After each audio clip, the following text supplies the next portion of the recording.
Good morning, everyone, and welcome to TELexOwutu 2023. Once again, we are aware of the difficulties that many of us are having locating this place. We apologize for that, and we are putting measures in place to ensure that people get directed to this place. But right away, we'll be starting while we'll do that and get other participants here. I would like to invite our Venerable, the Archdeacon of the Owutu Archdeaconry, Venerable E.B. Adedikpe, for the opening prayer.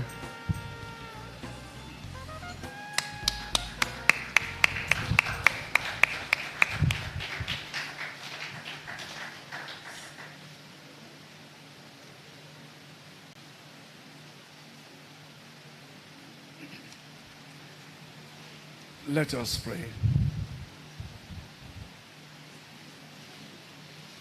Our ever faithful Father, we give thanks to you. We bless your name.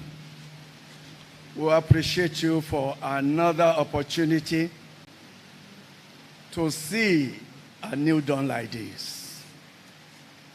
Because it's the day that you have made and we are rejoicing in it. We thank you so much for this. Take glory in the name of Jesus Christ. Lord, we thank you for the preparation and all that your children have done to make this day a reality. We thank you for their going up and down. We appreciate you for this because you have been their source of strength. You have been their source of finance. We thank you. Father, accept our thanksgiving in the name of Jesus Christ.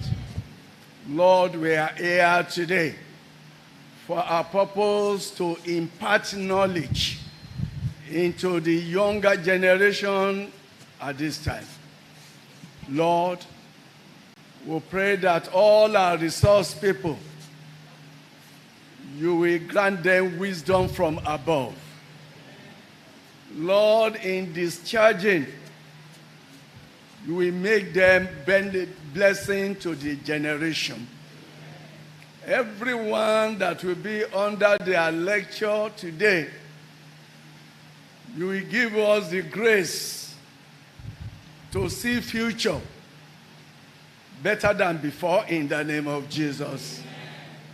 We pray, Lord, where people think that there is no way, you will make way for them. Where would they think that they are weak and they cannot do anything? You will strengthen them. Father in heaven, we commit this program unto you today. You take absolute control of it in the name of Jesus. And today's lectures that we have will change human orientation in us. The program today will give us a new life in our different professions and in all our intentions for better life. Lord, take control and let your name be glorified. In the name of God the Father, God the Son, and God the Holy Spirit. The Lord's Prayer. Our Father, who art in heaven, hallowed be your name. Your kingdom come. Your will be done on earth as it is in heaven. Give us today our daily bread. Forgive us our sins as we forgive those who sin against us. Lead us not into temptation, but deliver us from evil. For thine is the kingdom, thy power and thy glory, forever and ever. Amen. The Lord be with you. Shall we be seated?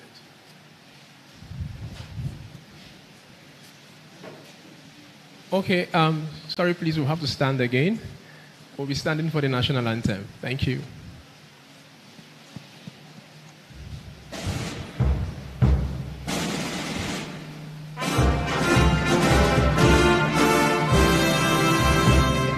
Like you have called her name.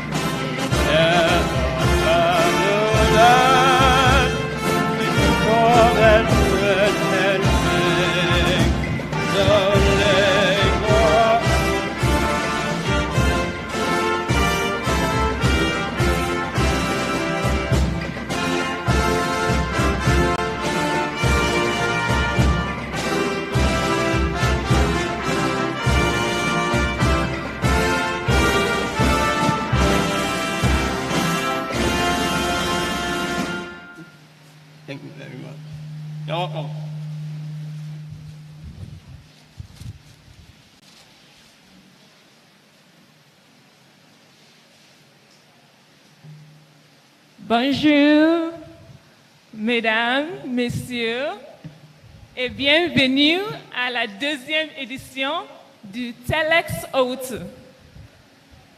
Okay, merci. Guten Morgen, meine Damen und Herren, und herzlich willkommen zu einer anderen Ausgabe der TELexOwutu. Okay, all right, fine. Good. Good morning, ladies and gentlemen. If you are excited to be here, can I see you give a round of applause, please? Okay.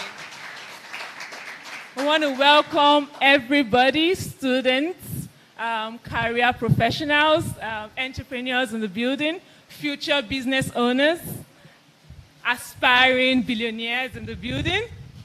I did not hear anybody's aspiring billionaires in the building. Okay, welcome to TELexOwutu. My name is Kelechi Irogbarachi. I am a multilingual communication professional and also an education enthusiast. Today, I am going to be your host for the event. And co-hosting with the multilingual Kelechi Irogbarachi is my humble self, Iweza Godwin Maxwell. I am a trained business administrator with over 10 years of sales experience, and it gives me great joy to welcome you all to TELexOwutu 2023, retelling the narrative, and hope for emerging global leaders. In a world where examples have become the best teacher, why would you let yourself get burnt up with the naivety and the inexperience of a first-timer? Why not stand on the shoulders of those who have seen and gone far ahead of you? At TELexOwutu, we have a lineup of engaging sessions. We have interactive panelist sessions. In fact, it's a packed full of events that we have here today. So I'm very sure you would not leave here the same way you came. If you believe that, can I see you wave your hands? Wave your hands. If you truly believe that, you're not leaving here the same. Here at TELexOwutu, we are building capacity. Okay? We are ensuring that the youth, the young leaders, the emerging leaders of tomorrow definitely shine forth in whatever thing they want to do.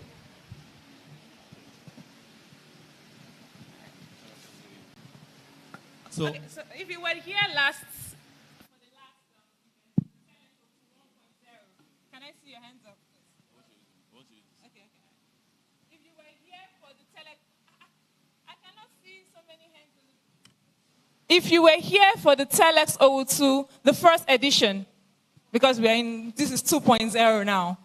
2.0. 2.0. If you were, okay. Wow. This is actually good news. It means that we are growing. Yeah. If the number of people that are actually new participants are more than the ones that were there before. So, I mean, clap for yourselves. We are doing well. yeah. So, in the course of the program, we would like us to keep the interaction going online on every social media platform. Please, every picture you take here today and everything you're going to post here on social media, make sure you have hashtag TELexOwutu 2023, hashtag retelling the narrative.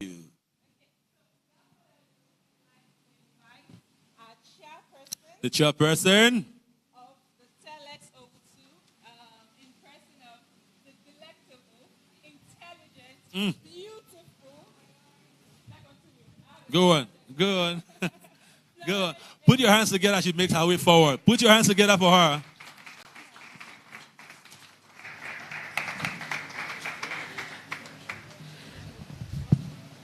Distinguished guests, ladies and gentlemen, it is with great pleasure that I welcome you to the second edition of TELexOwutu, themed Retelling the Narrative, Hope for Emerging Global Leaders. But before I go further, right, I hail from Eastern Nigeria, and where I come from, when we want to welcome people, we say Ndewo or no. So please turn to someone by your left and tell the person, Ndewo no. Tell the person no. Thank you very much. We are here in the West, so where we tell people welcome here in the West, we simply say ekabo. So turn to somebody else and tell the person ekabo. Ekabo. And of course, our Northern brothers are not left out, right? When you want to welcome somebody in the North, you simply say Barka de Zua. So please welcome somebody else again. Thank you very much. Are we excited? Are we excited? All right, then thank you so much. So the telex you see here today started off as an idea to put Ikorodu on the map and by extension the globe. Last year, we took a bold step to kick off, to harness opportunities with a global consciousness. And this year, we are taking it a step further and diving in deeper. Today, this stage is set to host the constellation of trailblazers and world changers with unique stories who are ready to pour themselves into us. Now, TELx is not just an event, it's a journey of a lifetime. So I encourage you to sit back, relax, strap on your seatbelts, listen, interact, and make meaningful connections to seize your future. Now, to my esteemed speakers and guests of honor, thank you so much for honoring us with your presence. We appreciate you, and our hope is that through this collaboration, we can make accelerated progress towards the shared reality of our beloved community. To our invitees, thank you so much for coming. I wish you an amazing experience and hope to see you all next year at TELexOwutu 3.0. Thank you so much. So if you're excited in the house, let me hear you scream, TELexOwutu 2023! It wasn't loud enough. Let me hear you scream, TELexOwutu 2023! Thank you very much. Please put your hands together for yourselves once again.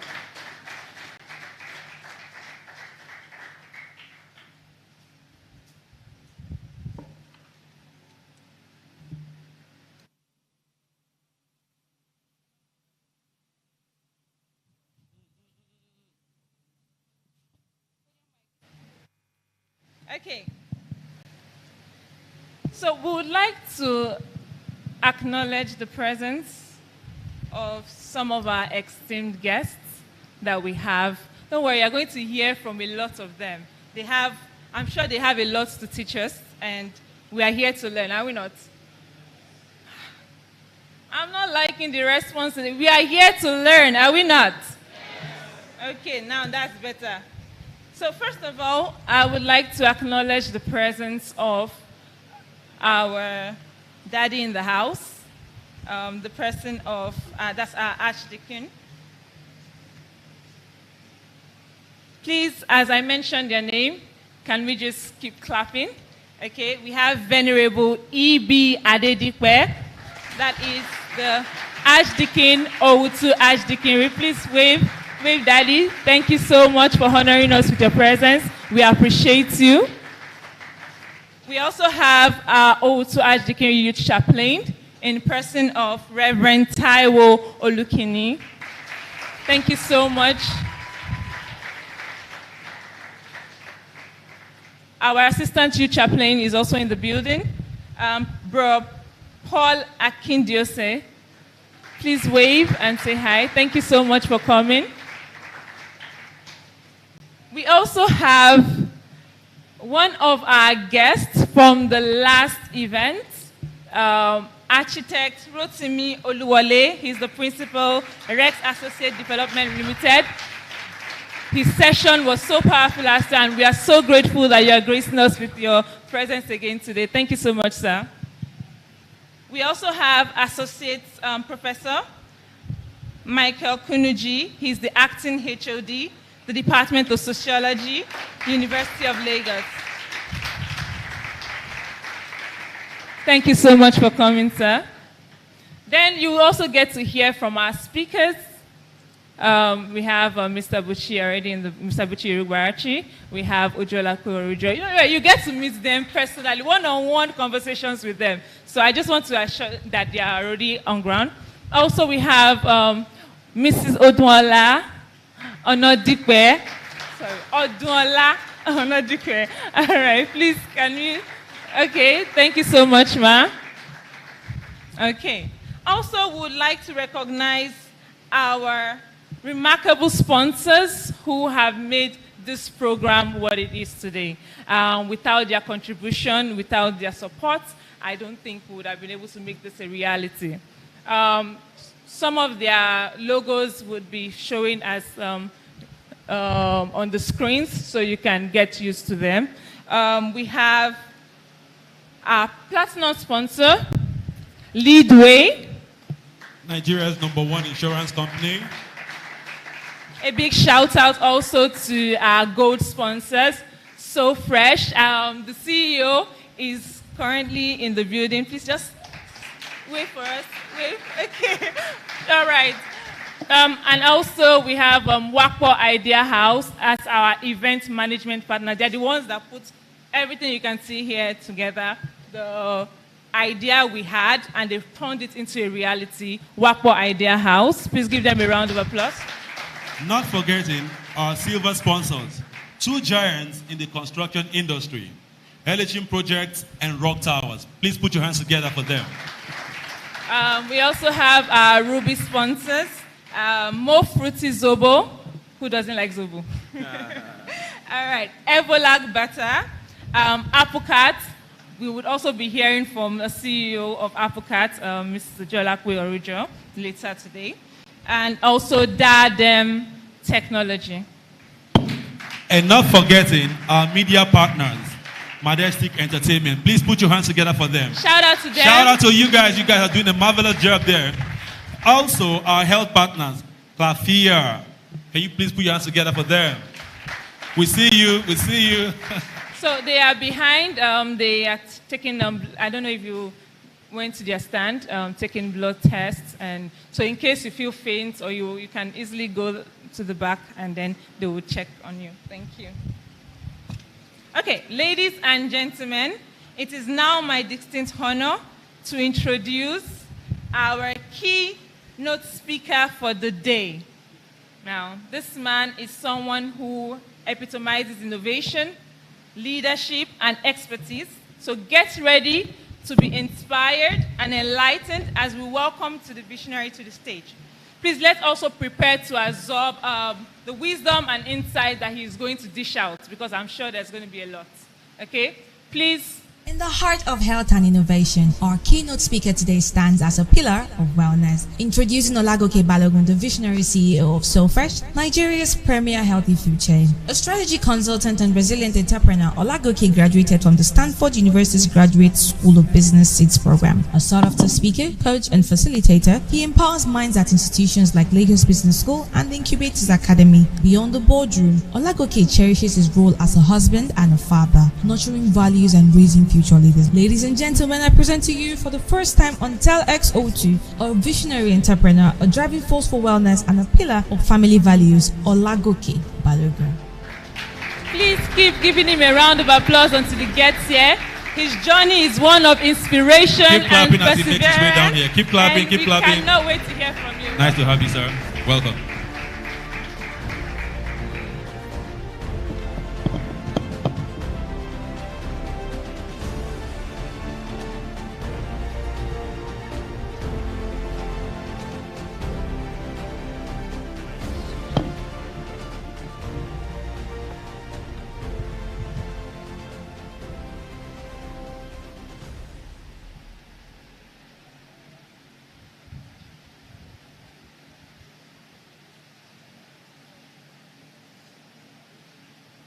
Good morning. Are there people in this building? I'm not sure. Good morning. Great. It's nice to be here. I'm very excited to be in your midst today. It's quite a privilege and a honor. I've waited for this day for a long time. I'm always excited when I have opportunity like this to talk to fellow billionaires, future and present, businessmen and women, students, and people doing great things and also aspiring to do great things. One is an opportunity for me to learn, and then secondly, it's an opportunity for me to share my story. And that's what I want to do today, to share my story my journey of vision, of hope, resilience, and a commitment to leadership and changing the narrative. And I hope that by the end of today, even if it's one person, you are going up with more knowledge and more arsenal to make a difference in your world. My name is Olagoke. I'm the CEO of So Fresh. How many of you have heard of So Fresh in the building? Don't make me sad. So Fresh. Not today, not the one on the screen. How many of you have heard of So Fresh before today? All right, thank you very much. Okay. So, what I'm here to tell you today is that your own story, just like my own, is more than a sequence of events. It's powerful, and it can shape the world. And I want not only you to know this, but believe in your own story and believe in your own journey. I'll be exploring 3 key themes today. Number 1, everything counts. Number 2, excellence. And number 3, discipline. Steve Jobs said, you cannot connect the dots looking forward. You can only connect them looking backward. This statement holds a very, very significant truth. Because as you navigate life, your career, academics, relationships, you will not always understand the purpose or the significance of every experience, of every knowledge, of every relationship, of every opportunity. You sitting here today is an experience. You are going to gain knowledge. But let me tell you, for everyone seated in this room, whether old or young, you don't know the impact of what you are going to learn today. However, what that quote says is that everything begins to add up and connect in the future. So what's the essence of this? Before I share the essence, let me tell you one of my stories that perfectly illustrates this. When I was in secondary school, it's a bit different now. For example, for my kids' school, you don't have to be straitjacketed in a class. When I was in secondary school, you are either in science class, arts class, commerce class. And when you're in science class, you're either doing medicine or engineering. That's what you're aspiring to. So I was in a science class, and I did not like one particular subject that was available for science students. That was agriculture. And the main reason was because I didn't like the teacher. I'm sure you can guess why. The teacher is one of those teachers that was expert at flogging. So I didn't like his class. And I walked up to my class teacher. I don't want to be in agri class. What are the options? It happened that the only other subject that takes place during agriculture was accounting. I'd done a bit of business studies in GSS, and I liked it. So I said, I'm going to do accounting. My other friends thought that, why will a science student, a bright one at that, go and do accounting? But I liked it. I devoted myself to it. And guess what? I actually had an A1 in WAEC, accounting, as a science student. And at that time, even to me, there was no match, because I was going to study what? Medicine. But I did accounts, and I liked it.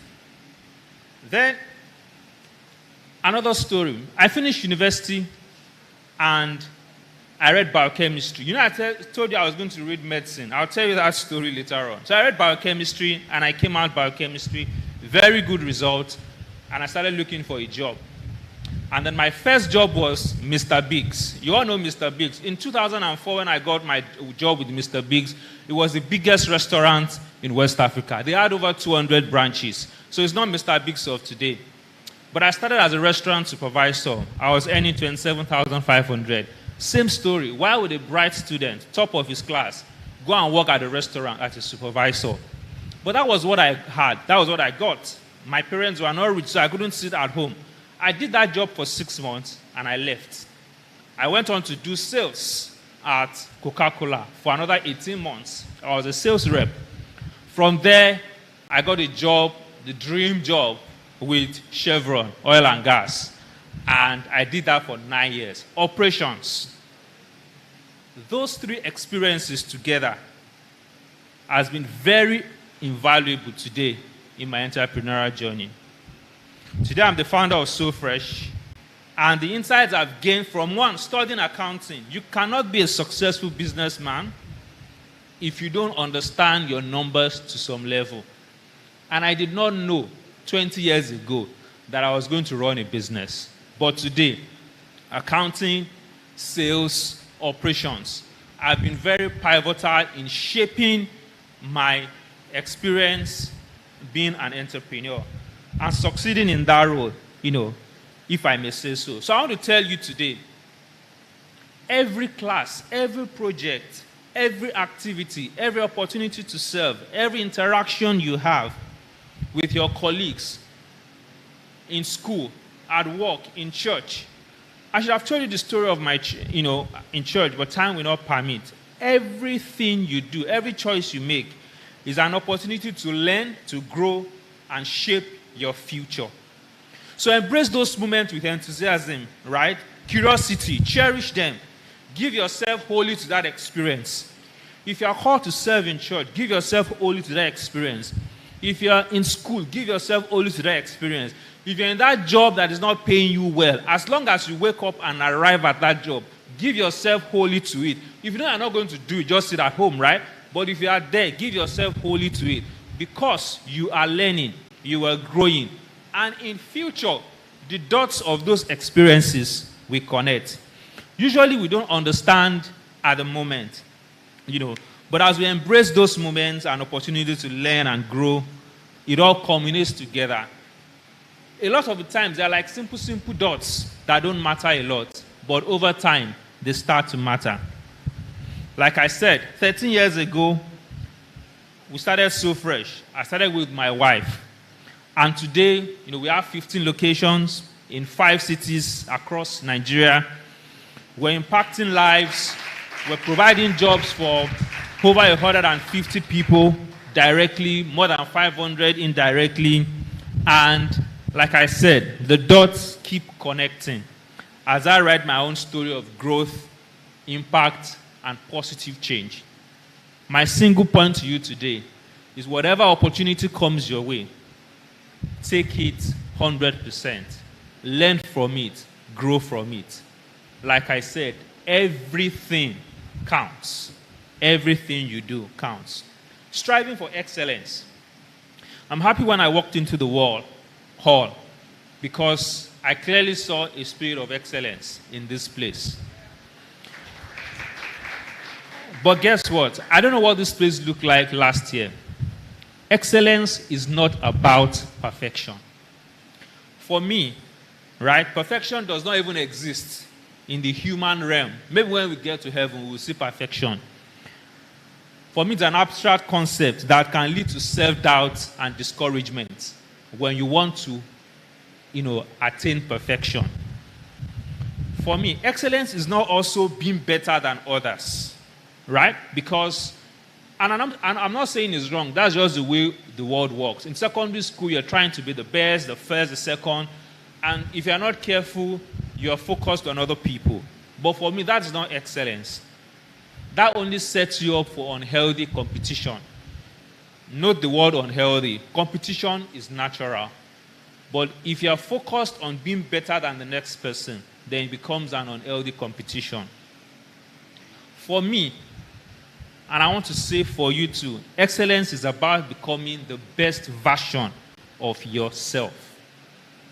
It's about embracing, your unique strengths, your abilities, your talents, and not understanding that your journey toward excellence will be different from the next person sitting to you. Will be different even with your twin brother. Will be different from your brothers. One of the things that fascinates me is when you have people grow up in the same environment and then their paths differ 100% completely. That is usually how the world works. So I'm telling you today, don't compare your journey or your journey of excellence to other people. The most important is that every day you wake up, you ask yourself, am I a better version of myself than I was yesterday? Of course, in that journey, there will be setback, there will be discouragement, there will be a lot of things. But all these experiences, together, we grow and become better. Again, another quick story. Taking you back to my secondary school. I finished secondary school, had a good result, WAEC, and my plan was to study medicine in the university. Of course, my parents, everybody around me wanted me to. I also had a fantastic motivation. I would have been the first medical doctor in my town. My father was the first doctor of books because he was a lecturer. His son would have been the first medical doctor. And then I tried, but guess what happened? Jammed. So I tried 2 times and I didn't get. So I settled for biochemistry. But then I told myself that as a biochemistry student, I was going to be the best possible version. By 200 level, I was top of my class. Guess what happened? Every of my friends in medicine, engineering, of course, you know, it's school now. Everybody had, Goke is now top of his class. So they were looking for me. Yeah, you're now top of your class. I became a sensation just by the time that where I am, that is where I am today, and I'm going to make the best of it. I finished, university, top of my class. I got 2 prestigious awards, from my university. And for me, the idea of perfection, leaving secondary school, would have been studying medicine, like the rest of my friends. In fact, some of them, I used to do better than them in secondary school. But that would have been my idea of perfection, of success. But I changed it for myself. What I'm doing today is biochemistry. And I'm going to become the best biochemist for myself. And that's exactly what I did. Right? For me, that is true excellence. Because I became a better version of myself 4 years after entering school. I love this quote by Otto Ashe. He says, "You are never really playing an opponent. You are playing yourself, your own highest standards. And when you reach those limits, that is the real joy." Because guess what? You may not become Messi. For those of you that like football.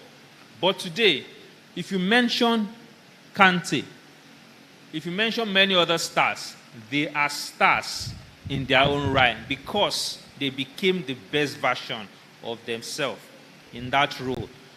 Let me tell you, when you achieve the best you can, that is true excellence. And that is where you can benefit the world the most, when you become the best version of yourself.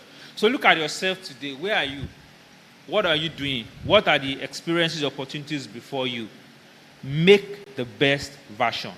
This ties into my first point. As you make the best version of yourself in what you're doing today, you're setting up yourself for success in the future because those dots will connect.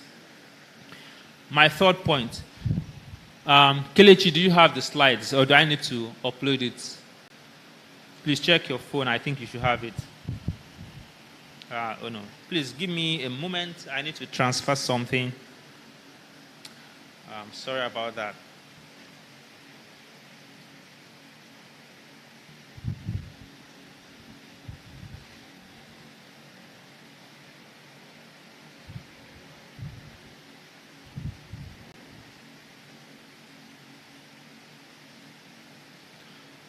Kelechi, please, you can come for it.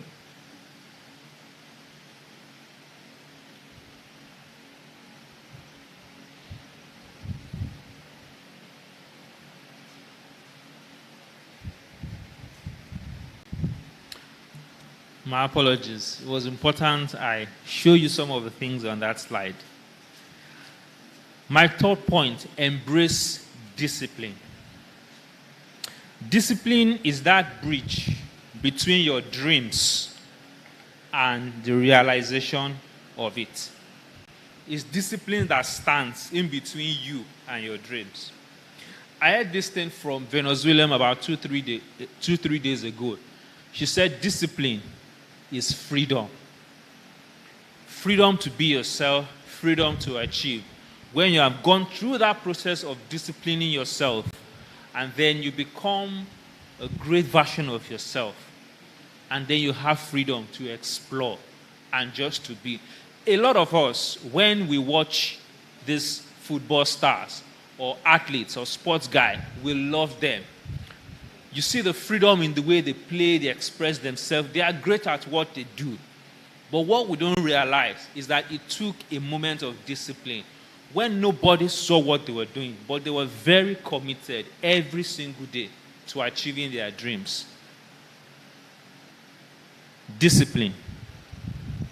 That's the commitment to consistency, to hard work, focus, and continuously doing it every single day. One of my favorite, scriptures in the Bible, Colossians 3:23. Whatever you do, do with all your heart, as working for the Lord, right? Not for human masters. One of the questions I get asked the most: how did you succeed in business? What is the secret? Honestly, I wish I had a secret, but I don't. But I just want to share with you about 10 or so points of what I've done. And it doesn't sound glamorous, but that is the discipline of success. That is the discipline of becoming global leaders, making impacts in your society from where you are to where you can be. See, I came into Lagos 2009. I didn't come empty-handed, so that's not how I came, because I was already working. I was living in Ilorin. But then I didn't even plan to come to Lagos because I was working, in Delta, where you had the oil industry. But my wife wanted to move to Lagos, so we moved together in Lagos. I had no friends. I didn't know anybody. Just came with, TV, SETI, and all of that.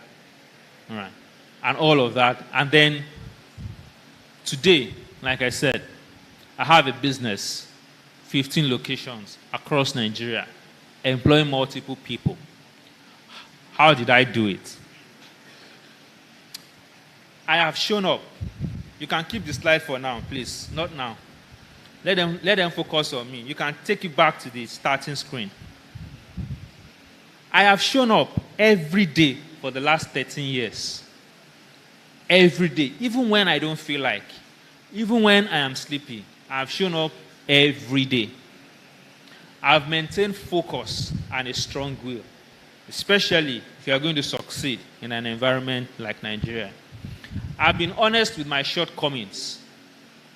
I've been open to feedback and to improve and get better.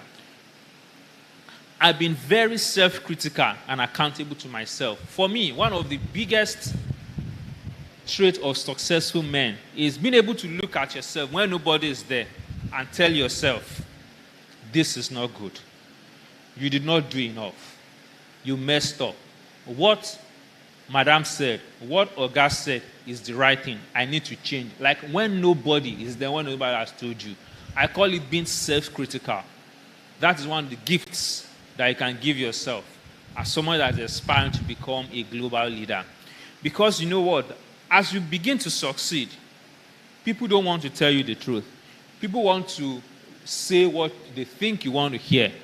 And so you are likely not to hear the truth about yourself. But being able to step back and look at yourself and give yourself honest feedback, that is part of what I've tried to do over the years. I've been willing to learn new things and embrace change.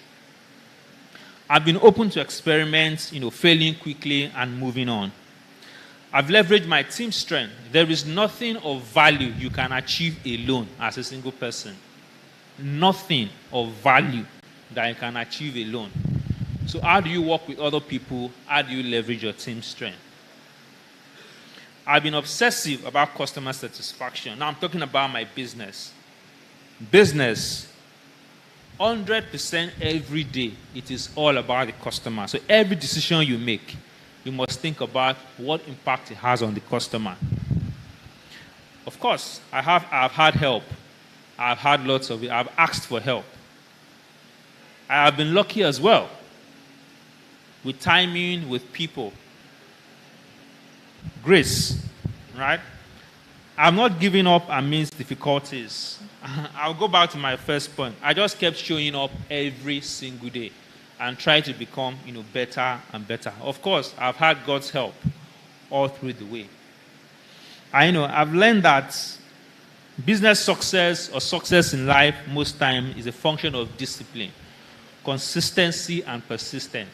Doing that thing every day when nobody is watching, committing to it, and getting better and better. Things never happen magically in life, right? So it's a function of compounded growth over time. I want to tie everything together. 1, everything counts. Every opportunity you find yourself today, give yourself 100% to it. Learn, grow, and know that in future, everything will tie together. Commit to excellence.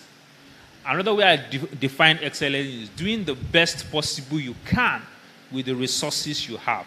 So these resources you have, this opportunity open to you, have you done your best? It's not about having the most money or having the best opportunities or having the best network. Just what you have. What is the best possible you can do with it? That is excellence. And then, of course, committing to discipline. That means every single day, doing it every day, getting better, improving, and just showing up every single day. I want to share with you my journey in 2 minutes, the journey of So Fresh, because I want to share an experience with you from there. Can you project the slide? Promise me when you see some of these pictures, you won't laugh. I think you've seen some of them already. So the journey. Next slide. This is So Fresh, Wednesday. This Wednesday, 23rd, we launched our 15th location in Agungi.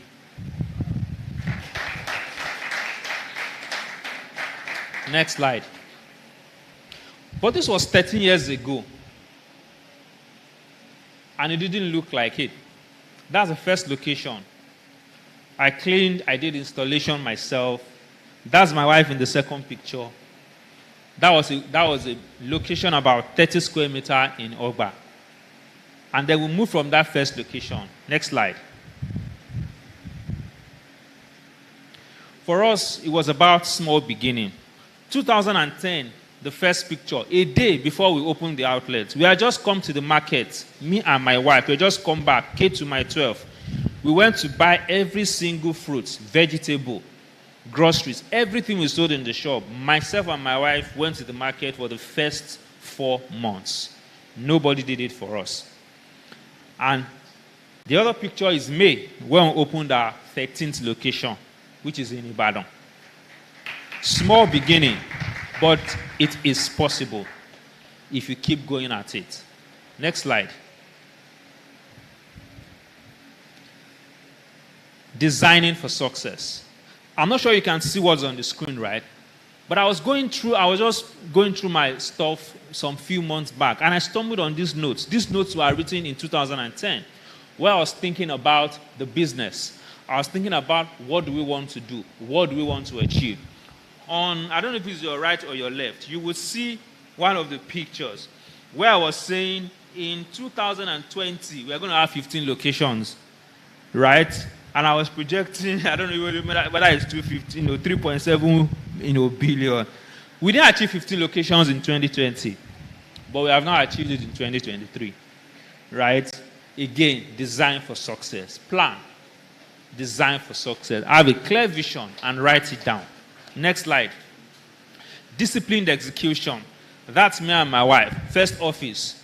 If she has to work, she works. That's the same place, if you guys don't know. And then when she finishes her work, she stands up. I go and do my own work. That was how we were doing it. And I tell people, when you start a business, the first thing is not about glamour, right? Focus on what the business is about. I usually say 80% of your money, your resources, your time should be dedicated to driving sales. Forget about offices. All of that thing will come later in the future. Next slide.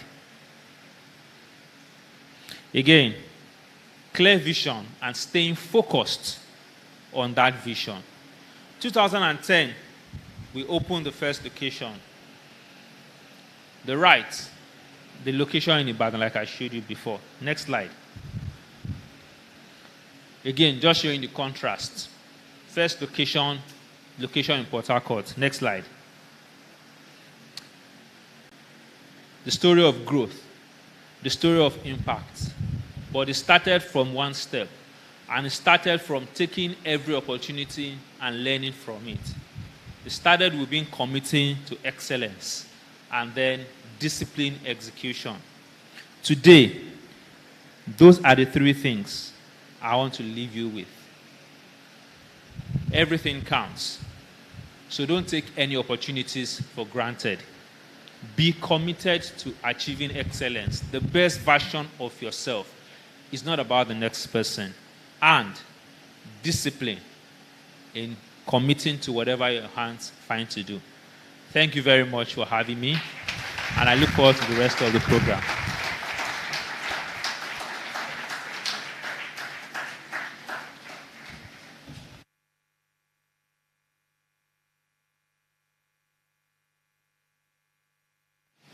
Please keep giving him a round of applause. That was a powerful session. If you noted something down, let me see your hands up. I was writing a lot. Okay, so can somebody there tell me one thing that you wrote down? Yeah, see in the cap. We can hear you. Desire for success. Okay, desire for success. One thing I wrote down here was, no knowledge is left wasted. You should always count every single experience that you are getting. The fact that you are here right now, there's a reason for it. No knowledge should be left untapped. Okay? You should also be committed, all right, designed for success, make plans, and write it down. It's not just up here in your head. Make sure you write it down and then plan for it. Okay?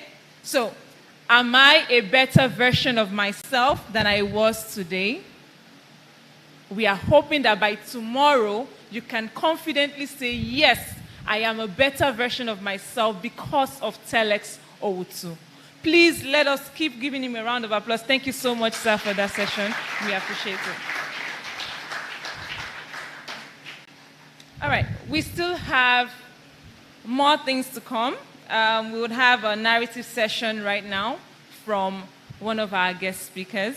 Okay,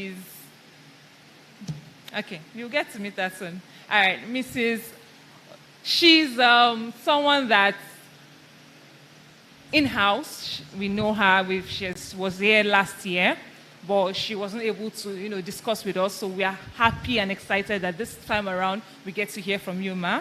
Okay, so please let us. Please note that there's a timer here so that we can. Yes. All right. In the world of innovation, an entrepreneur has set the pace in transforming the way we shop. Meet Ojolakbe Arojo, the visionary founder of Apple Cart Nigeria, founded in 2014. Apple Cart simplifies shopping by delivering fresh groceries to your doorstep. With a belief that customer value is paramount, Ojolakbe sees entrepreneurship as a force for transformation. Her journey began with the junior achievement, leading to impactful roles and a commitment to excellence. A pioneer at Wimbiz, Ojolakbe built monitoring frameworks, demonstrating the power of data to drive impact. A recipient of the Cheveling Scholarship and part of the African Women Entrepreneurship Cooperative, her accomplishments shine brightly. With a master's degree from the Imperial College London and a first-class degree from the University of Lagos, she exemplifies dedication. Ladies and gentlemen, I present to you Ojolakbe Arojo, a beacon of innovation, transforming the way we shop and inspiring the world. Good morning, everyone. Can you hear me very well? Okay, fantastic. Thank you so much for having me here. I'd like to start by thanking the Owutu Archdeaconry Youth Council. I am actually an Anglican and a member of the Diocese of Lagos West. Shout out, who's from? Oh, hey. All right, so thank you so much for having me. Kelechi was wrong. I actually was not here physically last year. I only attended online, even though Apple Cart, the company where I work, supported TELex 2022. Before I jump right in, I also want to specially acknowledge my mom. When she heard that I was speaking today, she said she must come, and so she's with us in the audience today. Special shout out to her. Okay, so let me just jump right in. As I thought about my session this morning, I wanted to share my story in a way that is authentic and relatable, and that's, I hope that the experiences that I share, the stories that I share, can be authentic and relatable to you, whatever stage you are as a young person in this room today.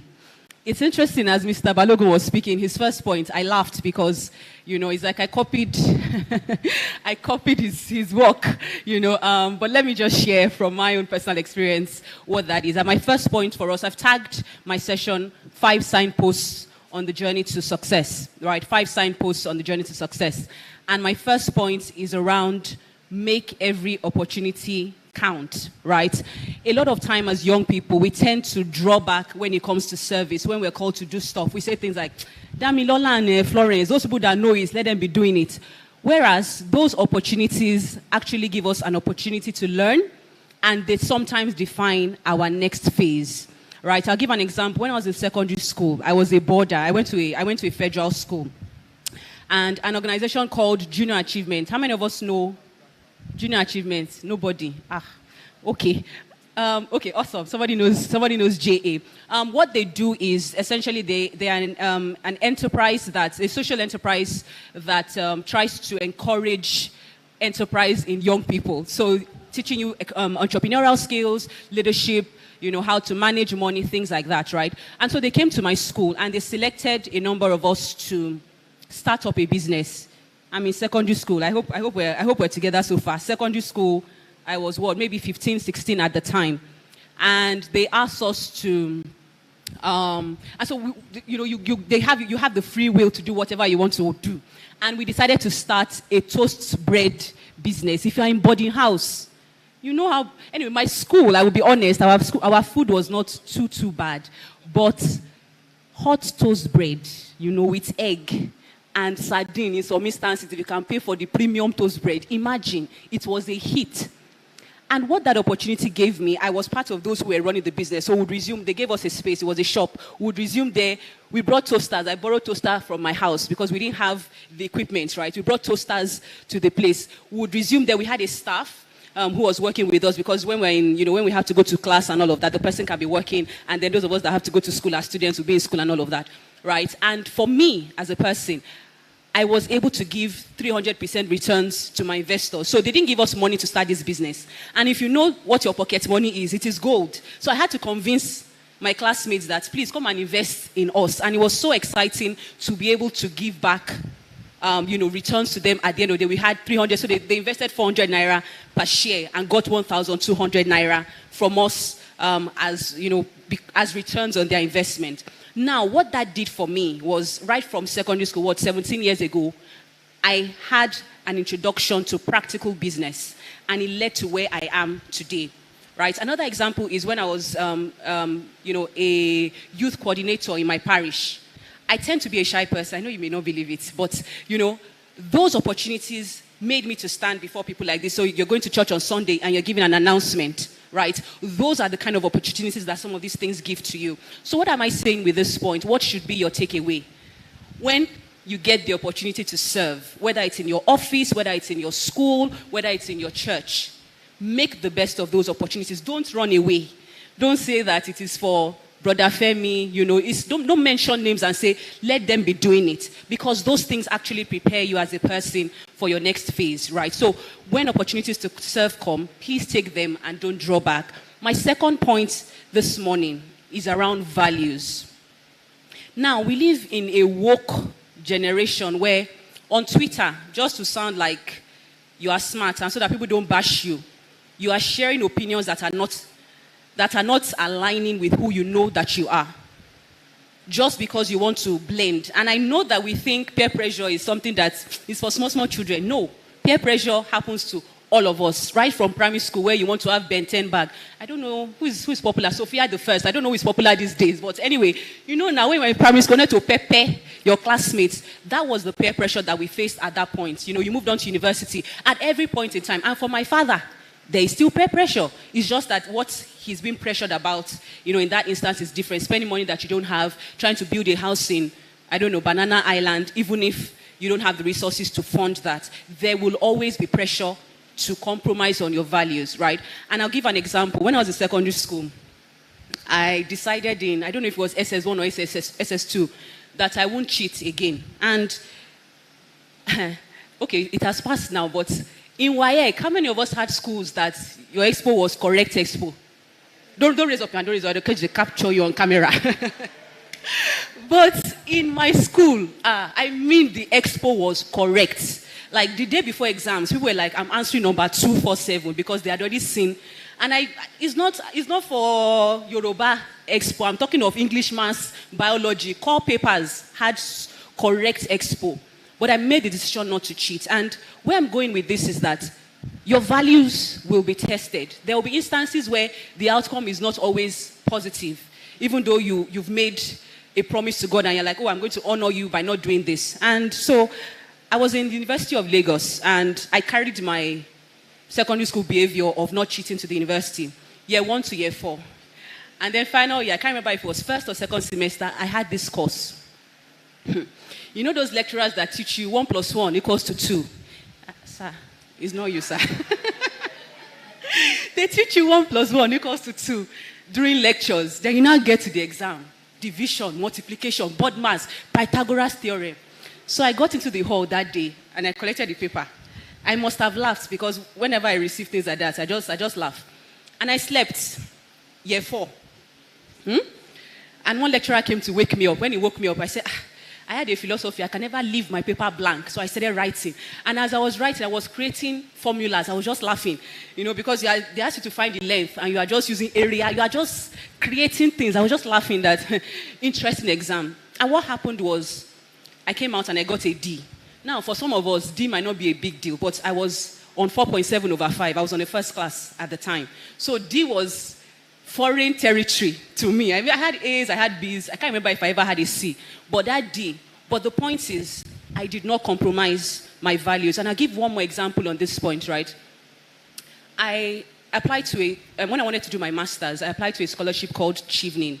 It's sponsored by the UK government. And I like to call it an all-expense-paid master's. Why? They pay for your return ticket. They pay for your tuition. They give you a monthly stipend that you can use towards accommodation and feeding.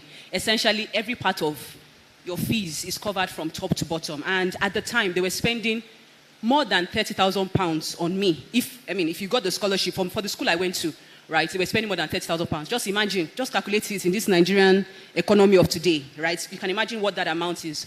And as I was preparing for the interview, my company, Apple Cart, was very young at that time. And so the question came up. So I had friends that helped me with a mock interview. Let me just take a very quick side note, is that relationships are also very vital. And a lot of us, we want to connect with Dr. Kunuji, Mr. Balogun, Mrs. Oduola. But the fact is that sometimes your next door person sitting beside you, you're like, who be this one? That's the person that actually gives you the opportunity to thrive. So as I was preparing for this interview, I had mock interviews with my friends, right? And one question came up. When you are away, what will happen to Apple Cart? Apple Cart is the company that I run. I just started it at the time. And the truth was that I was still coming up with the plan. But they said, you want to go to interview, and they will ask you what's happening. And you now say, I'm still working on the plan. This is what I want to do. You better lie. That was essentially what they were telling me. Friends, family that love me were giving me, again, £30,000 more than £30,000 was at stake, right? And I got into the interview. The thing I fear the most has come upon me, as Job will say. They asked me that question. What's going to happen to your business while you're away? And I told the truth. I was, discussing with my cousin, hopefully that she would help me to take care of things.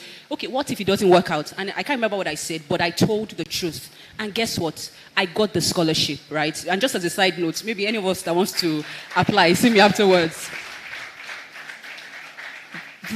Thank you. The point I'm making with that is you would need to define your values. You would need to define your values. And sometimes you need to evaluate the person I am today versus the person I was yesterday. Is it because I grew or because I lost focus of who I am? The world is changing. It's moving left and right, but you would need to go back to the drawing board, understand what those values are, what you stand for as a person. And even when the world is, throwing you things as a believer, you stand firm in your values, right?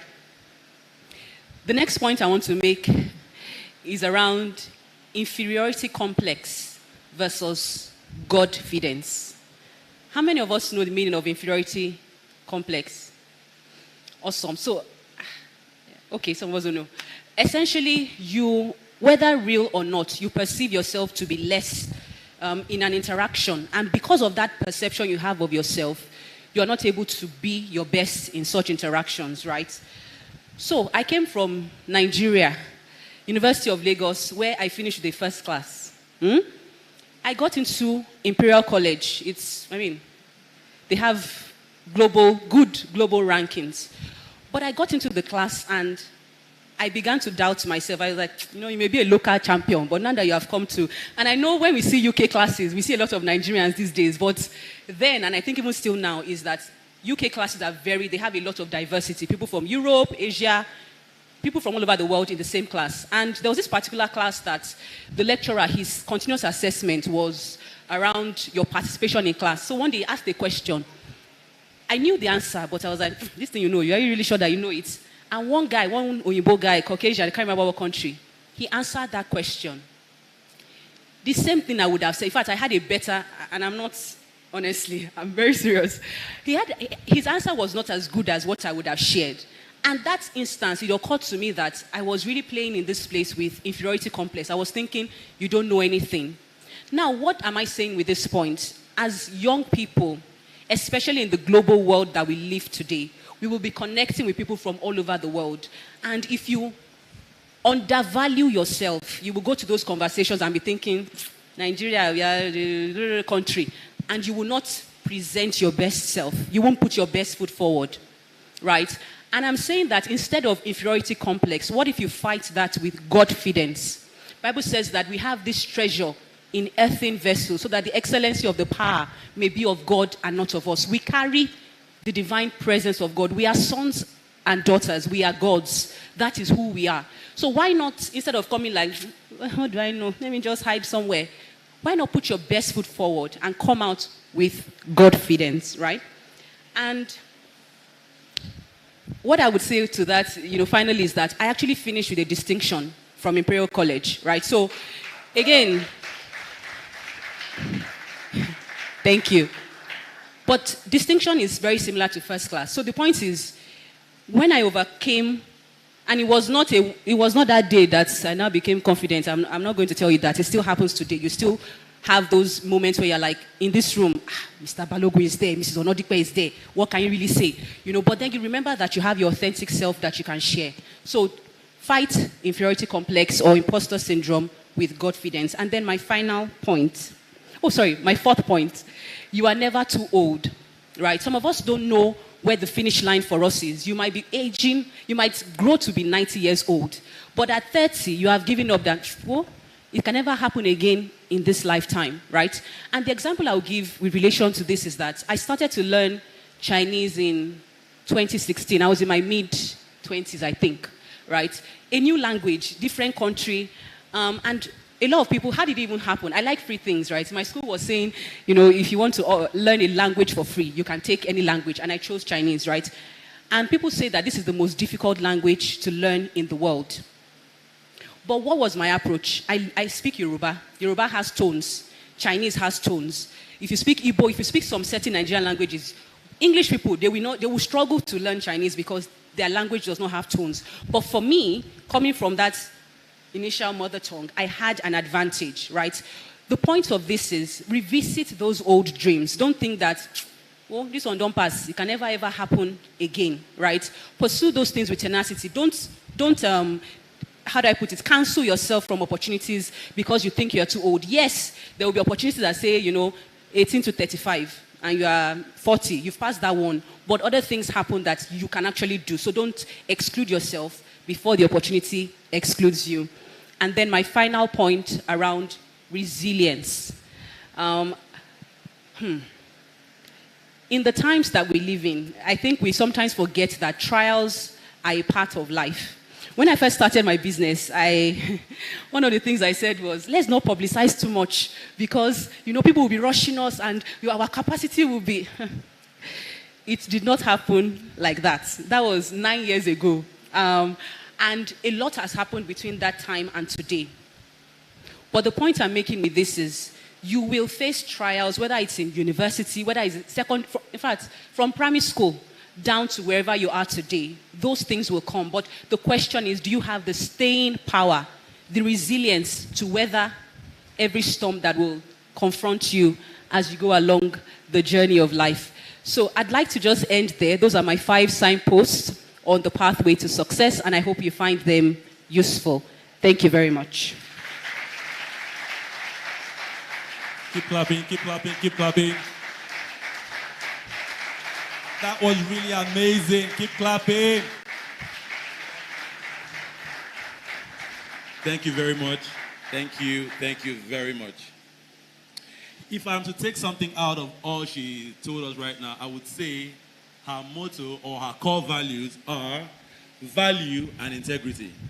If I'm just to make a summary of all she has said. So, I want to ask,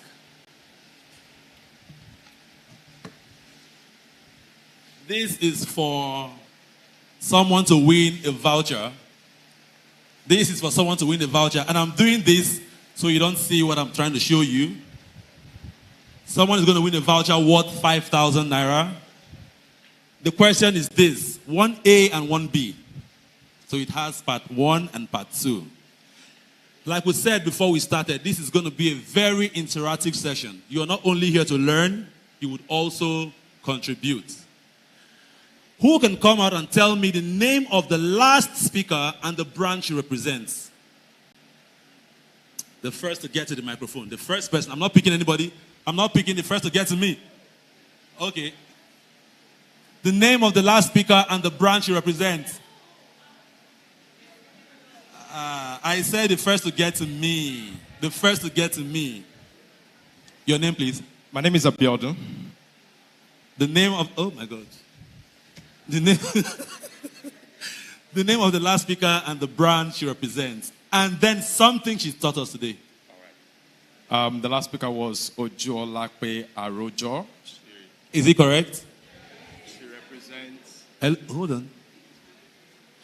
She said you did not include her middle name. So what is the middle name? She never did that out. We pardon him, right? Do we pardon him? Okay, she pardons you. Yeah, so Ojolakpe Arojo represents Apocat Nigeria Limited. Is he also correct? One more answer. The last point on our 5 signposts to success was resilience. She also talked about what are your values, that your values will be tested. She also talked about making every opportunity. I asked for one. We know you were listening and you were jotting. I saw you. Put your hands together for him, please. All right, so I would like to call on you, Mar, please, to come present this voucher to him. Yes, this is your voucher. Congratulations, Abiodun, on winning this voucher. Thank you. All right. Please, in the house, I would like us to put our hands together as we make welcome, not on stage anyways, but in the hall right now, Smartan House. He is led by Johnson Abali. We're happy to have you here. Thank you for coming, Smartan House. So for all our speakers, whenever you get up here on the podium, please, you look this way, you see a timer counting down, and then if you're presenting with a slide, you look down here, you will see your prompts. Yeah, that's about it. So I want to welcome somebody who will be very glad to receive. I'll take my time to welcome this person. Very special man. Hold on. I want to say a few things about this guy. He's not just a brother, he's a friend. He's one of Sparker's own. Sparker, make some noise. Sparker, make some noise. He's one of Sparker's own. He is a data analyst. He is a product manager. And he is also a financial guru. Ladies and gentlemen, without further ado, put your hands together as I welcome a family, a friend, a brother, in the presence of Onyebuchi Brian Irobarachi. the financial Keep services clapping, keep ecosystem, clapping. one name stands out as a catalyst. You can make it for growth and louder. innovation. It is with great pleasure that I introduce to you a seasoned professional renowned for his mastery in data analytics and product management. We define the Western Union.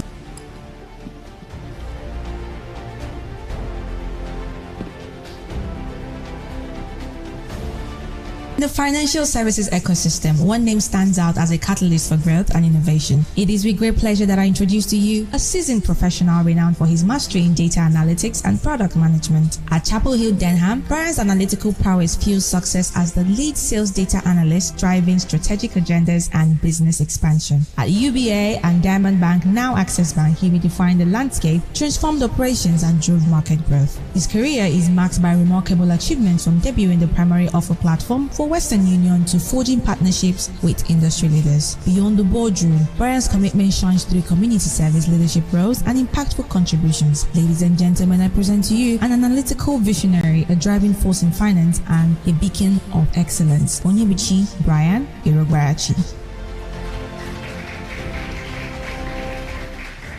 Thank you. I would say I'm very humbled to be here. This is more like coming home. I mean, this is my home. I know lots of faces here. I had the opportunity to serve here, you know, and I want to say that, yeah, thank you. So I want to say that most of you know my story, and I feel it's a privilege coming here on stage to share, you know, how I got to where I currently am. And I also want to say that the reason I'm here is to let everyone know that it's very possible to achieve great success. I know that, you know, sometimes we might be a bit daunted by, you know, most thought leaders, and, you know, we look at the end goal, it looks so far, and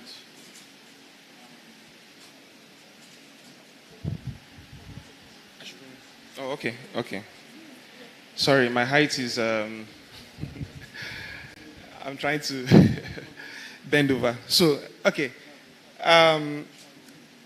You know, we look at the end goal. It looks so daunting. It's something that we feel that we cannot get to, but, you know, little steps and little efforts and making mistakes and correcting those mistakes and, you know, persevering will definitely get you to the end point. Strange, I say something strange happened. The first speaker, Mr. Olagoke, and of course the second speaker, they actually captured most of what I had to say. And while I was there, I was just smiling because it seems that, you know, it's really not difficult. It's something that is easily hackable. You know, it's the steps to get into the promised land is universal. It's a universal secret. So, and I'll just be stealing from their level of experience. I mean, I'm a small boy where they are. I'm growing, and I've not gotten there, but I'm definitely on the path to get there. So, for me, I want to say it's more of my 6 steps towards achieving greatness, and this is what I have learned from my experience, and this is what I've also learned from people that are, I would say, that have made advances or have gone far beyond in their careers, who I call my mentor. Yeah, you can put it on. Put on slide. So, you know, people that I call my mentor, and I would say that for me, these are the steps I've been able to achieve. So, I mean, I grew up here. I'm a Ikorodu boy. Forget everything I'm saying. I'm in Ikorodu. I was born, brought up here. My primary school was in De Young, nursery and primary school. Went to after De Young, I went to Citizens, nursery and primary school. When they just started, where I think where the pioneer set there. Okay, thank you very much. Thank you. Okay, better. So where the pioneer set there. Then after Citizen, I went to Goodwill. when it was Goodwill. And that was why I started my secondary school. In fact, I had 3 secondary schools. From Goodwill, I left to Lagos State Model College, Igbokuta. From Model College, Igbokuta, I did my junior secondary school there. Then I came back to Stars International College when they started to do my, to finish up my secondary school. Then when I finished my WAEC from there, I went to FUTO. So, like I said, I'm an Ikorodu boy. All the whole nooks and crannies, I actually, went there. Remember then when it was secondary school, we would leave school and go to some game houses to play, go to swim, play table tennis, ride bikes and, the likes. I did everything that a youthful person could do. And I had the most fun here. So I'm just saying it so that you know that I'm one of you. So I'm not going to be giving lots of grandiose or how will I put it, big words or, impossible tasks. I'll try and be relating with my own life experience here. Okay, so for me, the first step is core values. And I put it as the first step because, trust me, you can't get to where you are if you don't know who you are or if you don't have something to stand for. And the way I put it is, I said, you need to cultivate core values. My slide. Okay, I'll just use my phone. So you need to cultivate your core values that resonate with success. And one of the things that I actually put out is integrity. Integrity, trust me, it's a trademark that you cannot do without. I won't try to make this religious, but I would really like to say that, having a solid faith also helps, makes it easier to have integrity. When you get out to the wider world, it's always difficult to stand for who you are. If there is something that everyone knows me about, is that when I say something, you can always count on my word. It's something that it's something that should be unshakable. So integrity, innovation, accountability, teamwork, and commitment. So you need to first of all identify who you are. You need to go on a self-reflection journey. Sit back, think about the things that are unique to you. What are the things that I say, if you call Onyebuchi, one thing I know Onyebuchi for is this. How many people can say that about you?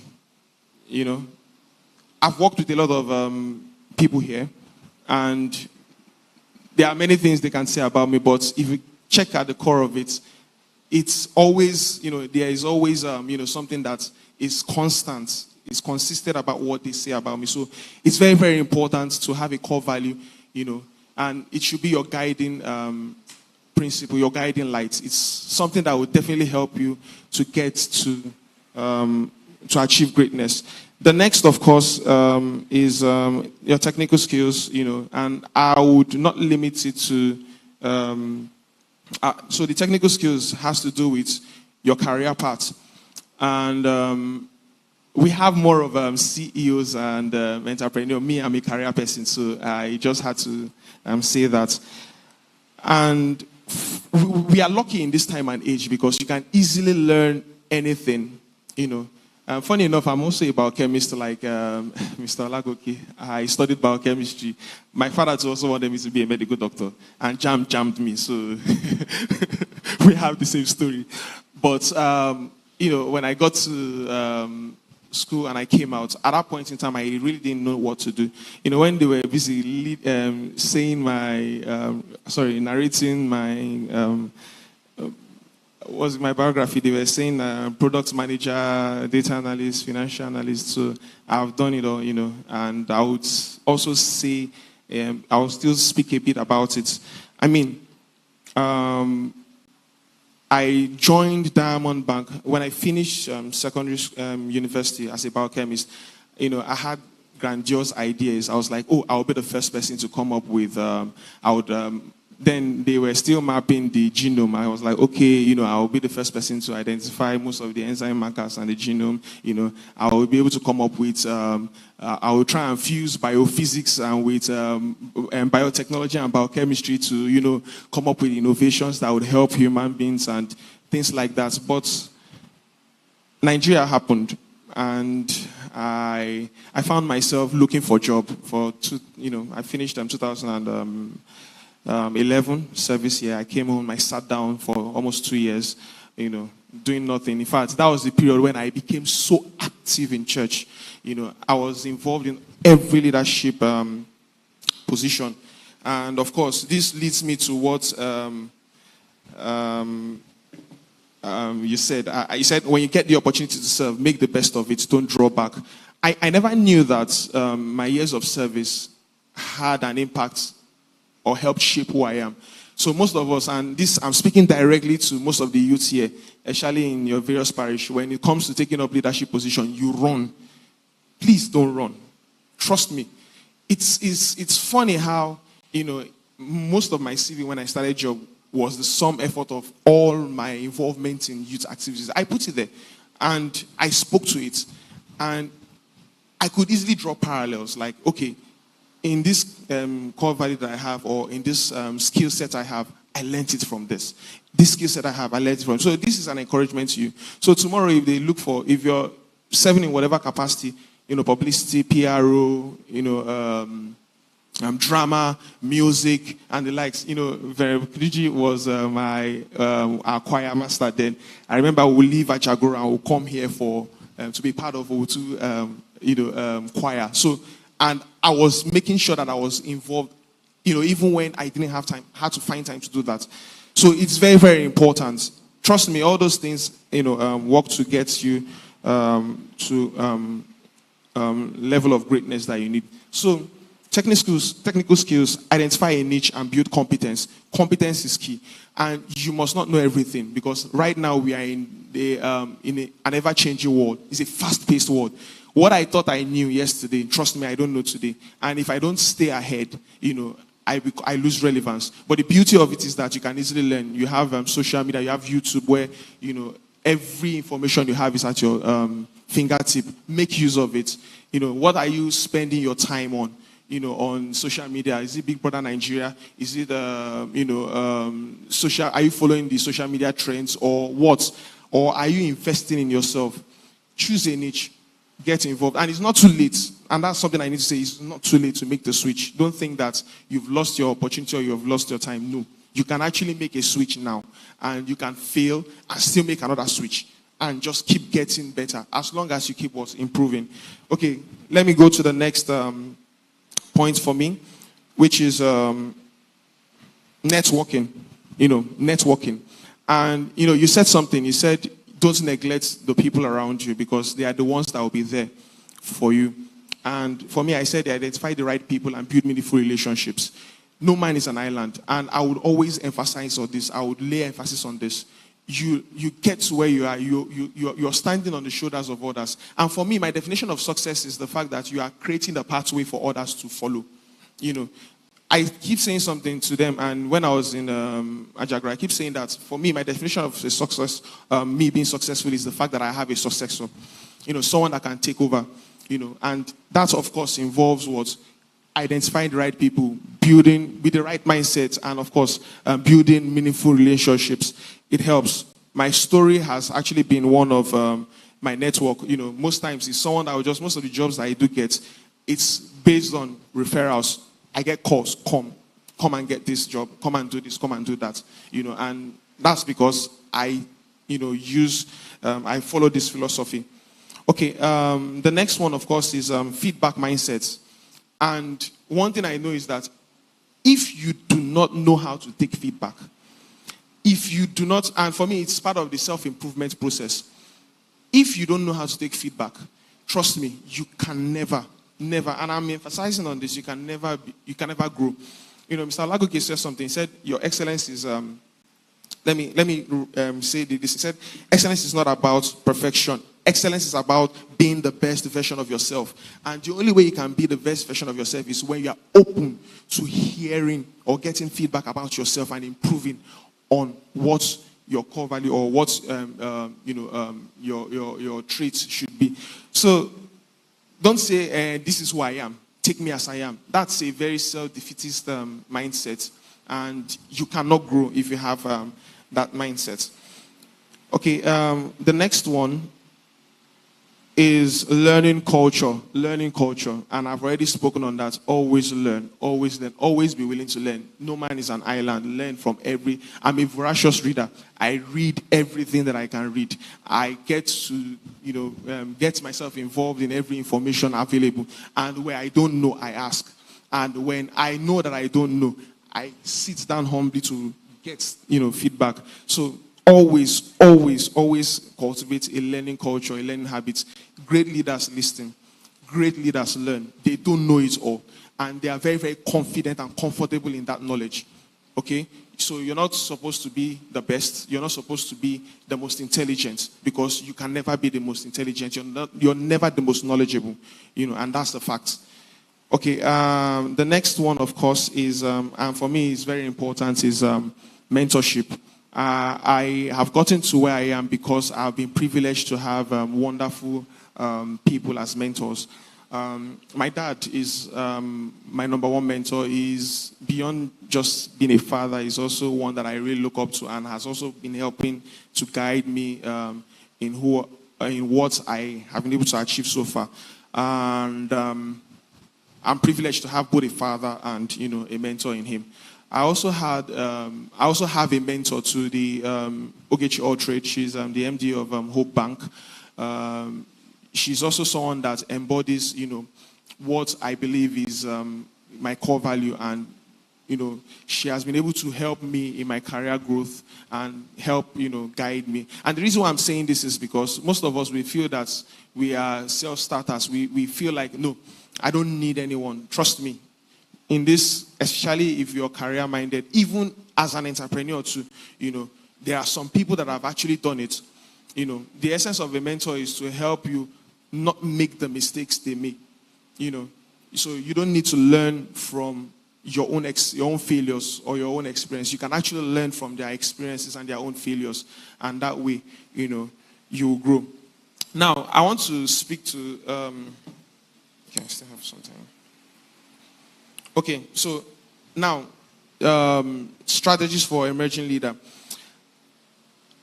We look at Nigeria currently, and we see that things are very, very tough, and most of us have lost hope.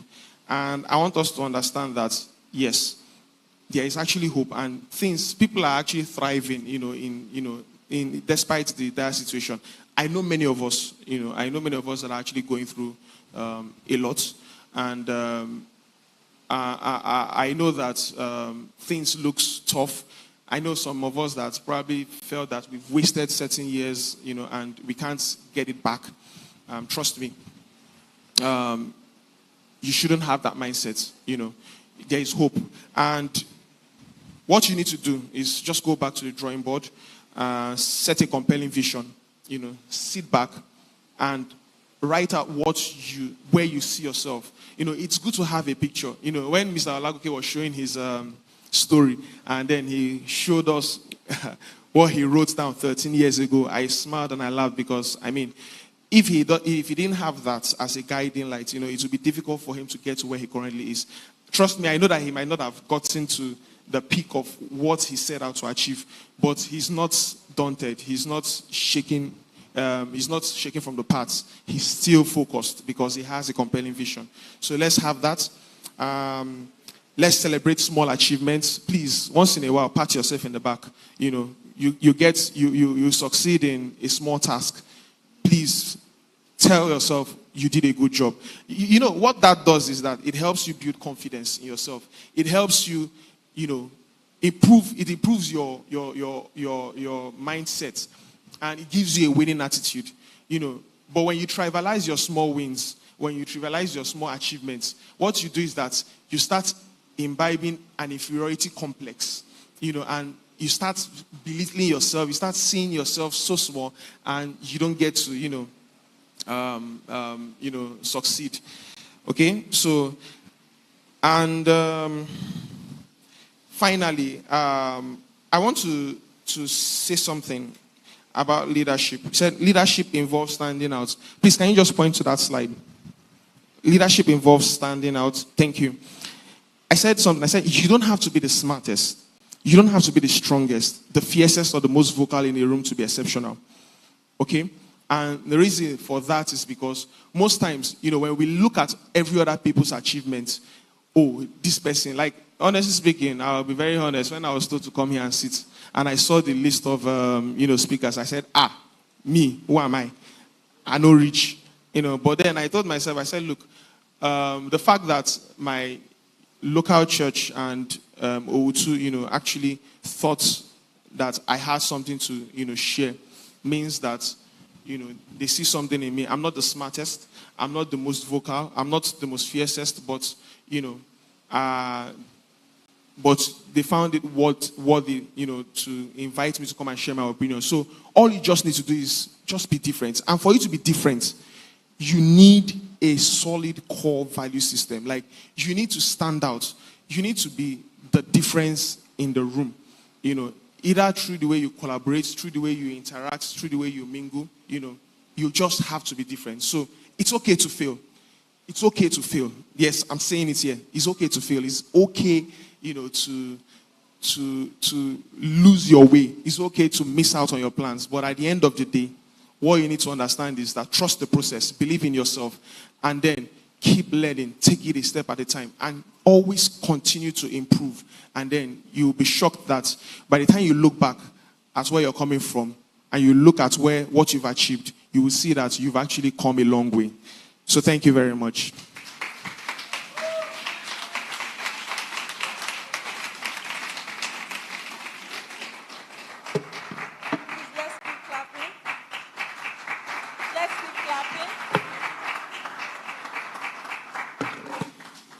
Let's keep clapping for him, please.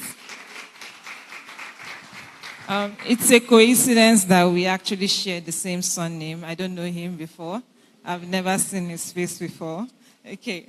All right, so let us say to ourselves, you don't have to be the smartest. I don't have to be the smartest. I don't have to be the strongest. I don't have to be the fiercest. I don't have to be the most vocal in the room. All I need to do is to be different, to stand out.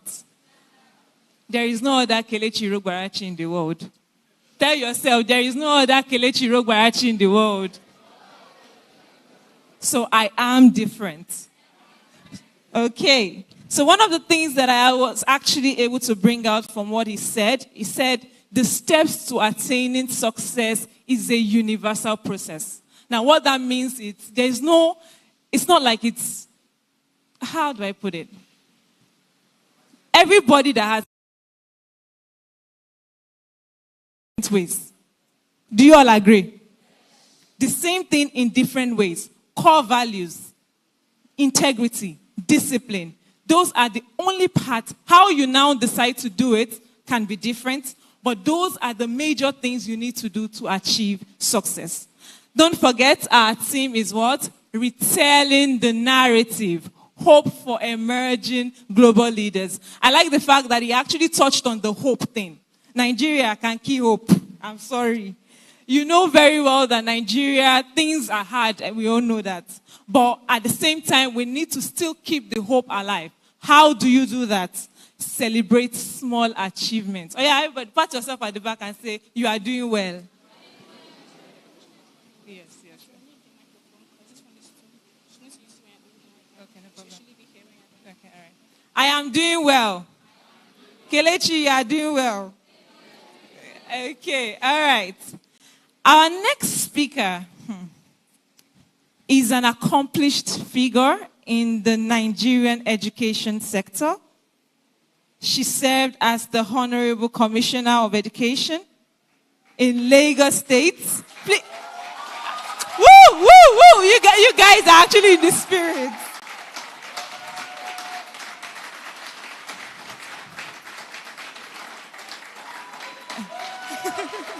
All right. During Governor Babajide Sanwo-Olu's first term, leading transformative initiatives in educational technology, learning outcomes, and stakeholder engagement. Before her appointment to Lagos State Cabinet, she was the CEO of Leading Learning Limited an educational consultancy, and she also served as the executive director and CEO of Corona Trust Council. Okay. Without, let's give a standing ovation, please. A standing ovation as we welcome to the stage. Thank you very much. Possibilities. One Please young sit down. entrepreneur I'm is glad to be lighting in the your way for presence. change. Introducing I must Prosperity confess I Alone was Family. very nervous. I said, these young people, I don't know. These young people and this old woman. But never forget who we were all once young, right? And I hope that you know that if you do not grow old, what has happened to you? If you do not grow old, what happened? You left for the great beyond. So the fact that you are here is great. Thank you very much. Now, I've been asked to talk about my life. I want to thank the speakers before me. I actually got here about an hour plus ago before you started. But I sat in the car, I was waiting. I said, when they start, they will let me know. But they didn't let me know. So I'm so sorry I missed some of the earlier papers. But I'm glad I listened to the last speaker. I thank you very much. I learned a lot from you. And what this always tells me is that every moment is a teachable moment. Every moment is a learnable moment. And I'm sure that all of us have taken from the speakers who spoke before us. Now, they've asked me to talk about my life. So I will come at it in a different way. I will start from when I was born till now. And as I go along, I hope in a I think I started off with great enthusiasm and hope, and things were going well. But at a point in my life, things went very, very bad. And it's the rising up from that matters, not the thing that happened to you. So I'll try and talk through this. I have just a few minutes, so let me start. So can I have the next slide? I've done a lot of it in pictures. Those are my parents, my father and my mother. And those are my siblings before our last born was born. That's me in the middle. I'm the eldest. And I have two brothers, two junior brothers, two junior sisters. Later, my father became a polygamist, and he ended up with 11 of us. So I'm the first of my father's 11 children. And I will tell you that's a challenge because I grew up in a very happy, nuclear, small family, loved each other, went to school, did this, did that. Then all of a sudden, life changed, and my father married. And I don't need to tell you, but that it could never ever be the same again. That was the beginning of a lot of pain, anger, sorrow, and so on. But I won't go into the details. Suffice to say, it was very tough. But that was my father. My father was sorry, your name, is it Onyebuchi? Because the other lady too had your name. So that's why I'm confused. Are you Onyebuchi? Aha, she's... so you are Onyebuchi. So Onyebuchi said his father was his role model. Despite the marital problems he had, my father was my role model. This is my father. He was commissioner for education in Western Nigeria. This is him being sworn in by the governor of Western Nigeria at the time, Brigadier Oluwole Rotimi. My father was a role model to me. A man of immense integrity and straightforwardness. When I got married, when I met my husband, my father-in-law, till the day he died, called me Omweyo Toda, the daughter of a good man. He was a good man, straightforward, plain concerning money. And if my father made any money from that commissionership, which he did in 1972 to 70-something, we have not started seeing that money up till today. So he lived within his means. And what he always told us, his children, is that in whatever circumstance in life you find yourself, take it. When it's good, take it. When it is bad, take it as well.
journey.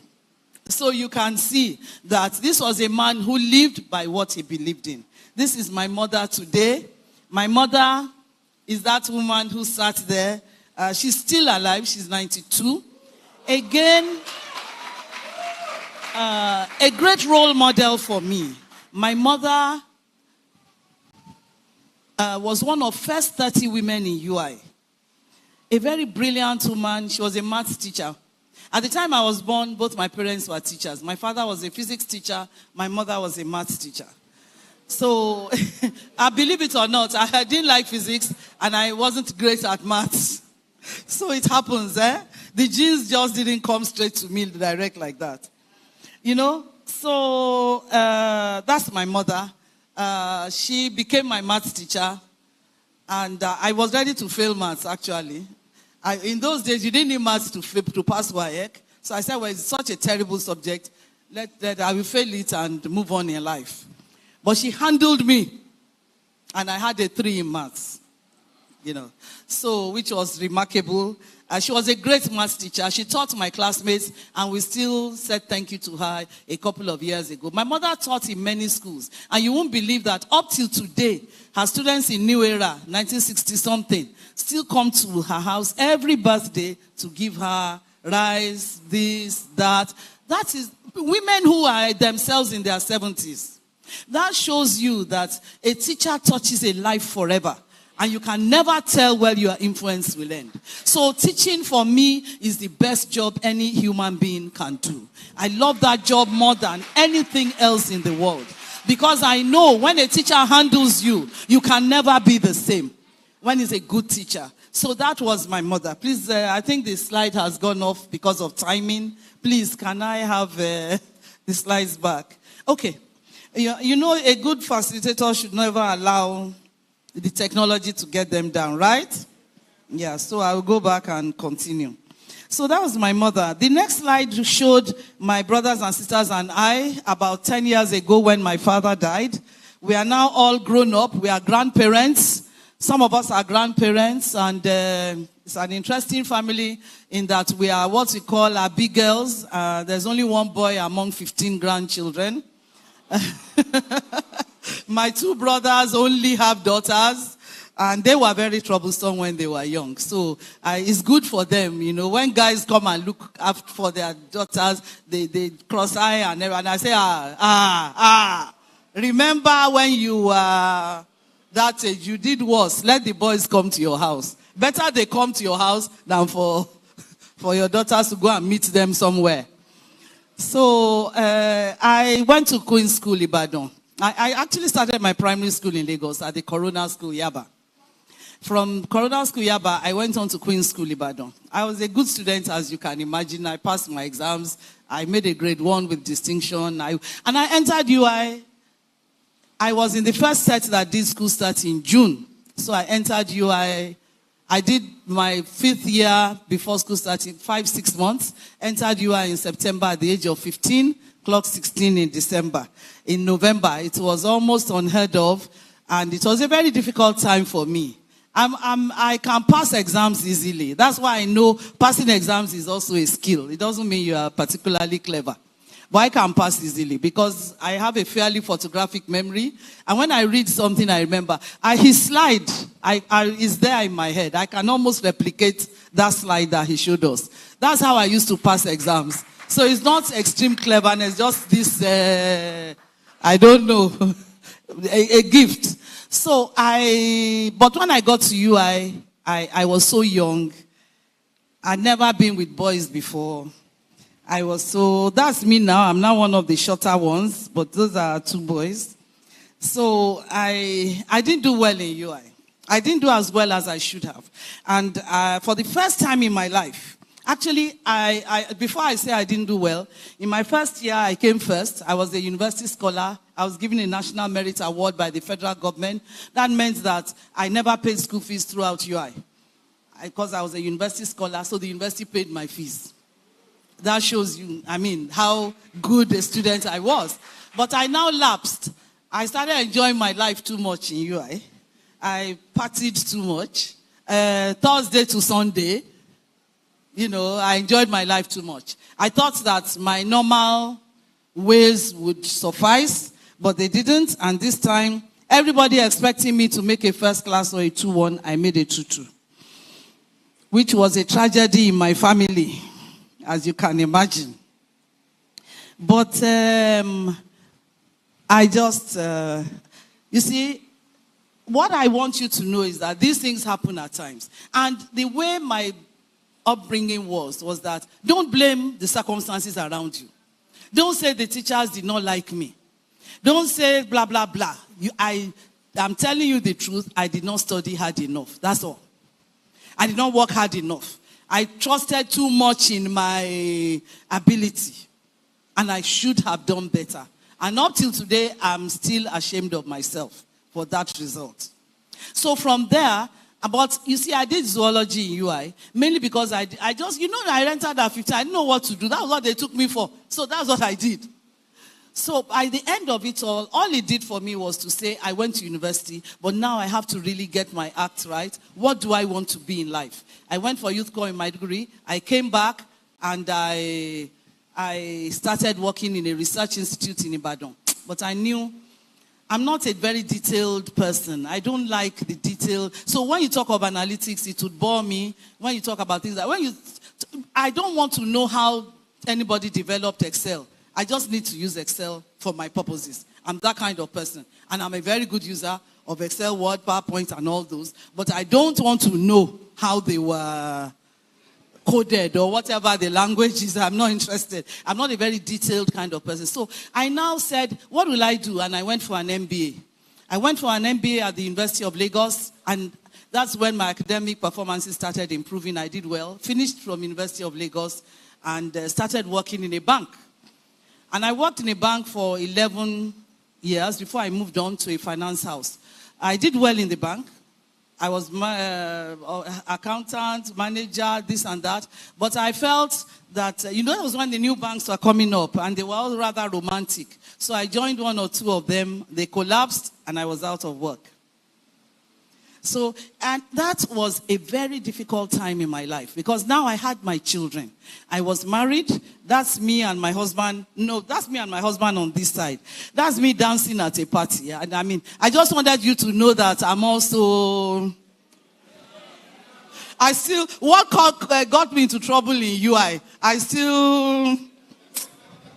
when I was scrolling through my pictures, there are many pictures of me dancing. And I said, ha! So I didn't change. But that's me. Now I had my children. Maybe you can have the next slide. And you can see I had a special child. So it was like, how am I going to bring up these children? I must bring them up to go to the best school that I can afford. My husband and I. So this was our decision. And I worked day and night. Now I had no job. It was terrific. I remember one day my son was going to school. He lifted up the sole of his foot and I saw a big hole in his sandals. I said, but what is this? He said, but you are broke. One day I stood outside. I was ill. I stood outside the house. I said, I can't go to hospital. I can't afford any hospital. My daughter said, I'm sure you regret leaving UBA.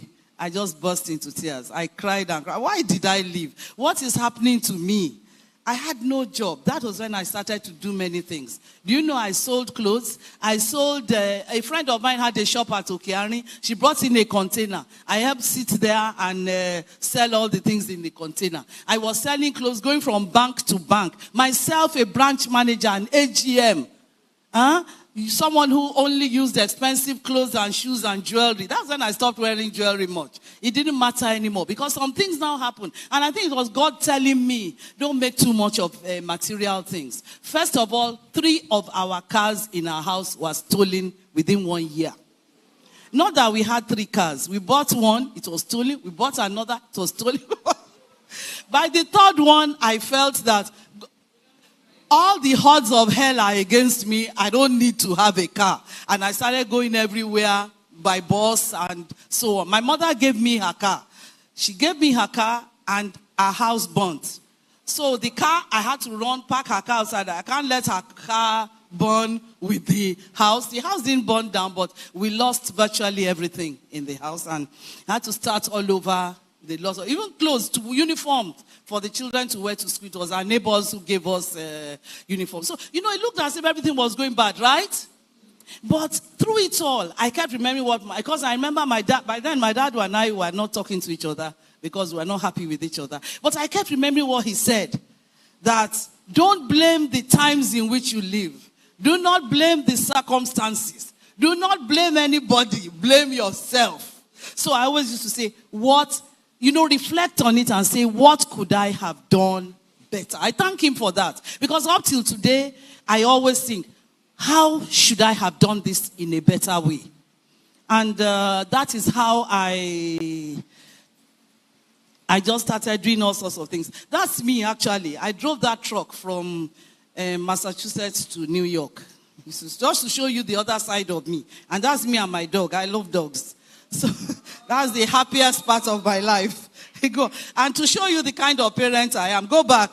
That's my daughter jumping into the water. She's a diver, she's a dancer, she's this and that. To show you I don't care what you do, just be happy with what you do. So that's the kind of parent I am. She went to Honduras, nobody has been there before, and she was diving for specimens under the sea.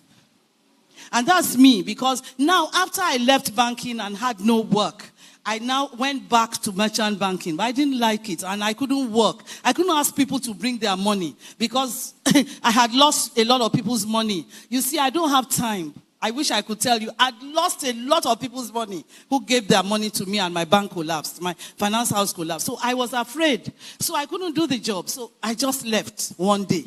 One day, I just left. And I started doing freelance facilitation teaching because I think I can teach banking. I started teaching banking and got into soft skills. And this is me when I became principal of Corona Secondary School. That's the second part of my life. But go on.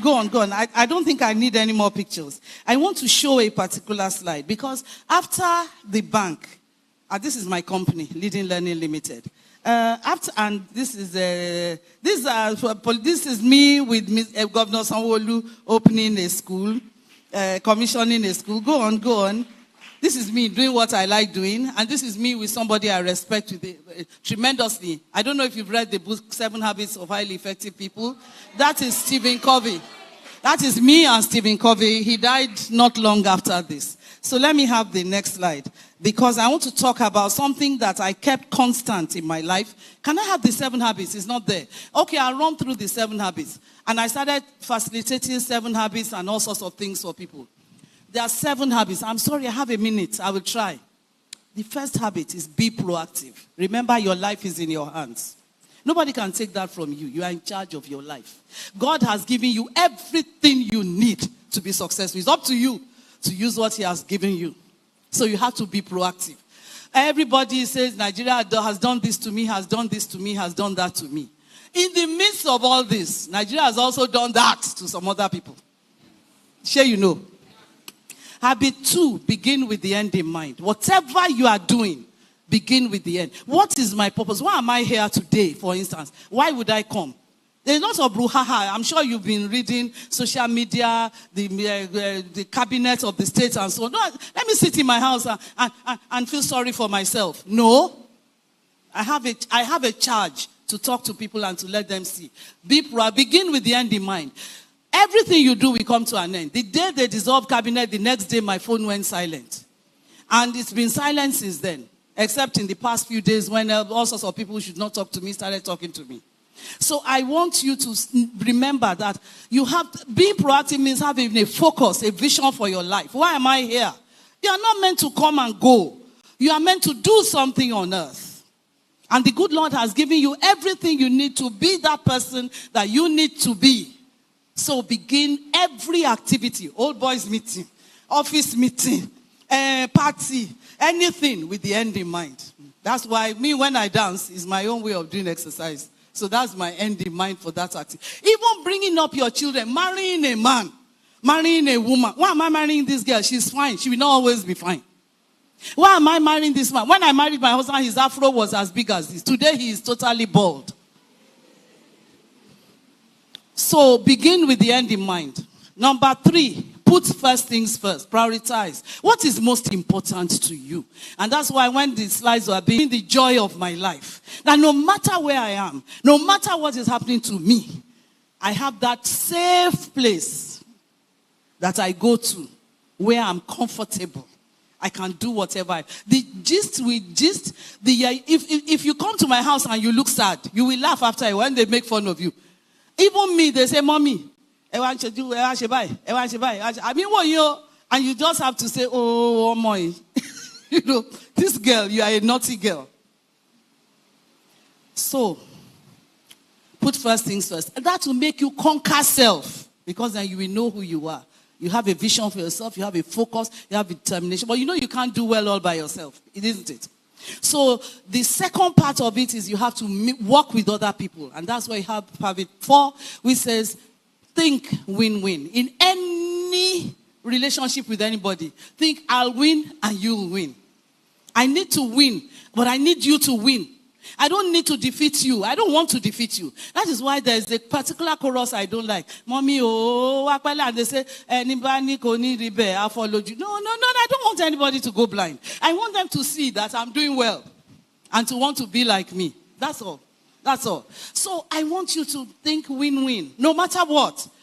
Except when you are doing sports. Then you can say, I got to defeat you. But remember in sports, if we are 100-meter runners, and I'm a serious athletics fanatic, if you are a 100-meter runner, you are going to run relay, Abby. So those people you are competing with, what happens? You are going to collaborate and work as a team. So can you see that many of the things that they are saying, I'm saying them, but just by telling these stories. You have to work with other people. You cannot be a shining star. You have to work with other people.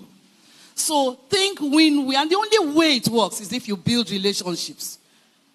When I live here, I want you to see me and not say, Mama, from food. You know, I want you to, and I don't want you to open the television and let people say things about me. And then you say, yes, that woman came. And what they are saying is what she did. So think win-win. The next one is seek first to understand. Then to be understood. Try and understand things from the other person's perspective, not yours. The quality of a relationship is dependent on the other person, not you. So, can you imagine you call your friends, oh yeah, amala. Let's go and have amala somewhere at a joint. Do you know there are some friends you say to, they say, so I'm the one for joint, not for Marriott, not 3-course meal. So she thinks I'm a low type of person. Am I making sense? So you have to study that relation, understand the person, and then after that, they can understand you. But you have to remember, the quality of the relationship is dependent on the other person. But never give anybody power over you. If somebody doesn't like you and you've tried, I think it's time to move on, right? Don't kill yourself over anybody. And habit 6 says synergize. 2 plus 2 is not 4. When you are synergizing. 2 plus 2 can be 100. Because that means both of us coming together to solve problems. By us talking to each other, it makes more sense than me just using my own ability. It's team. Together, everyone achieves more. So habit 7, the final habit, says, I've forgotten it. Sharpen the saw. Remain sharp, because there are 4 major dimensions of life. You cannot be successful in one dimension of life. Be a failure in another dimension and believe you are successful. No. You must be successful in all dimensions of life. The physical, the mental, the emotional, and the spiritual. And that is where the God factor comes in. You cannot do all this without God. Even when I'm passing through fire, I always remember, Father, why? Because at the end of it all, I have seen that it was for a purpose. Even I hope you know what I keep alluding to is that we went for screening by the house. They said they dropped me as a commissioner. What am I? What is this for, Father? There is a reason for it. People have come out. People have written all sorts of things. People have sent petitions. People who don't know me before have said all sorts of things.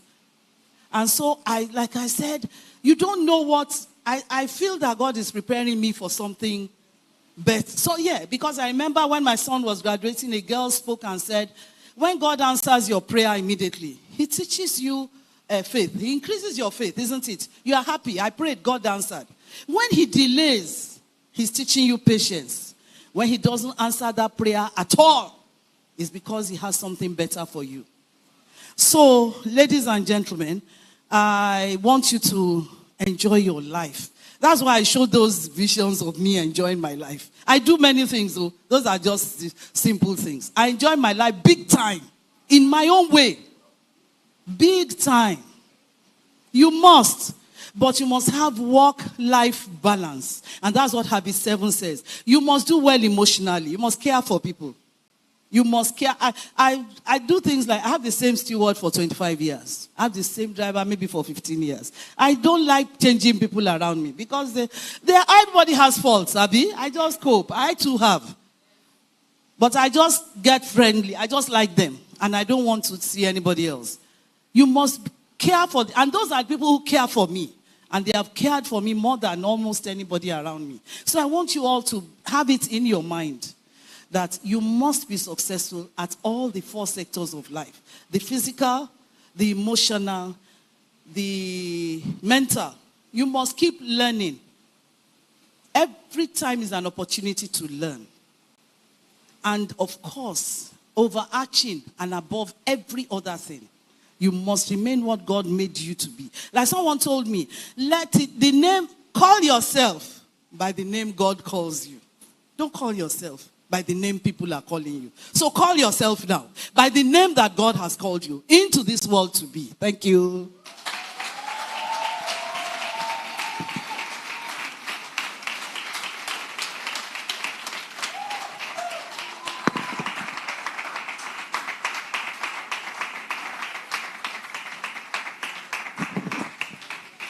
I was thinking that was going to be louder.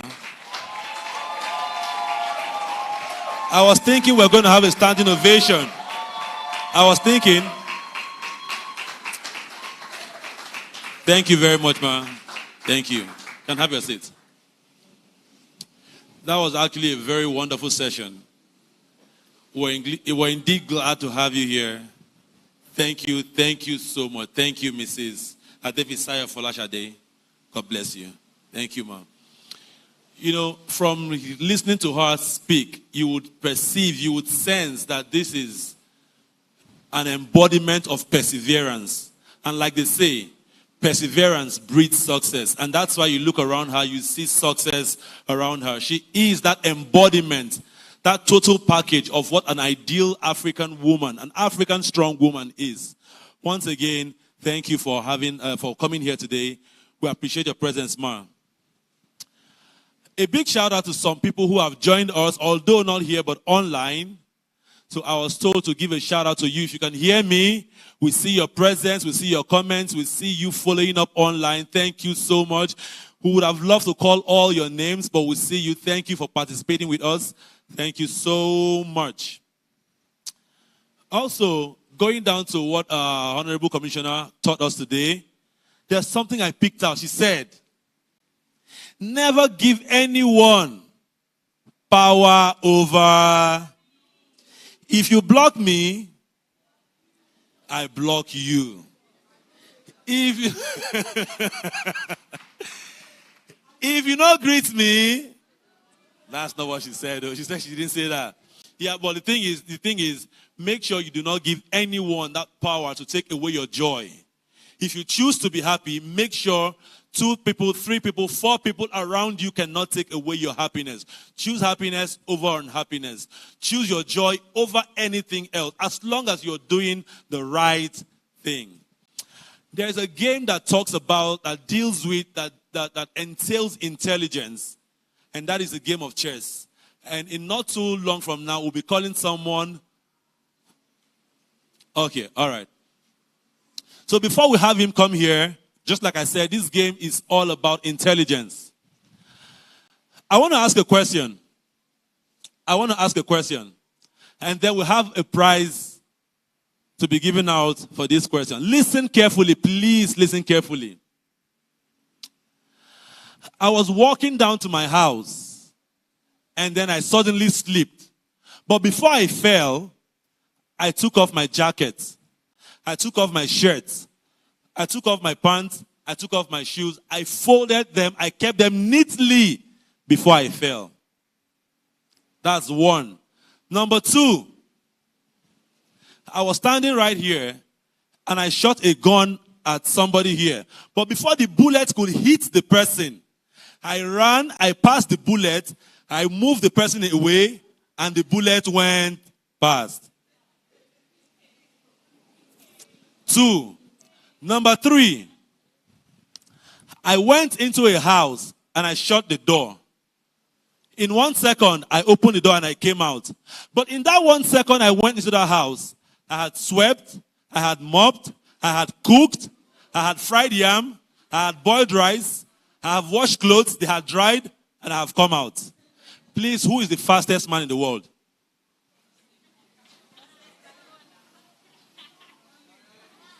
You heard my questions. You heard my questions. Should I repeat them? Should I repeat them? Who wants to answer? Who wants to answer? I don't trust you. Who wants to answer? The price is 5,000 naira, cash. The first to get to me.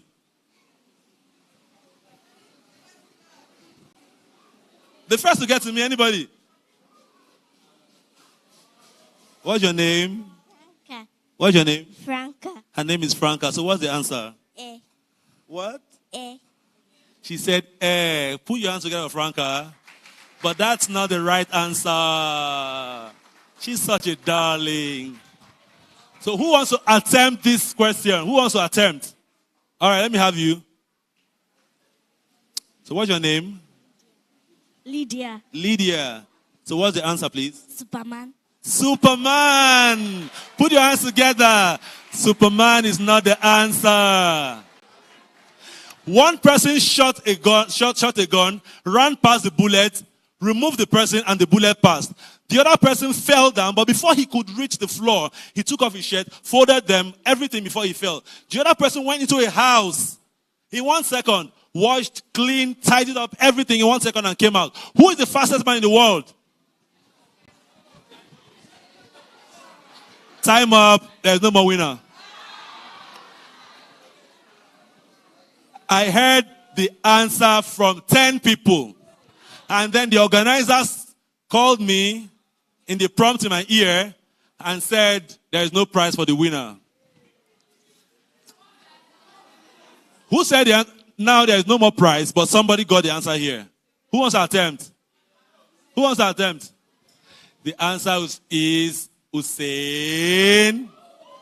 Come on. That's why I say pay attention to the question.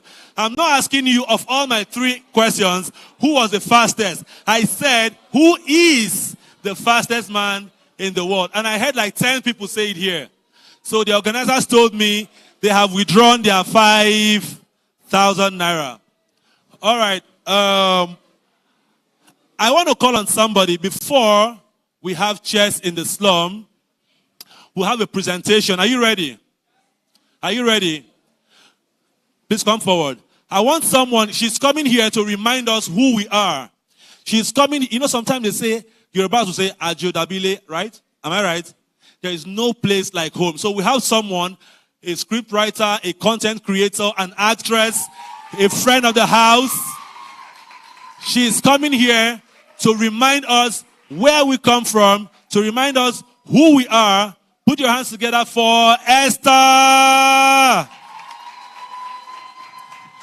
Yeah, by the way, this is a poem written by Iweza Maxwell and presented by Esther. Now, collaboration. Thank you very much. Hello, everyone. Okay, my name is Esther, and don't mind him. Although I have a degree in theater arts, I am not acting. Currently, I work as a content editor and writer with Budget Foundation. So, we have word here. I'm not a spoken word artist, so manage my style. Who is a Nigerian? When Buchi spoke, he said, Nigeria happened to him. And I asked everyone here today, has Nigeria happened to you? Still. I am a Nigerian. I am 1 in 5 Africans. 1 in 8 black people anywhere in the world. I am the richest black man, an Olympic gold winner, a Grammy Award winner, a Nobel Prize winner. I am a distinguished scientist. My roots run deep in the dusty Sahel of the north, in the rich rainforest of the east, and in the rocky hills of the west, in the oil swamps of the Niger Delta, in the warmth of our pristine villages and vibrant cities. Nigeria is my rock. Nigeria is my home. Nigeria is my hope. I am 200 tribes, speaking 350 languages, one of the highest in the world. If you see how badly they have beaten and dealt with me, you will wonder why I still wear a smile and shout, "We move." I am my brother's and my sister's keeper. I am strong, brave, and confident. I am a warrior, an Amazon with beautiful scars. You see, it's no wonder that on the map of Africa that is shaped like a gun, Nigeria, this undefeated giant, stands at the point of the trigger. I am beauty. I am the beauty. I am the sound. I am the passion. I am the vision of unfulfilled dreams waiting to manifest. I am the soul of the black continent. I am a Nigerian. I am the heart of Africa, and I am Nigeria. Thank you very much.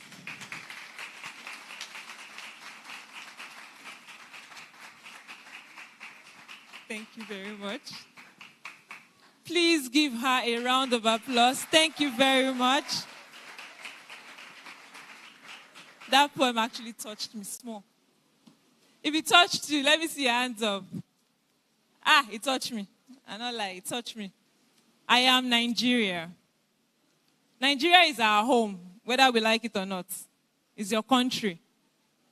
If you like Japa, if you like go out, you are still in Nigeria. Your name is Nigerian. And that is the hope that we have as emerging what? Global leaders. We are supposed to take Nigeria to the world. And that is what we are doing here. Training ourselves to build ourselves up to shine in Nigeria. Because at the end of the day, you are still what? You are still Nigerian. Ladies and gentlemen, it is now my distinct honor. Our next speaker is someone that I'm actually quite inspired by his journey. And the thing is, he actually grew up in Ikorodu too. So this is why I like the fact that we introduced him to the stage, because it tells us that don't think that where you're coming from, you cannot make it. Don't think that, Ikorodu. Truthfully, I have friends out there, you're from Ikorodu, Abi, Omo Ikorodu. That name automatically just is derogatory in a way. But this man has shown that out of the slums, a king or a queen can be made.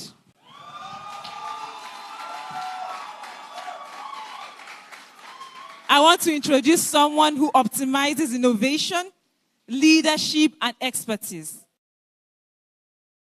This man, master,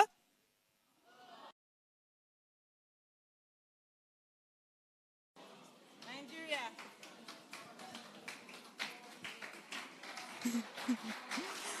And coach. Devil is a liar.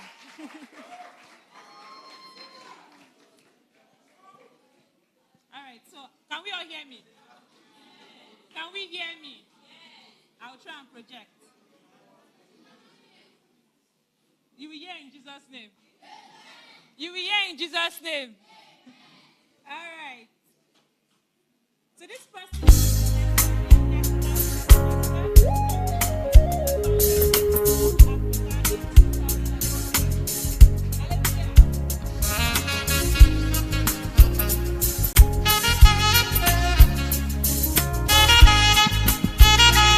He is driven by the conviction that chess can serve as a powerful educational tool to improve young lives and foster a generation of intellectuals.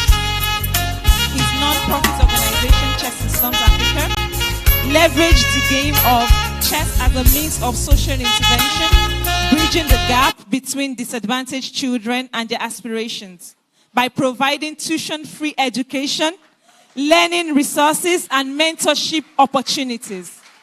Chess in Slum is creating an inclusive future for every African child.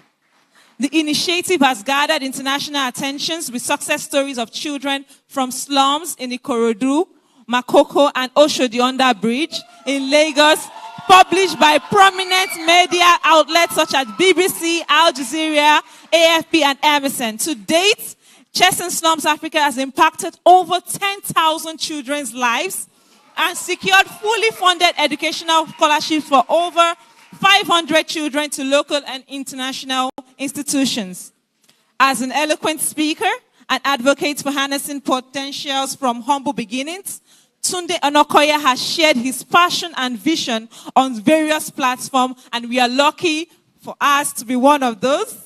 And his efforts has earned him numerous accolades, including the Future Awards Africa Prize for Community Action in 2021, the Business Insider Award for Social Entrepreneur of the Year in 2022, the JCI 10 Outstanding Young Persons of Nigeria Award for contribution to children, world peace, and or human rights in 2022, and also the Force of Social Good by Trend Up Award in 2022.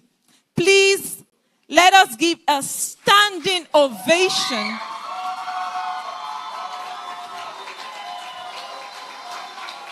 keep clapping until he gets here.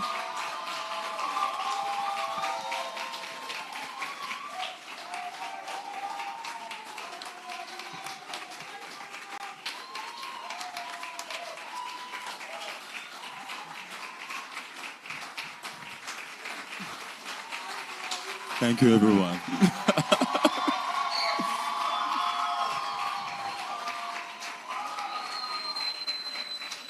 All right, I think we can all sit down now.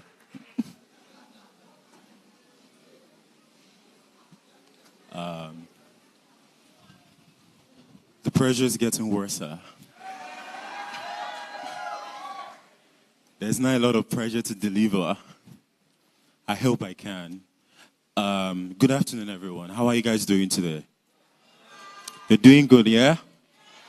All right. So, I'm so happy to be here. And I would first like to acknowledge everyone that has spoken before me and all the amazing speakers here. I'm so sorry I missed some of the sessions earlier because I came a bit late. The reason why that happened was because I wasn't supposed to be here today. I was meant to give my session virtually, but this morning I changed my mind because this is homecoming for me. I grew up here in Owutu. And, I recently had hip replacement surgery.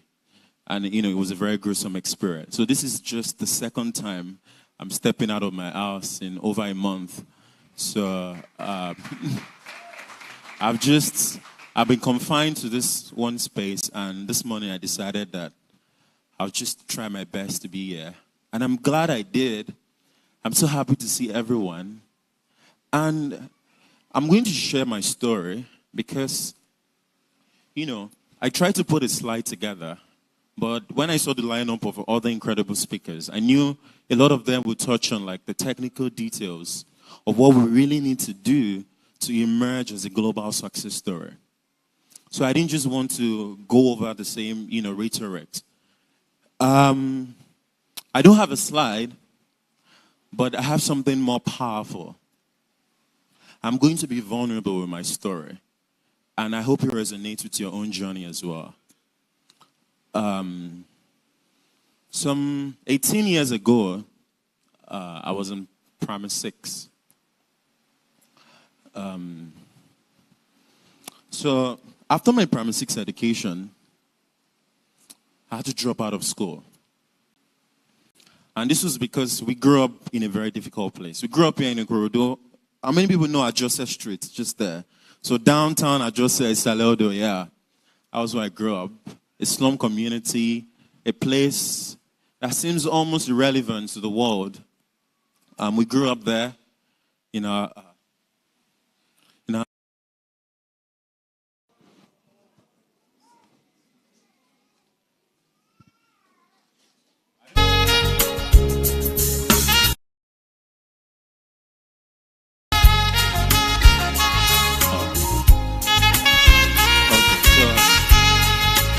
I grew up in Ajose, and, we grew up in a very difficult place, right? Me, my mom, my father, and my brother, 4 of us, in one room, face my face to, we shared toilets with 20 other tenants. And there was no bowl, so we had to fetch water from the well. And that was my reality, that was my childhood. But there was a lot of love in our family. We didn't have a lot, and at the time, my dad, they used to call him manager. A lot of the Egbon Adugbos here, area boys here in Ikorodu know him very well. He used to have this Moloe bus that used to drive. But then the government came in and said no more Moloe buses. So that was how I lost it. And that was how we lost our only way his only way to earn income as a family. And that affected us because after my primary 6 education, my father called me and said, listen, I've tried my best to educate you up to this level, but I can't continue anymore. And you'd have to learn something to support the family. And I was 10. And I understood this because I was the first child. And the onus was on me to step up and do something in that moment. So I was at home for 2 years. I didn't go to school for 2 years after primary school education. I was supporting my mom. My parents are not educated. My dad had this Moloe bus, that ended. My mom was a petty trader at Eco Market, so she sold all these bend-down select clothes. But because she was missing out a lot on our lives, she decided to stop because she would wake up very early in the morning to go to Eco and come back late at night. And she tried to look for a job around here. So she used to sell fruits at this community school, yeah. And she would walk it all the way down to the school. And sometimes would help her carry it down to the school. And one day, it's been 2 years, and one day my mom just woke up and she said something that I never forget. I will never forget this. She said, one of the greatest pains of her life was not getting an education.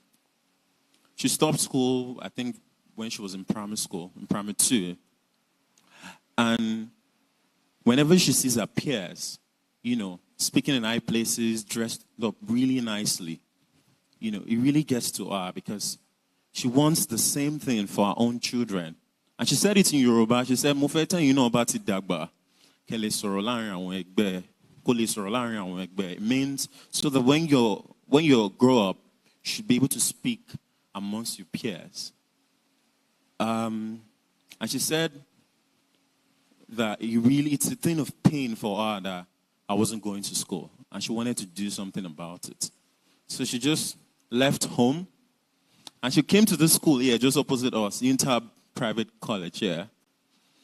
this is just it's deeply ironical because that was the school I attended over there. And she walked into the school and told the principal that, listen, I'd work here as a cleaner on the basis that you allow my child come to school here. And the principal then was Mrs. Esson.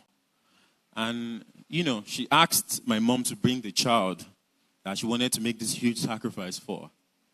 And I came, and they asked, what is a noun? And I didn't even remember what a noun was. I probably didn't even know it. And she said, well, don't just... It didn't make sense that she would make such a sacrifice for me to come back to school when I could just learn something. Maybe learn how to fix fridge or be a mechanic or something. And that was her advice. Let him learn some handwork, gain a skill. If he doesn't know what a noun is, he might struggle, and he's been out of school for 2 years. And because, we only spoke Yoruba at home, my English wasn't very fluent. And, I struggled with very low self-esteem because I couldn't articulate my thoughts. But my mom was insistent. And she told her that she was going to do it regardless, that they should please just let me come to school there. And that was it. And they had an agreement.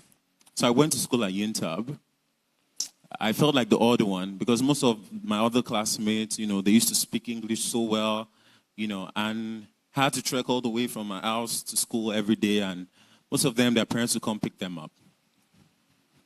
But I went to school there at UNTAB, and it changed my life in so many ways. Because for the first time, I got exposure beyond the confines of what I knew, beyond the confines of my own environment. I saw people and experienced people from a different background, away from mine. And in the 6 years that I was at UNTAB, from GSS1 to SS3, I did really well. And on the day I wrote my final senior WAEC paper, my mom resigned. And in those years, her salary was just 3,000 naira.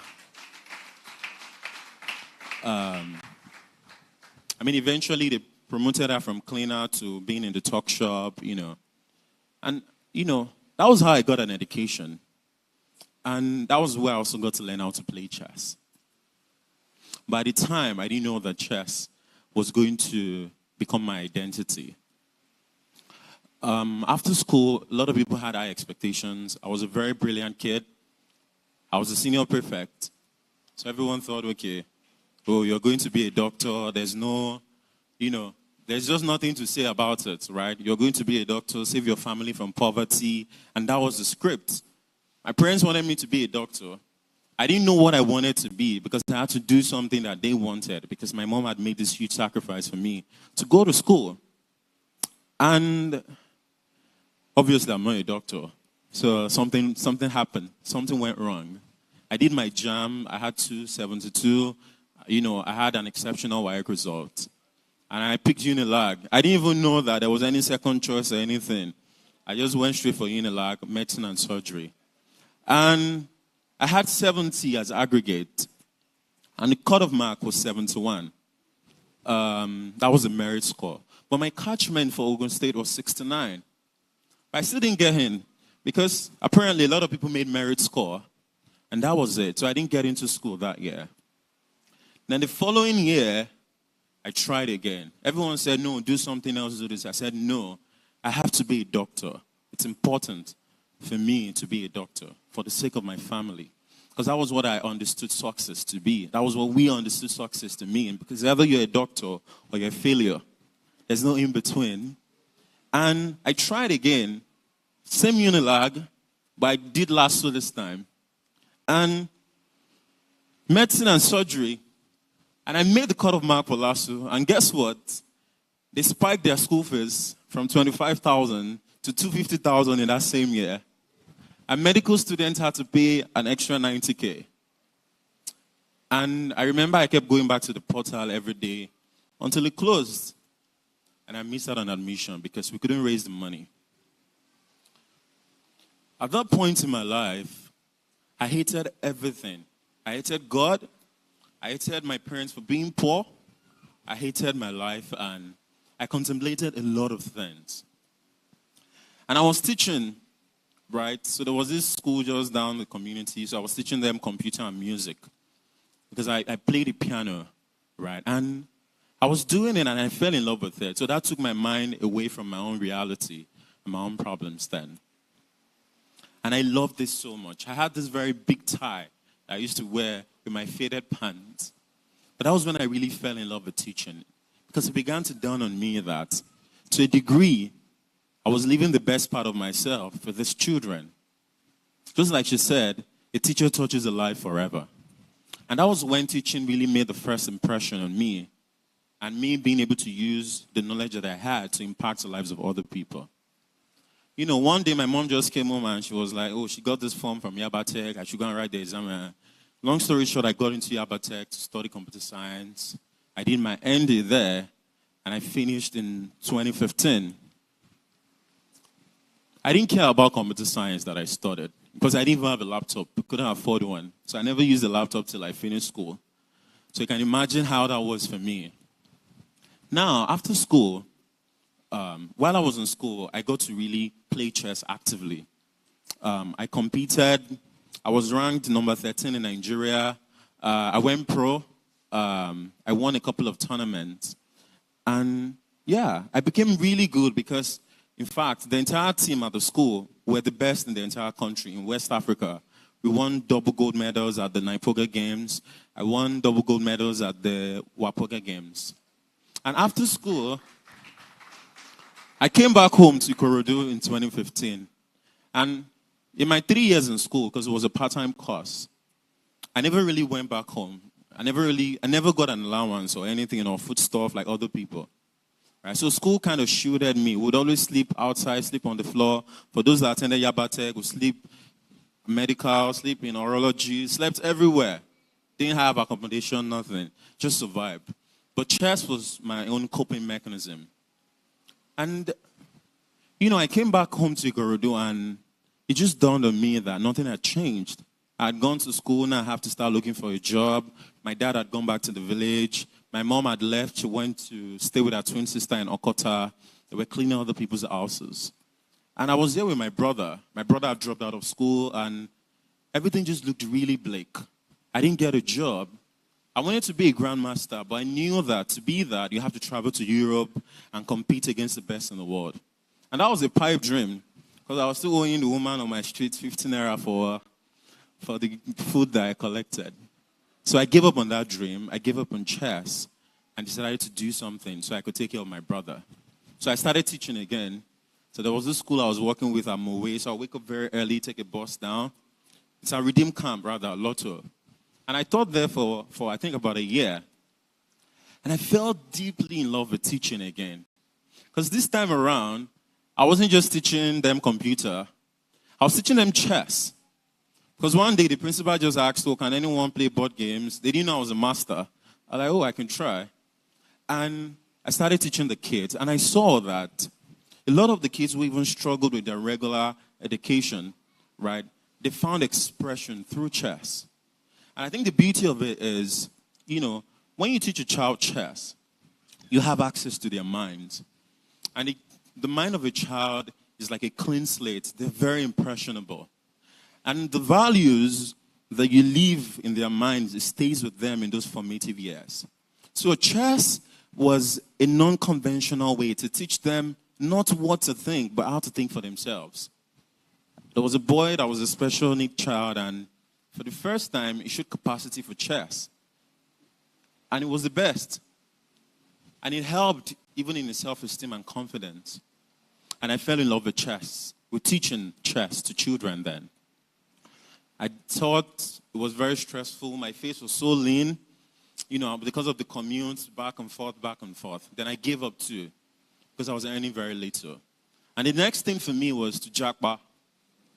I wanted to escape this wayward country because there was nothing for me here anymore. But that didn't work out because there was no money, obviously.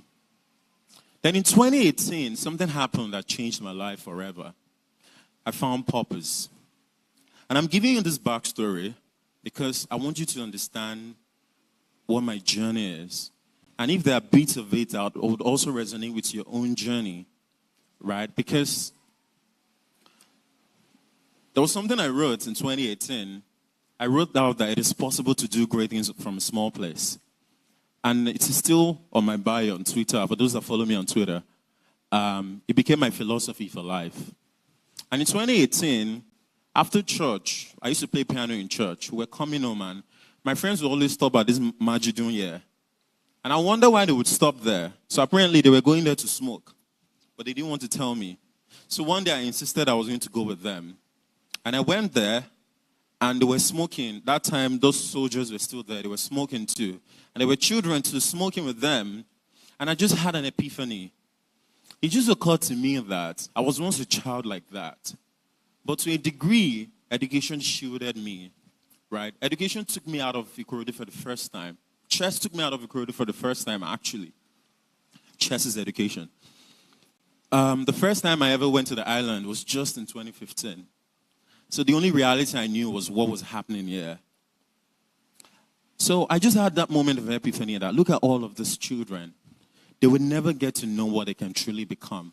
And that is one of the greatest tragedies of life, of poverty, of maybe even being Nigerian, is that you don't get to build capacity because there are no systems in place to help you reach that truest potential that you have that is still in it. So, but chess gave me a lifeline, right? And I began to see the world differently because of it. So I said I was going to do the same thing for the children. Instead of working with the rich kids in private schools, let me work with these ones that don't even have access to the classrooms. So I resigned from church and I said my Saturdays and Sundays, I'll devote it to coming to Majidun here to teach children that don't go to school, those children that were smoking, how to play chess. I didn't know what it was going to do for them. There was no end in mind. What I knew was it was going to give them an identity.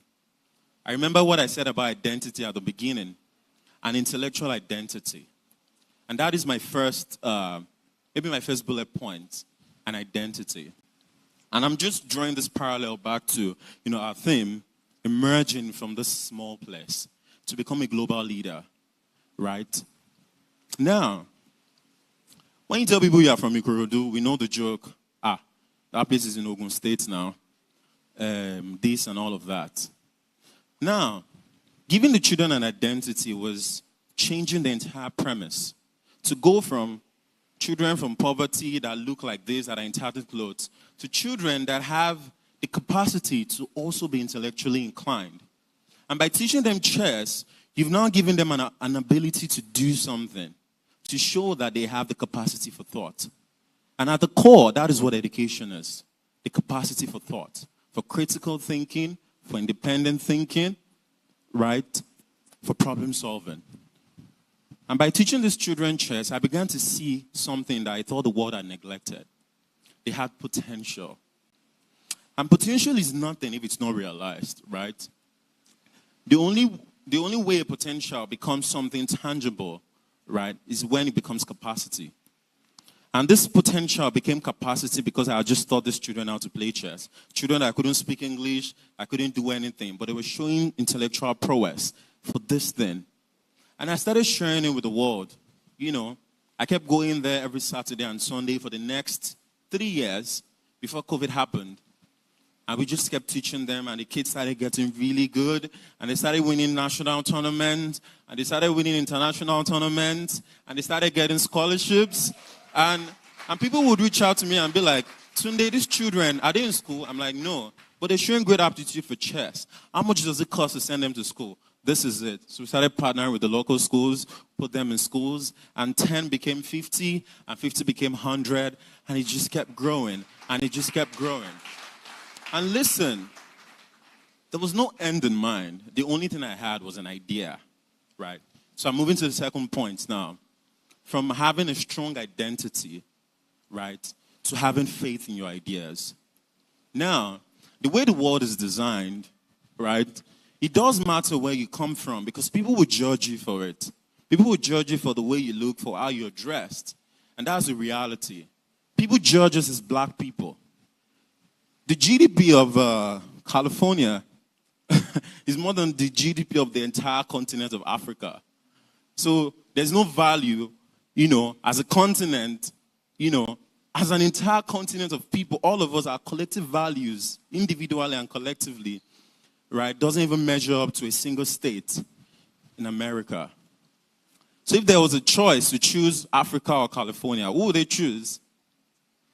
So it is clear. And that was a challenge to me. Like, it challenged me in so many ways, right?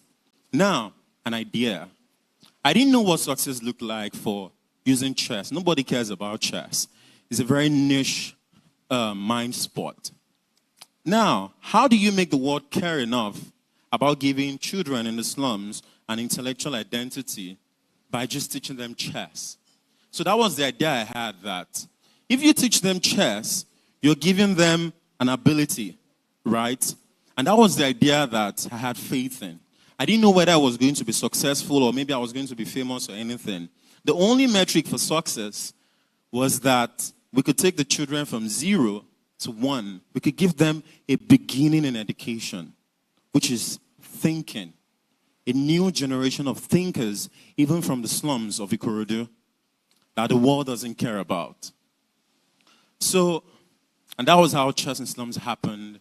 And we've gone on to do phenomenal things. We went to Shudi Bridge, we went to Makoko. Now we're in Kenya, we're in Tanzania, we're in over 10 African countries. And, you know, I was traveling a lot earlier this year.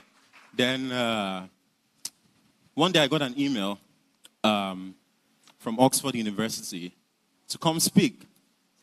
And I'd been to a couple of African countries, but this would be my first time in Europe. And it was a deeply humbling experience because I saw the other speakers. They were like billionaires, millionaires, all these people, the BUA group founder, you know, the person that brought telecoms to Africa. And I was just the only odd one out of there from Ikorodu. I know what I said. I said, Ikorodu will be there. And Ikorodu will be well represented. And I picked my bag and I traveled to the UK for the first time. And I walked into the university. And we had the conference at the Andrew Miles Institute. And once I walked into the hall, everyone stood up and started screaming. And I was like, what? So I'm popular here like this. And the organizer said something. They said, 3 out of 4 people that came here today came because of you. A lot of them follow you on social media, and they wanted to hear the story of doing great things from a small place. And that is what it is, really. And that is our collective stories here. I'm going to stop now, but this is our story of becoming. And I don't want you to see yourself as just another bloke from Ikorodu or somebody that, you know, has been dealt certain odds at life. Because just being here in Ikorodu means that you're at the back. We're running there, but you're still at the back. And there's some people, they have their head start almost at the finish line. Being here in Ikorodu, but guess what? You can still participate in the race. Because this is your story of becoming. And just like in the game of chess, the pawn, when it marches to the end of the board, it becomes the queen, the most powerful piece. So the pawn's ability is not in that present form, which is just one point. It is in what it can truly become. So what can you truly become? Because when you become is when you come into the truest realization of yourself. And that is the version of you that can truly add value to the world. And I'll leave this with these final words that I penned down. And this is what has helped me. I've been in a lot of rooms. Remember, I only did my end in Yabatech. I never went back to collect my certificate. In fact, my mom still says that I didn't really go to school like that. But listen, all of that doesn't matter. I've spoken with people. I've been in rooms with Tony Elumelu, with so many people around. Last year, I won over 17 awards. I said, it's okay. I don't want awards anymore because they don't validate the work that I do. Right? And awards are great because it feels good to be seen, to be heard. And some of you might get to that point that you did something exceptional and you get your moments in the spotlight. And this is what I want you to remember when you get into that spotlight. And this will be my final words. Become very intimate with generosity. Walk into more rooms asking, how can I help? Remember Ranko from 3 Idiots who said, pursue excellence and success will follow you what? Pants down. Find what you love and do it with great excellence. Your work is going to fill a large part of your life. And the only way to be truly satisfied is to do what you believe is great work. The only way to do great work is to love what you do. And if you haven't found it yet, keep looking. As with all matters of the art, you know once you find it. Keep looking and never settle. Even when their words or recognition don't come, you'll understand that it doesn't validate the work you do in any way. Someday, all of these sacrifices will add up, and it will count for something. And when the universe, and when God finally aligns for you, you realize that there are indeed decades when nothing happens. And there are weeks when decades happen. And in those decades when nothing happens, learn, unlearn, build capacity. So when your decades in a week happens, you'll be ready for it. And one day, the spotlight will shine on you. And you get a chance to prove your mettle and show the world what you're made of. The world will hear your story and marvel. The world will hear your Ikorodu story and marvel. Until then, live your life as if everything is a miracle. The world awaits your greatness, and I would always be rooting for you. Thank you. Whoa. Amazing. Amazing. Thank you. Thank you. Thank you. Thank you. We are also rooting for you, sir. Whoa. Maybe, thank you. Have your seat, please. Our last speaker, I don't think anybody gave him the script. He does not understand that sometimes when you talk like this, tears come down my eyes very easily. It's not like I'm crying, no. I just like washing my eyes when I hear things like this. So I was back there. I was about to start washing my eyes. But my co-host was like, come on, be a man. You know? Thank you. And one thing you did not mention, sir. I was at Makoko one time. Not just do you cut their hairs. Not just do you teach them chess. I was there with the day you cut their hairs. I saw the day you got them new clothes. Thank you. Well done, sir. Well done. There's nothing for us to say again, Abi's there. He has finished work. All Girls. right, please, don't forget, have faith in your ideas. You have an idea. Believe in it. Because out of something little drops of water, they say, make a mighty ocean. Okay, consistency is key. Like he said, he was doing this for years, but he didn't get noticed until much later. So don't think in that corner that nobody's looking at you, nobody's seeing what you're doing. People are watching out for you. One day, you are going to shine to the limelight. Amen? All right, I want to ask quickly. Our last speaker's name is Tunde Onokoya. Who can tell me his philosophy? You know I always come with a gift now. Come on. I always come with something. Who can tell me his philosophy? If we're all listening. The first to get to me. Who can tell me his philosophy? Are you coming? Okay, thank you. The first to get to me, it doesn't matter. Who can tell me his philosophy? His philosophy. I always do small things from do great things from his small. His philosophy is, it is possible to do great things from a small thing. But this time around, I did not say I have a gift, so thank you very much, sir. I did not say I have a gift now, you know. But really, I just want us to know, I just want to see how many of us were following. And he was following. Big man, thank you. Yeah? All right, so we want to recognize some people that just came in. We have Mr. Johnson Abati, founder. Thank you. Yes, I like the energy. They say He's the E for energy. of the Smarton House. You're welcome, And sir. He's someone that actually also trains people in children in Ikorodu. And he and Mr. Tunde Onokoya actually share a mentoring relationship. Yeah. Thank you so much. Welcome, sir. And also, I would like also keep the conversation going on all social media platforms. Hashtag TELexOwutu. Hashtag retelling the narrative. Yeah, please, on all your posts on social media, all the pictures you take, make sure you have the hashtag. You know what? Let's do something now. Bring out your phones, please. Bring out your phones, please. Take a selfie. Let's take a selfie with the next person beside you. Take a selfie with the next person beside you. Hey, come, let's take our selfie. So if you're on Instagram, if you're on X, that's Twitter, please post and then use the hashtag. I'm going to be following you. Girls. The selfie, girls and I, you. Okay. I'm posting this with the hashtag. Hashtag TELexOwutu. Hashtag retelling the narrative.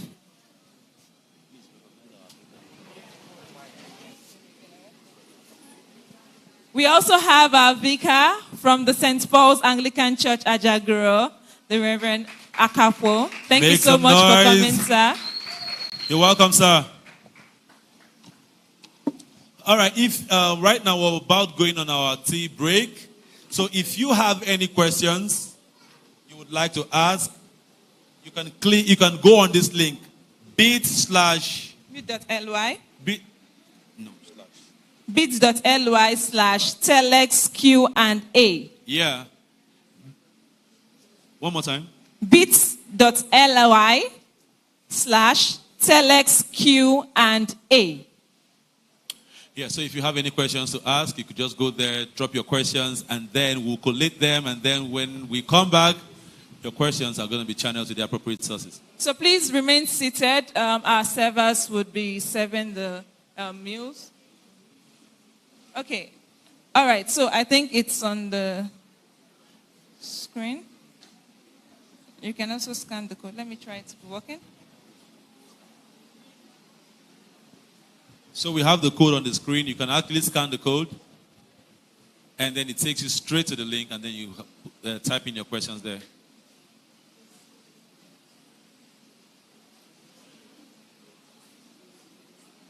Yeah, remain seated, please. Refreshments will get to you. I see them serving afang soup and eba. I see ewedu and amala going around. I see shawarma and salad. That's how we roll.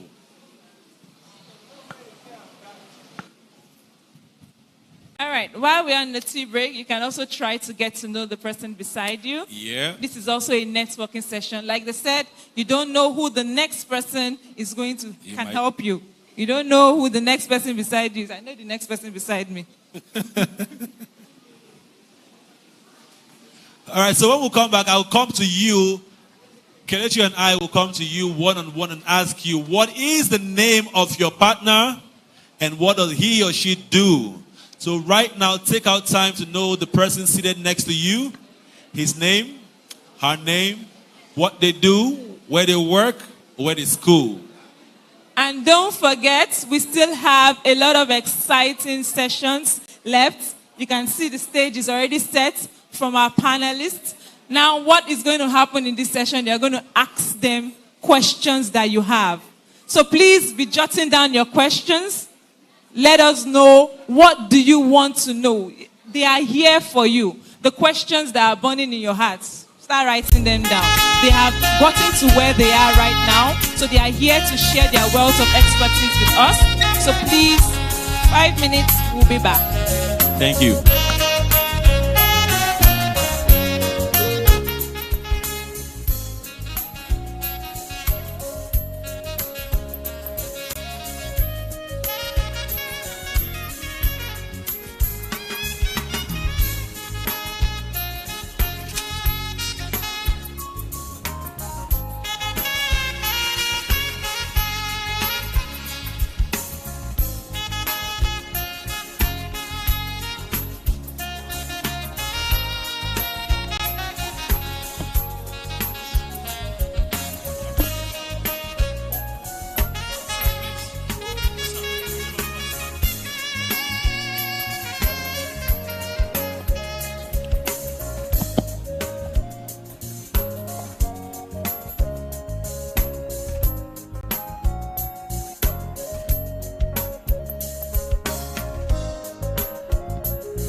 everyone.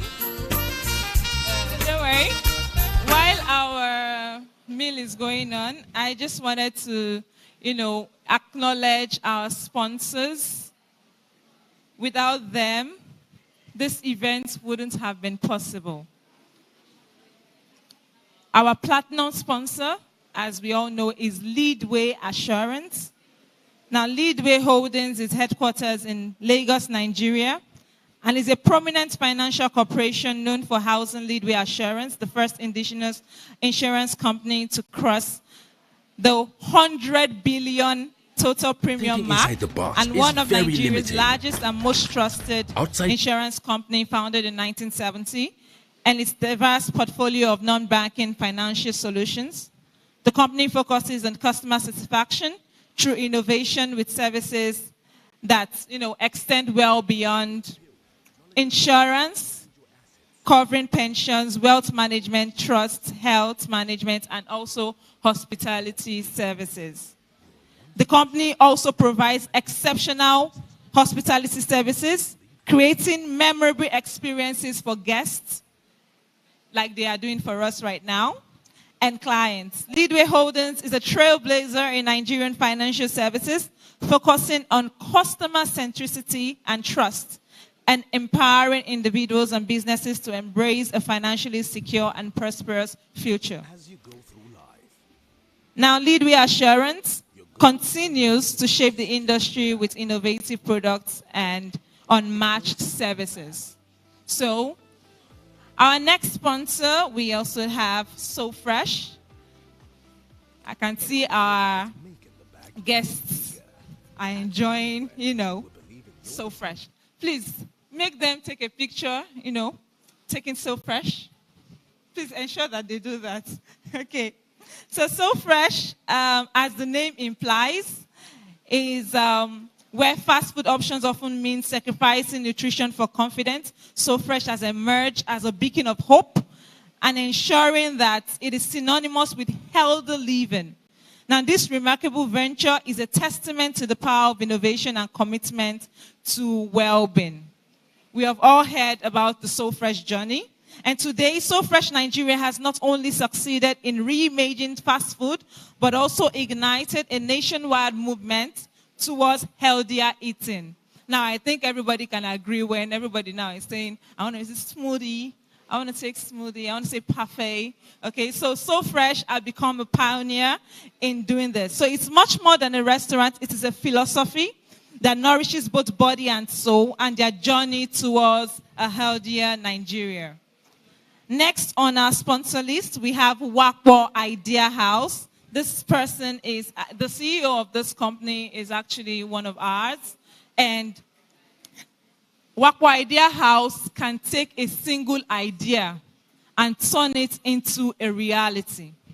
Now, Wakpo Idea House has a desire for creative genuinity and growing customer interest to satisfy the unending quest for lasting experience. Now, it brought the zeal and transformational change for innovative ideas and execution.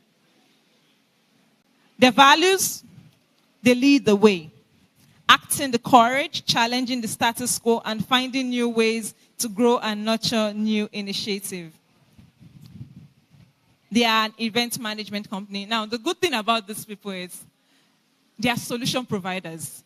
As at yesterday, we still had, one or two, and then Wakpo Idea House just came to the rescue. It said, Spider-Man to the rescue.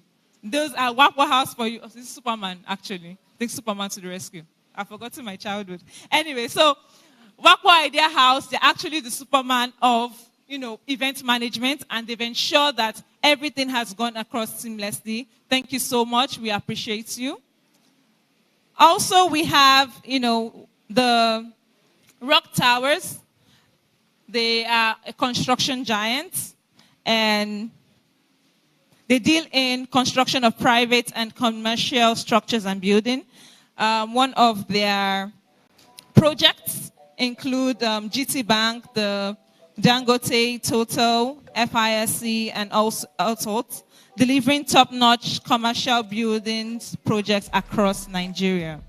The CEO is actually also one of our own in person of Olariwaju Adekombi. And he has quite a number of companies focused extensively on aesthetics, with increasing the maintenance cost of investment and of affordable. So basically what they do is they provide the following services: construction of residential and commercial buildings, structural and construction consultation, and also real estate. Rock Towers Limited. We need to, ensure that our sponsors, they know that, because without them, we wouldn't have been able to achieve this. Next on the list, we have AppleCart. As one of Nigeria's bustling e-commerce, AppleCart Nigeria has taken the country by storm, and by defining the way Nigerians access fresh foodstuffs, with a mission to bring the market to the doorstep of every household. AppleCart Nigeria has become a beacon of convenience and quality in the Nigerian food supply industry. The seamless connection of consumers with a wide array of fresh food products, from succulent fruits to farm-fresh vegetables and more, keeps the company as a favorite. Now, customers no longer need to brave long queues. Okay, personally, I don't like to go to the markets. Crowded markets, not my thing. So AppleCart to the rescue. Now, the platform offers a user-friendly interface, ensuring a smooth shopping experience. AppleCart also places a strong emphasis on quality. Quality, above all. Quality foodstuffs, fresh from the farm. Okay, partnering with local farmers and suppliers to guarantee that customers receive only the freshest and the finest of produce. Also, we have Clafia, our health partners. Clafia is a digital primary health company that connects individuals, families, and businesses to licensed health practitioners across Africa to receive affordable and accessible primary care from their comfort zone. Okay, so you don't necessarily have to go wherever. You can always get health care services at the comfort of your home. Their stand they are behind us there. Kafia, can you please wait for us? Yes, so at the back, you can go to meet them for inquiries.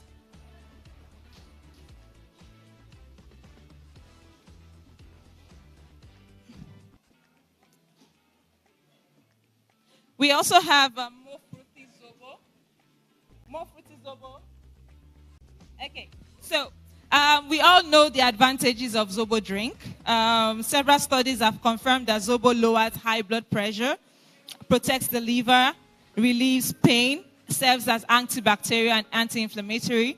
So, more fruity zobo is a healthy, fresh, and 100% natural drink that has catered to thousands of people, as well as notable events. Okay, so more fruity zobo contains a variety of fruits and is on a mission to help people consume healthy drinks. We are all about eating healthy here. Okay, so we have healthy foods from healthy living from So Fresh, AppleCart, and now More Fruity. Next, we have Evolac. Evolac is an indigenous tea maker based in Nigeria, with a passion for craftsmanship and a commitment to promoting locally sourced materials. Evolac excels in creating high-quality and affordable leather products, from stylish leather shoes and belts to trendy bracelets and bags. Evolac showcases the rich heritage of Nigerian craftsmanship. Every item is meticulously handcrafted with attention to detail, ensuring durability and comfort. Evolac is proud to contribute to the growth of the local industry and bring forth products that represent the essence of Nigerian industry. What sets Evolac apart is its commitment to sustainability and supporting local resources, embracing the rich cultural heritage and resources of Nigeria. Evolac sources its superior quality leather locally, highlighting the incredible craftsmanship and talents found within the nation.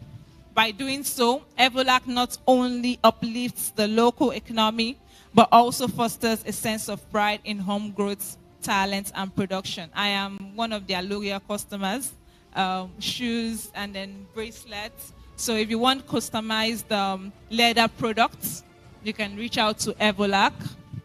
One of their sponsors is behind. So you can reach out to me if you want to connect with them.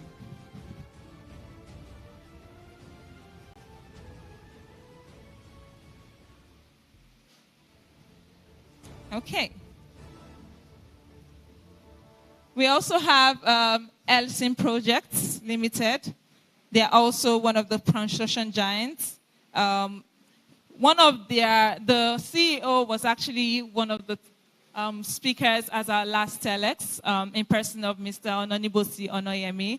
It's unfortunate he couldn't be here today. Well, they are actually very good and versed in construction of residential and commercial buildings, structural and construction consultations, as well as real estate projects. All right, so please, I think you can, please, let's give a warm round of applause to all our sponsors. I know I've said a lot, and you might not have listened, but please, you can see their brand products here. Without them, I don't think we would have had this program. So please, as I'm talking, please just be clapping for them. Leadway, Apple Cats, So Fresh, Elikin Projects, Wakpo Idea House, More Fruity, Evolac, Dadam, Rock Towers, and so on. Please give them a round of applause. Thank you very much.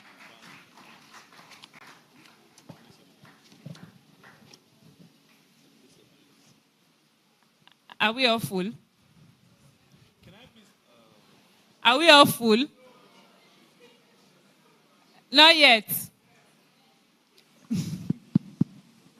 What else do we want? But Just I make saw your them request. passing, what did they say again? Afang soup. Afang soup. They ate, but they will not tell you. Yes, I now. saw Afang soup, but they won't tell you. I saw it too. See, their mouth is, see, the If mouth you is want still moving. anything, our welfare officer is over there. Tosin Adetifa. So whatever you want, meet Tosin Adetifa. He will serve you whatever you want, anything. Yeah, feel free to meet him. Whatever you want, he will serve you. Tosin, are you ready? Please, I would like to have one or two ushers here, please. I would like to have an usher right here. I would like to have an usher right here.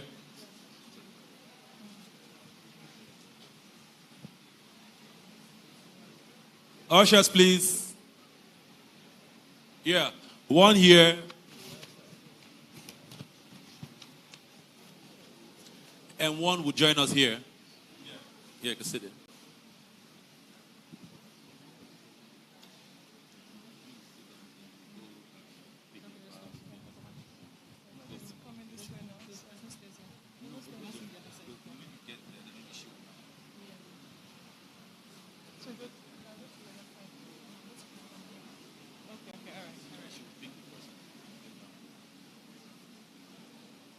All right, ladies and gentlemen,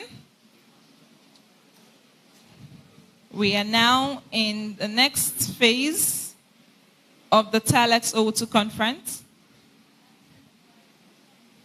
The panel session, I'm sure most of us have been waiting.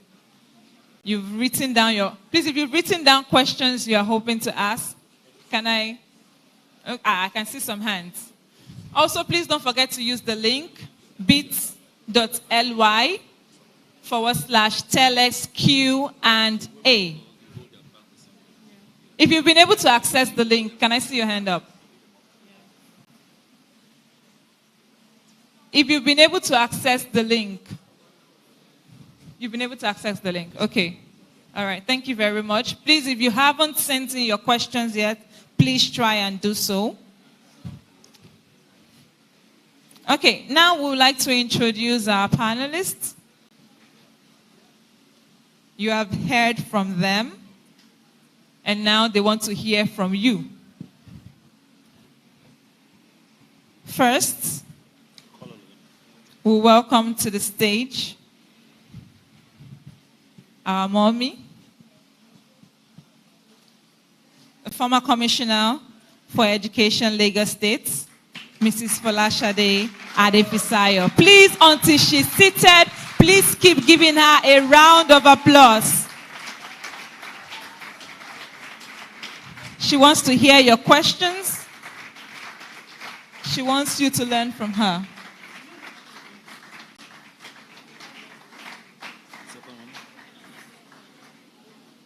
Next on our list,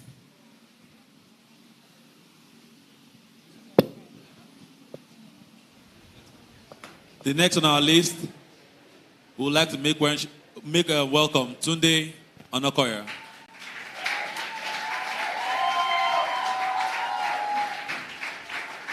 Thank you.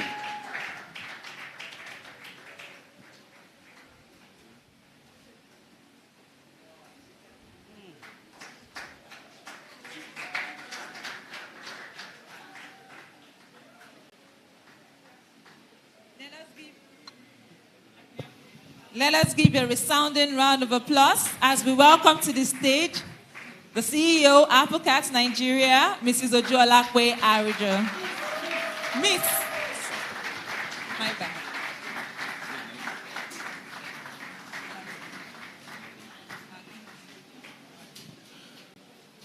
Next to come up, our keynote speaker, Mr. Olagoke Balogun.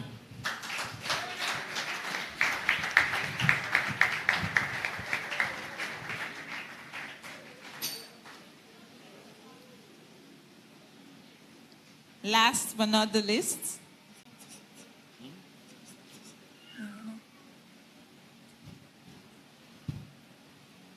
our homegrown, watered, Buttered and buttered. Mr. Buchi Irogwarachi, the person I don't know that bears my surname. Welcome to the stage.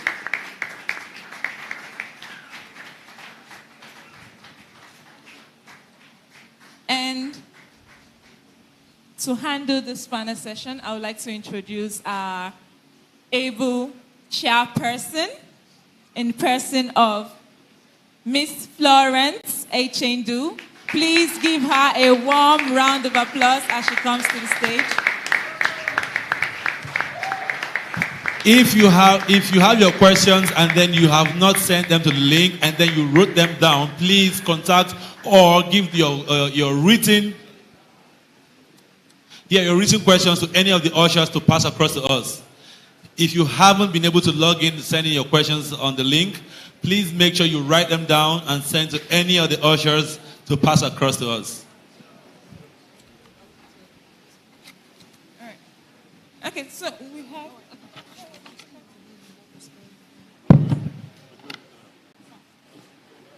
Ladies and gentlemen, are we good? Hello everyone, can you hear me? Can we hear me? If you're excited for TELexOwutu 2023, let me hear you make some noise. That's the kind of energy I like in the room. But that energy hasn't come up yet. If you know and you're sure that you know that you're excited about TELexOwutu 2023, please make a louder noise. All right, thank you so much, everyone who has been seated here from the inception up until now. If you look on the stage, you can see that there is one seat vacant, right? Am I correct? All right, then. The reason that seat is vacant is because we have one last panelist who unfortunately couldn't make it for the narrative session, but is right here with us in the auditorium. And I like how our elders on the stage just left the center stage for the youngest panelist. So ladies and gentlemen, without further ado, I would like to bring up on stage our youngest panelist who started his first business at the age of 16. Are you listening? The reason I call him the youngest panelist is because he's actually the youngest, right? I mean, when we were going through publicity for this program and I had posted his profile on social media, someone reached out to me and said, hey, somebody made his first million at 16. What am I doing with my life? I'm 25. Right? But then again, his story is that of inspiration, and he will definitely be sharing that with us on stage. Ladies and gentlemen, please put your hands together for Prosperity or Lauren Femi. Keep it jamming, keep it jamming, keep it jamming, keep it jamming.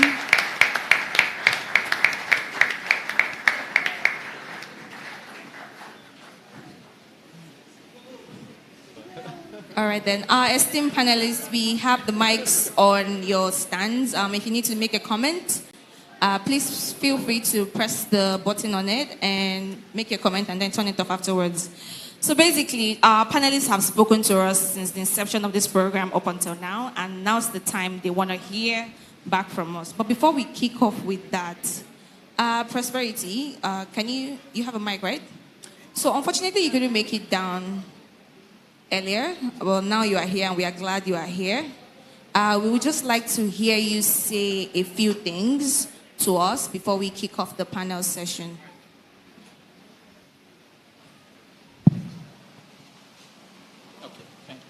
All right then. Say in a nutshell, let's just do about 3 to 5 minutes. Go ahead. Okay. Yeah. So, good afternoon, everyone. Yeah, I'm very, very happy to be here, and I've listened to everyone speak on my way here, and I have to say this is so beautiful. Thank you so much, Saz and Maz, for making this happen. Yeah. So, and I also like to say thank you to TELexOwutu for bringing something this beautiful to Ikorodu. So, yeah. Please put your hands together for TELexOwutu now. Hapa! Ikorodu to the world! Okay, so honestly, I had a very long page where I'd written what I would like to share. But since I have very little time, I think I'll just emphasize on the major key points I would have liked to share. So there's this principle I put together.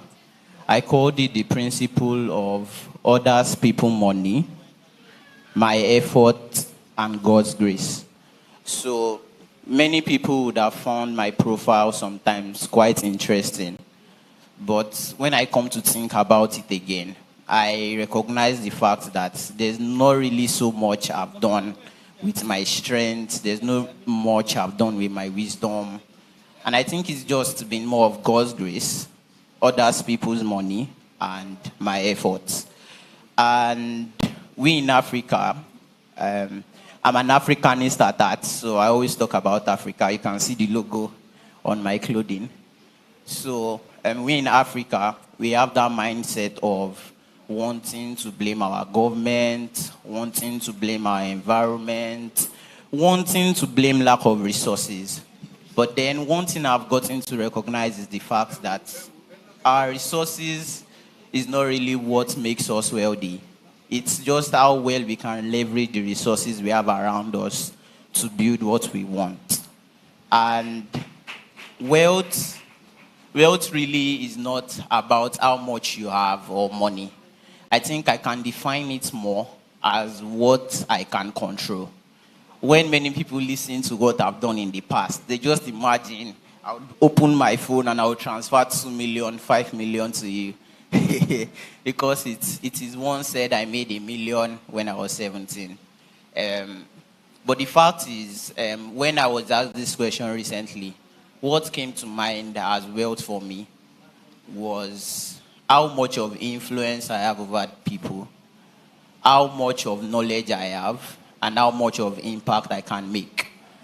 And I really believe that when I die and people want to define the story of my success, they would not define it by how much I have. They would define it by how much of impact I made while I lived on this world.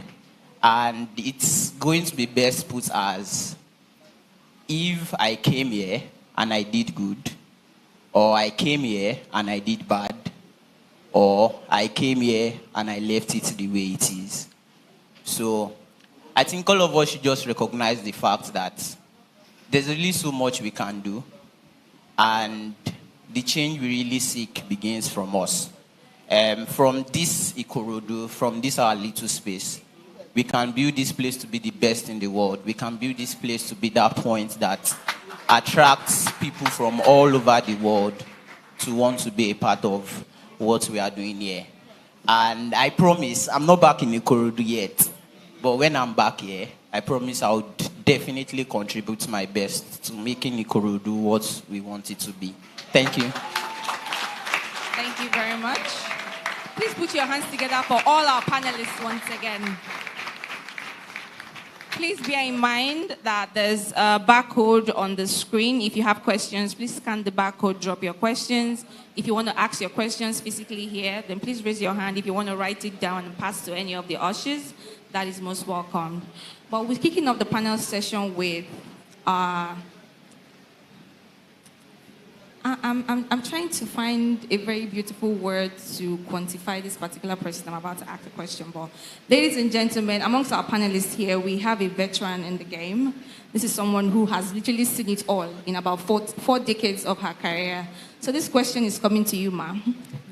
The question is, we know you've seen it all, right? From the private sector to the public space, the international stage, and you've seen, across different generations, baby bloomers, our recent headache, Gen Z, the millennials, and the upcoming beautiful trouble, Gen Alpha. It's a whole lot, right? So the question, the word on the street usually says, school na scam. Literally. We've heard that word a lot of times, saying, what's the essence of going to school? Because a lot of times people study one thing in school, and they are doing something else entirely. So people keep saying school. Even from our panelists here who have said one or two things today, we have seen people who studied something different in school and are thriving in a different career altogether. So what are your thoughts on that word, school is a scam?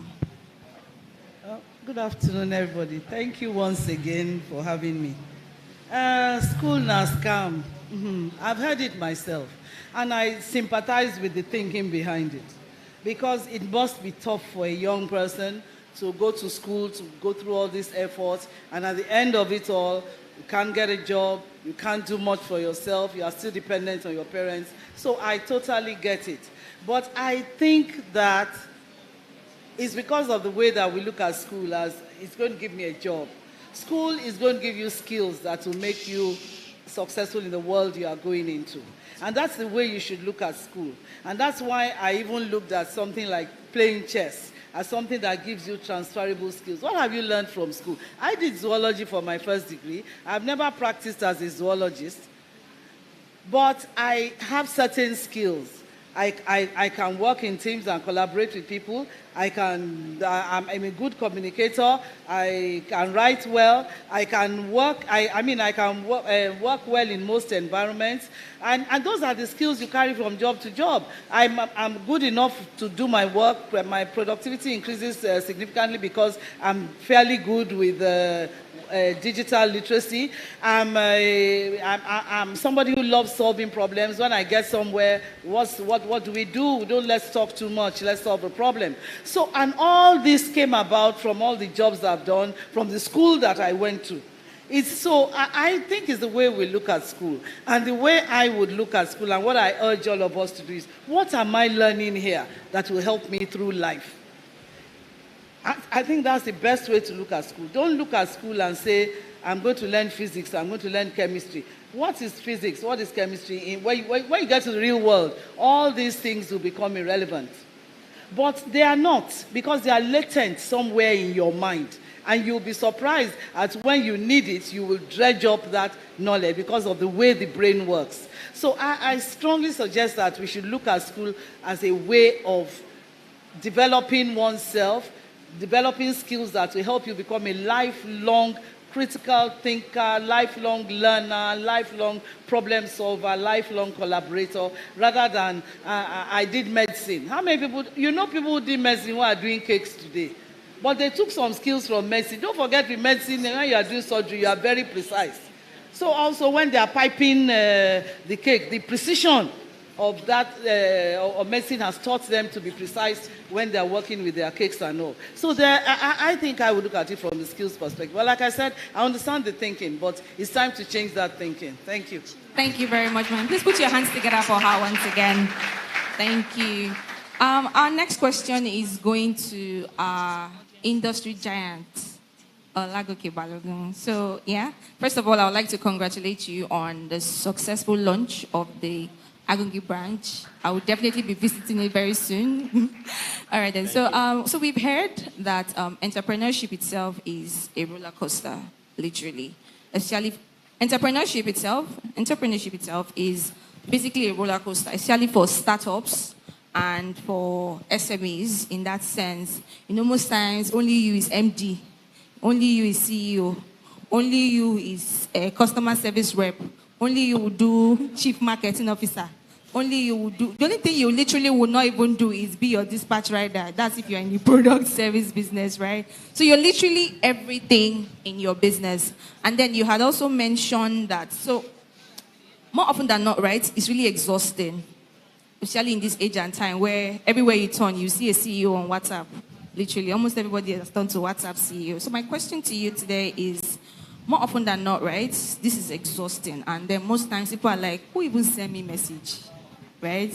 I shouldn't have even stuck in my 9 to 5 instead of branching out to come and do this, because I remember during your speech, you had mentioned that every single experience, every single job you have worked in time past, it was the accumulation of those experiences that has formed you into who you are today. So the question now is, how exactly would you advise that young people should navigate, especially this startup stage, because people are really struggling, to be honest, and most of the time they are wondering, how can we approach this sense of being an entrepreneur, especially for those people who are wondering, should I leave my 9 to 5? Should I focus on this? How do we basically navigate all of that? Thank you. All right. Thank you very much for that question. Entrepreneurship. I don't like to sugarcoat it. Amongst many difficult things you can do in this life, becoming an entrepreneur, starting a business will rank high up there. You've rightly said it becomes a roller coaster emotion almost every now and then. I've done this for 13 years, and believe me when I tell you that this year I still had that thought. Remember I told you I was working at Chevron, I had a very good job, I was earning very well, but I really just wanted more for myself, and I left. And if you know everything that has happened this year in the economic climate, so as a business person, you start out the year planning. Say this is what we're going to do, this is how much we're going to spend, and then the first 3 months, things starts to change drastically. And I told myself, if I still at Chevron now, it's just to wait, receive some millions, and I'm happy. But now, I'm having to make all these decisions, having to make all these changes. So that is the reality of an entrepreneurial life. So how do you navigate, that uncertainty, especially when you're just starting out? I would say the first thing is it's important to always have a clear vision of what you want to do per time. So if you start a business or you are starting a new year as a business, what is your plan? What are your goals? Identify those early. What that helps you to do, it doesn't mean that everything will work according to plan. But if you have a plan and you have a vision, you have clarity of what you want to do, as things start to move along or things start to change, it helps you go back to your plan and know how far you are from it, how close you are from it, what do you need to change, what do you need to adjust. And it's important not to put pressure on yourself. 3 years ago, I attended an event.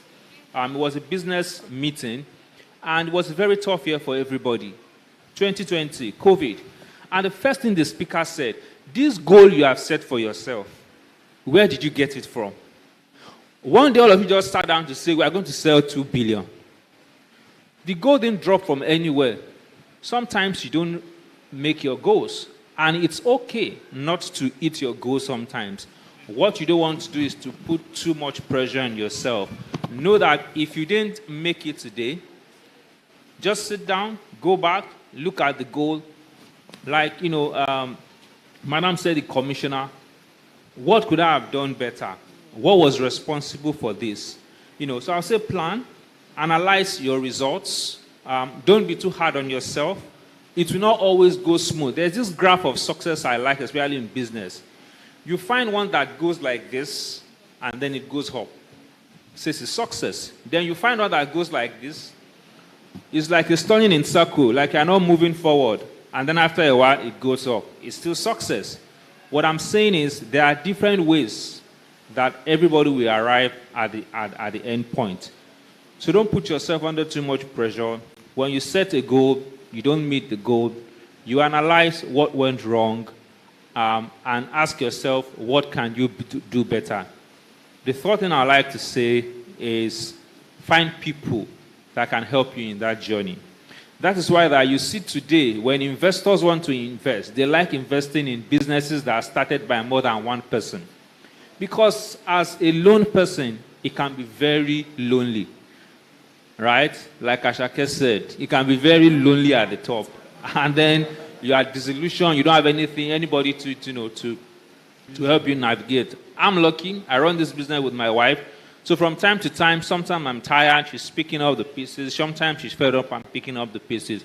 So find people, to help you along the journey. When you start to have staff, don't try to run it alone. Leverage on the power of people, leverage on their strength, leverage on their skill, and work with people that can help you navigate those tough times. All right, then, thank you very much. Like you just mentioned, please put your hands together for him once again. Like you mentioned, leverage people, and that would definitely help your journey. So this brings me back to what Onyebuchi said while he was speaking earlier. You had mentioned in your speech the essence of having a mentor. I mean, someone who has walked the path before you, such that you can climb on their shoulders and not repeat the same mistakes they made. So now the question is, it's easy to say, find a mentor, find a mentor, find a mentor. Where will you go and get a mentor from? Like, sometimes the person you look up to in that sense is somebody that is so afar off, and you can't even reach this person, right? Sometimes it's like, you can't even connect with this person. So the question now is, how would you advise young people go about the process of getting a mentor? Well, to be fair to you, that's actually a very tough question. And I would say that because I feel mentor and mentee relationship should be kind of symbiotic. We mentors actually also have the responsibility to go and seek for people to, mentor, and get them out. I hope that wherever you are, if you're here and you have gotten to the position or level where you should serve as a mentor, I think if you've not done that, at this point, you need to look within your immediate environment and get someone to mentor. Then for people that are actually, for young ones looking for mentor, I would advise sometimes you actually need to be bold. You need to just walk up and take the bull by the horn. And first of all, you need to look at what you want and look around you. Sometimes we tend to look too high to the sky. We are looking at Steve Jobs. Steve Jobs can be your mentor. His works are there. You can learn from him. You can learn from his mistakes. But why don't you look closer home? I started from my first mentor, who was my dad. I looked at his life, and it was a very wonderful example for me, and it was so exemplary. All the things he had to go through, all the situations he was in, and I just attached myself to him, and I learned from him. And then when I got into the professional world, I looked at my own boss. The day I decided that I wanted her to be my mentor, I went to her office. I said, "Ma, I want you to be my mentor. I want to learn from you." And she just laughed. She's a very wonderful professional, and she's an excellent family woman. She still takes care of her home. She prioritizes her home. She prioritizes work-life balance. And these are some of the things that I actually, felt I needed to learn to manage. So I went to meet her, and I told her up front that, look, I want to be your mentor. So for young ones, look around you. Like I said, identify the values that you want to learn from. First of all, know yourself, and then look around you. See people that exemplify those values that you are looking out for. Then meet with them. And even at that, you can learn from a distance. You can also learn from a distance. You can get a mentor from a distance. Some wonderful people that they have their biography, their life is out there for you to learn from. Some of them, they give talks, TED Talks, and, you can also learn from them. So, yes, you have to be very, very deliberate about it. And it's not something that you just approach, for the sake of ticking the box. You need to do real due diligence. You need to work to get a mentor. And you need to put in that effort. So, that's all I can, say here. All right, thank you very much. Tunde, would you like to chip in something towards that question? How would you advise people go around getting a mentor? Because I know there's a mentorship program that you are currently involved in. So please go ahead. All right, thank you very much.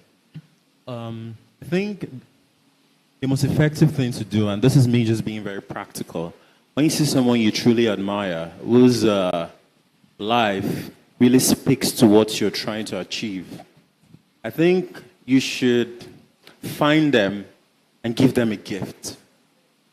Now, one day, Tony Elumelu invited me, and Tony Elumelu is a billionaire, of course. One of the softest billionaires in Africa. And he makes sure that you know that he's a soft billionaire, right, if you follow him on Instagram. So he invited me, and he wanted to meet me. And in my head, I was like, what do I do, right? This is someone that can change your life, obviously. But I wasn't thinking about what he could do for me. I was thinking about what I could do for him. And I got him a chessboard as a gift. And when we met, that was the first thing I gave him. I said, sir, I got you this gift. And it was just, it wasn't even like a standard wooden, like digital chessboard. It was just a leather bag, chessboard of like 10K. And it meant so much to him. And you know what he said? He said, wow, I was going to put it on his private jet. All those is this thing that make mouths to him that he can play a few games and that he will keep it. And I brought a filler too, because this filler has become my identity. And every time I wear it, I'm not just wearing it for fashion. It represents the hopes and dreams of so many children across Africa that I haven't even met yet. So whenever I wear this, I don't speak just for myself. I speak for all of them. And it's not enough to have that dream for the children. You need to find believers. So I wanted him to be a believer as well in that dream for every child. And I gave him the filler. And I wore it for him. I would take a picture. And it meant a lot to him. He even made a video. I was like, I like what you do. And what you do is very inspiring, even for me. And when you hear those words from a man like that, you can just imagine, right? So that was what I did. And now we have a relationship because I set the pace by just giving him a gift. It works every time. Like people that you think have everything, you'll be surprised how much the little things could mean to them. And speaking of little things, I'm learning to appreciate little things and found, new, very profound insights and being able to even walk. Normally people would just walk around, but now I can't just run around anymore. I'm learning to pace my steps, right? I'm learning to stand up gently and all of those things. So it really has given me a new appreciation of the little things. And take this approach to meeting people, to finding mentors. Find those little things that you can add to them, the value that you can give them. That is the best way to get their attention. And don't be afraid to put yourself out there.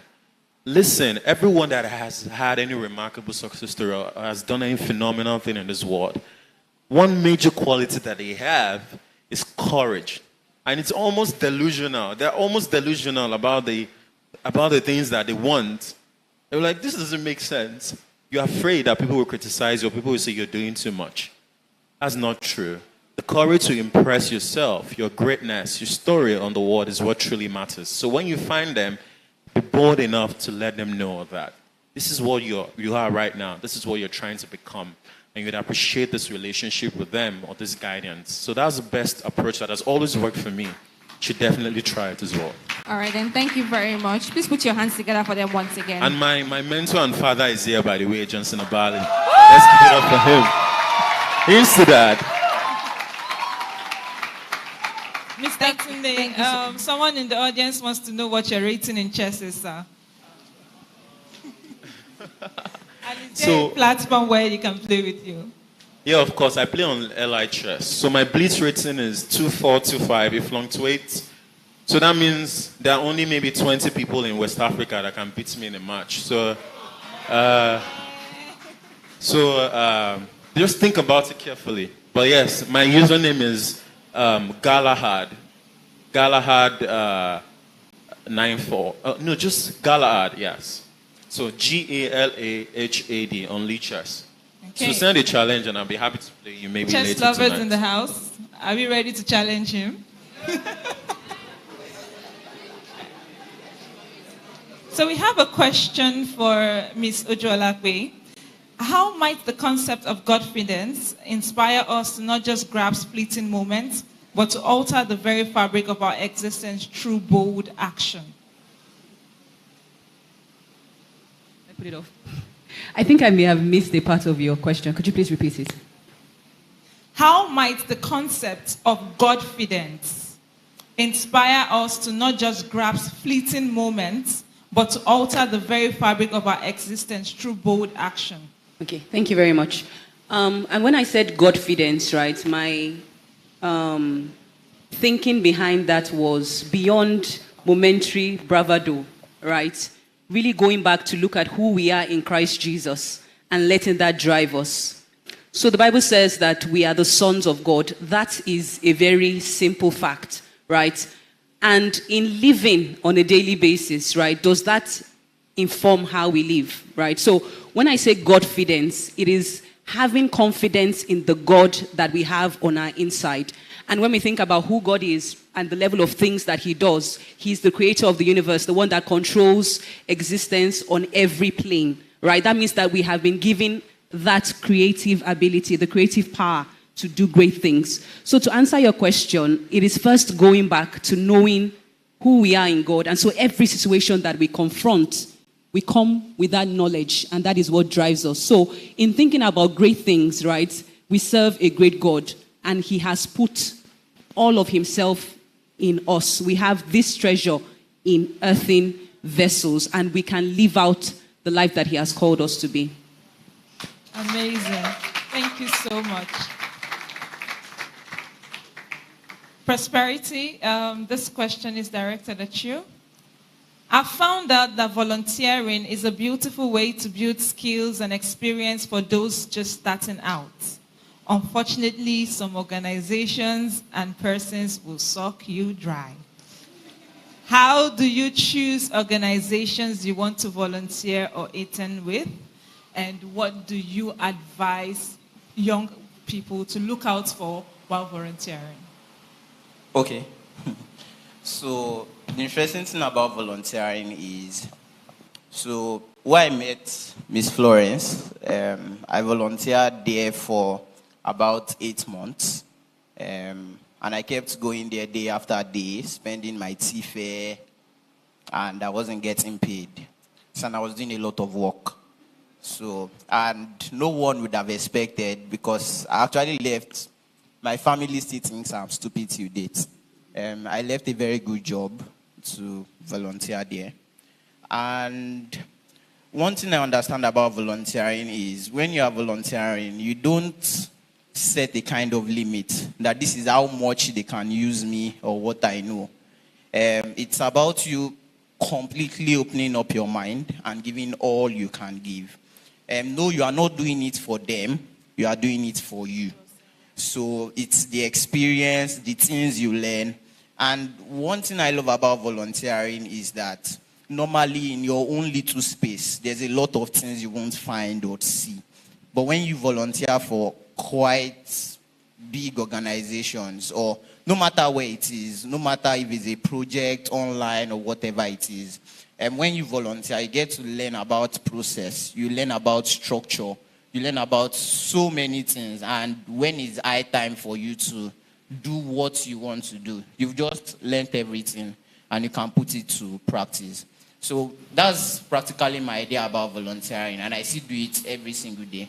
And I love it. In fact, sometimes I'm scared because I don't know when I'll leave, or if I've gained enough when I'm leaving. So I think don't have limits. It doesn't matter what level of the organization.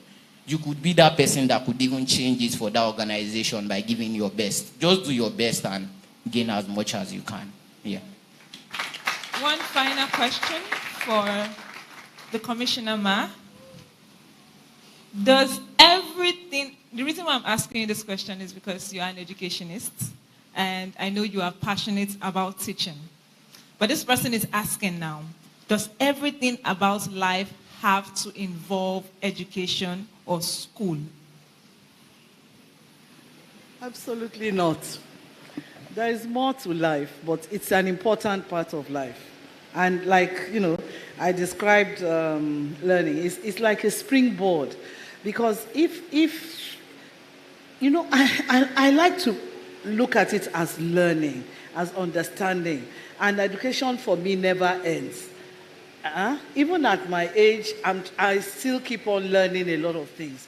I'm on many websites. I'm on many LinkedIn pages where I do a lot of learning. I've taken courses on Coursera. I've taken courses in Khan Academy. I've taken courses, because they say if you stop learning, you stop living. So you have to keep learning and enjoy the process of learning because it helps you in many instances. It's not just school. So it's not, when you say must everything be about school, no. But most things are about learning. You are here today. What are you doing? You are learning. You are eating, right? But even while eating, haven't you been learning a lot? You've learned a lot of other things. You've seen, I've learned so much now. Now I know, I told today I'm afraid of chess because I'm not competitive. So when I'm playing it and somebody moves a queen, I almost collapse. But I can see that I have to build up courage. Whereas I used to be a school athlete. I used to run for my school. I used to run for my district. So I'm so crazy about sports. So I'm competitive in that way. But I'm learning about chess because I'm curious. You have to be curious. You have to keep learning. And you have to keep growing. You can't know everything. And we are living in such wonderful times where it's easy to access learning. So I think that's the way I would look at it. I don't look at education as school. I don't think you should confine yourself to school. I think you should keep learning. I will throw it. I talked about my dad. At the time he died, unfortunately, he had Alzheimer's. But at that time, he was writing the history. He's an Ijesha man. So he was writing the history of Ijesha land, going from place to place, interviewing people, writing also. He was 80-something. You will say, if he gets a PhD, he wanted to get a PhD. If he gets a PhD, what will he do with it? It's not what he's going to do with it. It's the learning that that learning process that he would go through. So don't look at education as just school. School is important because it gives you the skills to learn in a more disciplined way than in a highly didactic, way. I hope I've made some sense. Thank you. All right, then thank you very much. Coming back again, this question is going to Ojolagbe, right? So this question says, starting a business is really exciting because starting the business is not an easy feat, no doubt, but that's like the easiest thing. Sustaining that business is where the challenge is because many people, we have had several startups that have closed down. We have had several people even open, let's not talk about big startups, even open shop in your neighborhood. After a couple of months, you see that the person is no longer coming again. Why? Market is not moving. So this question is for Ojolagbe. So we know that starting a business is exciting, but it comes with uncertainties, right?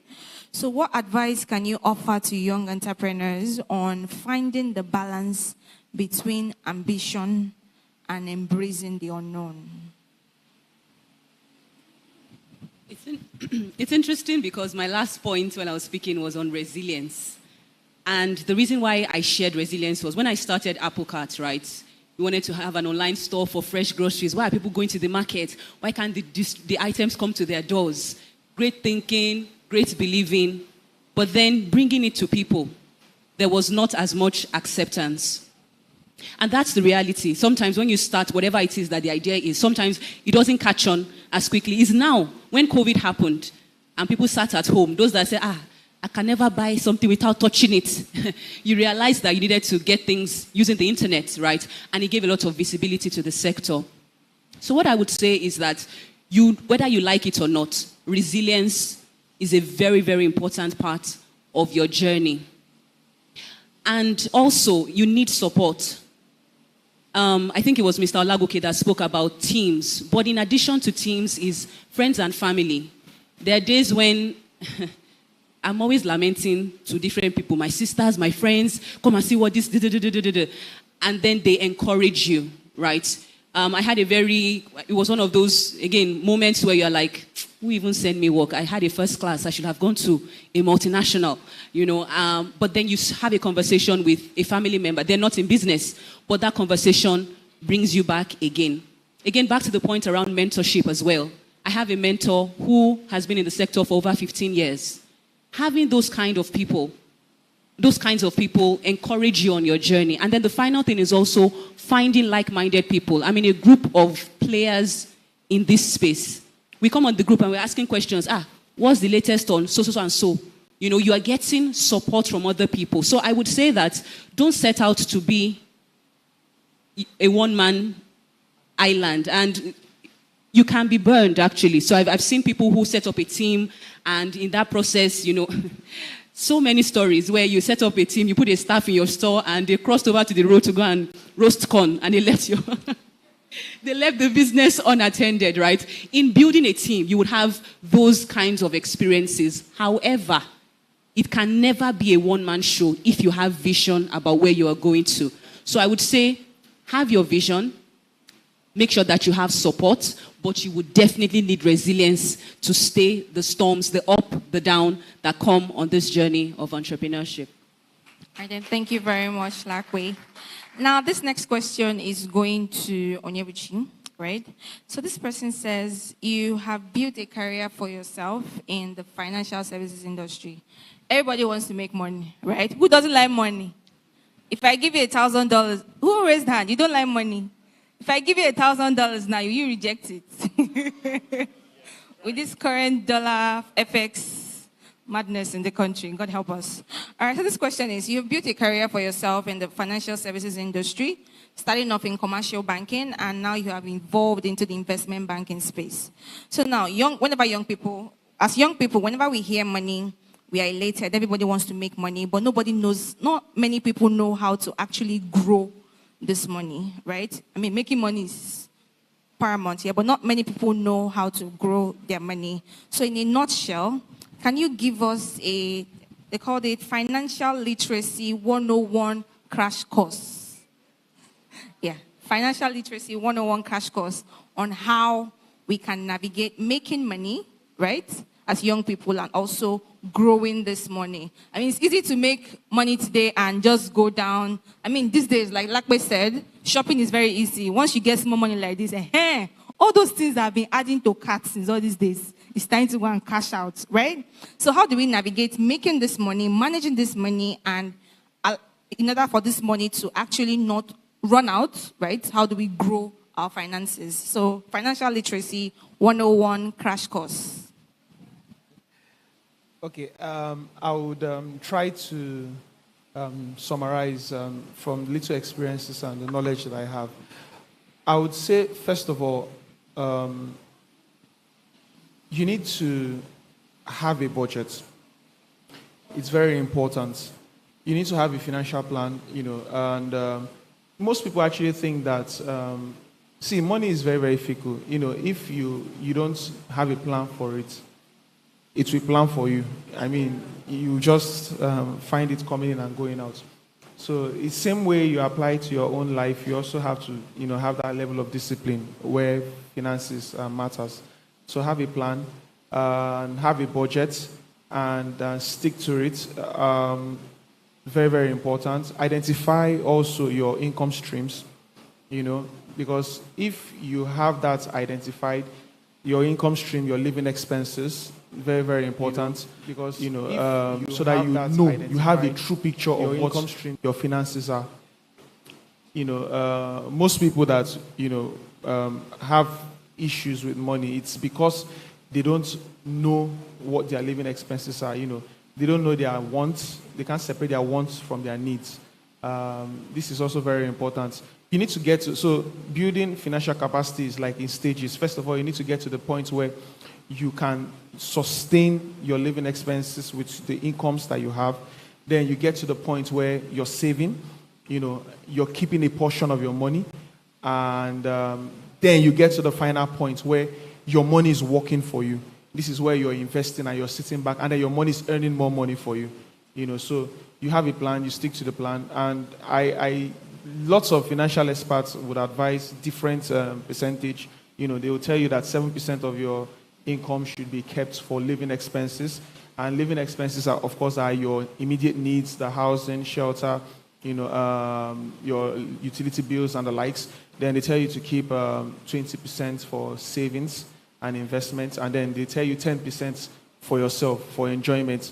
And for me, I'm a very huge advocate for that, because most times you tend to work, and then if you're very stingy to yourself, you're also affecting yourself because you're not taking care of your health. Most of all this fun time actually help in your general overall well-being. It makes you happy, it makes you productive, it gives you a positive outlook. Mommy keeps saying how she's very big on enjoying life. And when she was just saying, I was just nodding my head, yes, go on. I agree. So you need to also have that budget, for that. And then when you get to that point, your investment, your savings, you grow it up to a particular level. And then there are lots of, I would say, investment opportunities. You can either put your money in, fixed risky investments, or you can put it in, depending on your risk tolerance. So know yourself too. You need to also understand yourself. If you're the type of person, and age sometimes also comes to play. Younger people tend to be much more risk. They have higher risk appetite. You get to a certain age, you become a bit more conservative because you know that, okay, I don't really have much time. I need to keep funds. So you invest in moderate instruments like that. So I would just say have an idea. I wouldn't want to go deeper into that one is maybe. You can learn, it's not something that you can, but you can learn and, but the key thing is, first of all, have a plan, trace all your expenses, identify all your income stream. You have to sit down and do that. A lot of apps, in fact, best thing is you can even do it in paper with paper and pen. You don't have to go and download. If you are tech savvy, you can download a lot of budget planning apps. If you are not, take a book, write it down. Then when you've identified that, classify your funding, and then as your money is coming in, first of all, separate your funds. The one for living expense, handle that. The one for your savings, keep it. And then the one for your enjoyment, use it. And I also want to say, but this one, if I say it, people might tend to scream, but sometimes it's also good to have a good debt. There's something called good debts. And a good debt is money a debt that you take that would help you, earn more money. I know most of our entrepreneurs do that. They sit down, they look at, money that they need to invest, and then they go and take a loan, and good sources of loans, sometimes your family and friends. But if you are not the kind of, don't take a loan to, how do I put it? To pay living expense. Don't take a loan to cover your operating expense or your living expenses. Don't do that. Take a loan to invest. And when you're investing or when you're taking such a loan, make sure you are very, very careful about the interest margin, because, you're taking a loan at 10%. Trust me, you're looking for an investment that will give you 20% yield. So that at the end of the day, that loan will pay back that investment. So, there are lots of advice that I can give, but I think this is just, the fundamental, the basic, especially for us starting. 5 naira, 10 naira, you don't have to be earning in millions, to start building this discipline. You can start now, with the pocket money that you're getting, with the 10,000 that you're getting from your salary, and just watch your money grow over time. If you apply all this little, what's it called, advice. Thank you very much. Moving on to the audience, we have more questions from the audience. The questions keep pouring in, it's a lot. Okay, so this question is for Mr. Olagoke Balogun. It says, how did you get the idea for your business? And how do you advise someone to get an idea?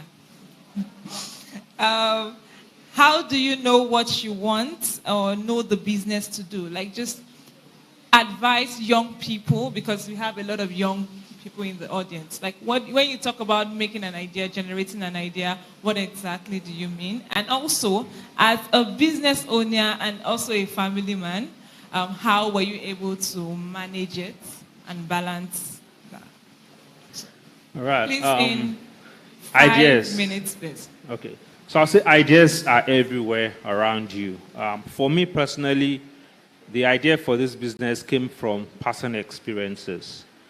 I'll share briefly. When I was growing up, I went to the market a lot with my mom, and I actually did not like that experience of going to the markets.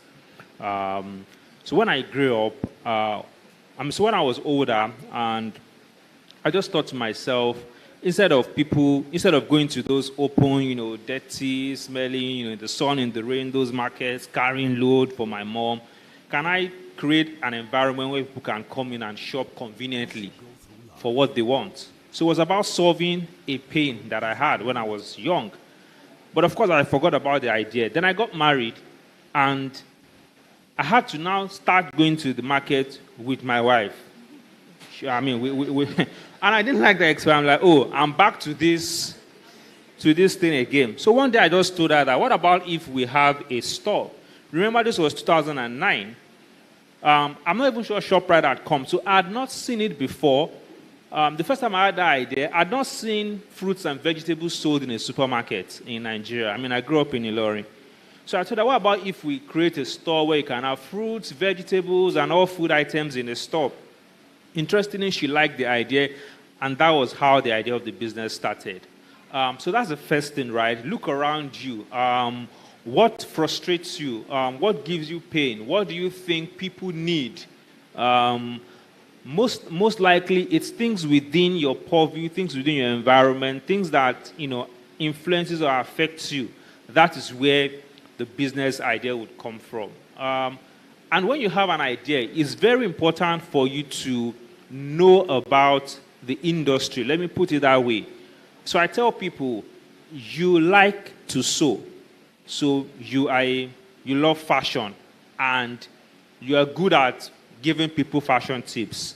Now, sewing, being a tailor, is very different from the business of tailoring. So if you have decided that this is the idea I want to pursue, it's important that you learn. I mean, we've talked about learning so much. You learn about the business side of it. Because it's two different things, planting, farming, and running the business of agriculture while the person. You need to now learn about the idea. Now, going back to the idea, we started, with the idea selling fruits and vegetables. So all you see in my pictures when I was speaking was not what So Fresh was meant to be. We started out just selling fruits and vegetables. We sold yam, we sold dry fish. It was just supposed to be a food store.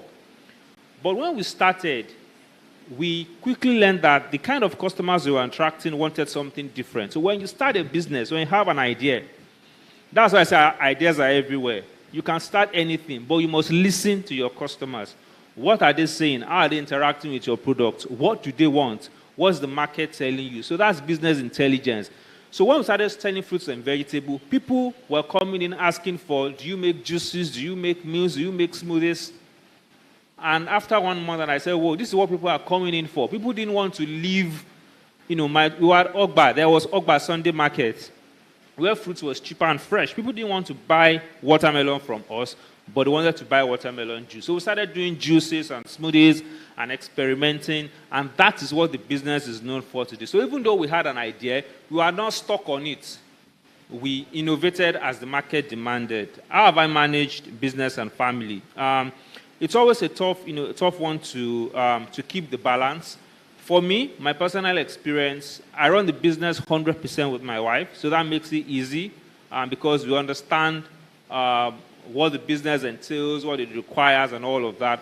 I would say, first of all, first things first, Mommy shared out with us is prioritizing. So I prioritize my family. When we started business as a young couple, it was taking a lot of our times. And then the kids used to go to school in a bus. After about 2 years, my wife, pulled my hand and said, this thing is not going to work. We are not going to sacrifice the lives of our children because of business. So guess what we started to do? For the last 15 years, for the last 13 years, my kid is 15 now, I have driven my kids to and from school. And that is a bonding time. So I make sure I leave home early. I drop them in school. We have chats in the car and all of that.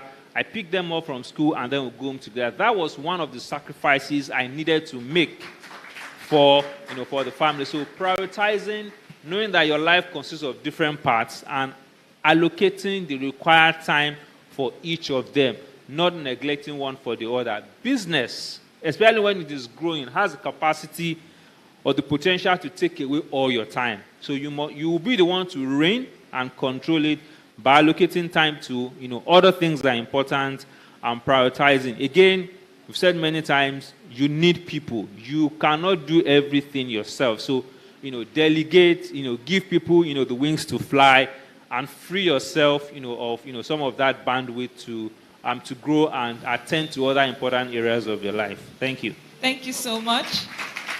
This question is for Mr. Tunde. He said, first of all, I'd like to say I'm a follower and you inspire me a lot. Also, I relate so much to your story. I literally live Lake Street to Ajose, and my dad is a Danfo driver. Okay, so what kept you going? You discovered your identity, you had an idea, but for 3 years you kept at it. What was your driving force? What kept you going? Who's that person? Can you identify yourself? Oh, okay. Let's give him a round of applause. It's really good to know, to see where our lives are intertwined. Now, what kept me going? And this is a very interesting question because, for every human endeavor, you're going to get to a point where it becomes incredibly difficult. Everyone that has done anything worthwhile would always come to that point where they can't even make progress anymore. And there was a reason why I didn't want to go into the intricacies of what we do at Chess and Slums, the technicalities, even the science behind the teaching, because it's a lot of explanation, right? And I had this idea. It was a pretty novel one, right? And it was with chess, just a board game. We could give children in the slums an intellectual identity. Just a different lens for society to look at them.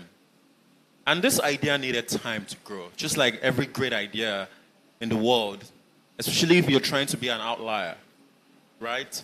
And I'm coming from a place where all the odds were stacked up against me, right?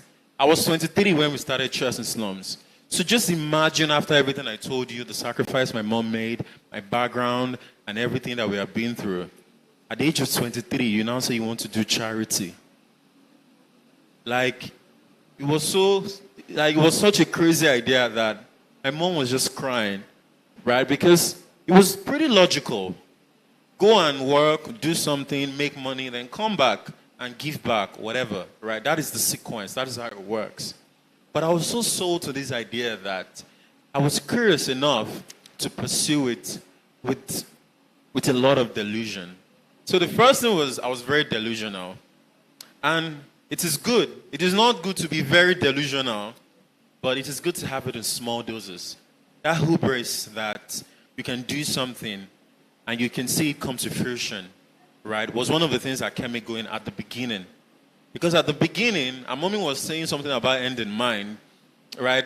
The end for me was to see what the children can become after this test phase that was going to take time, right? But I didn't have a lot of clarity.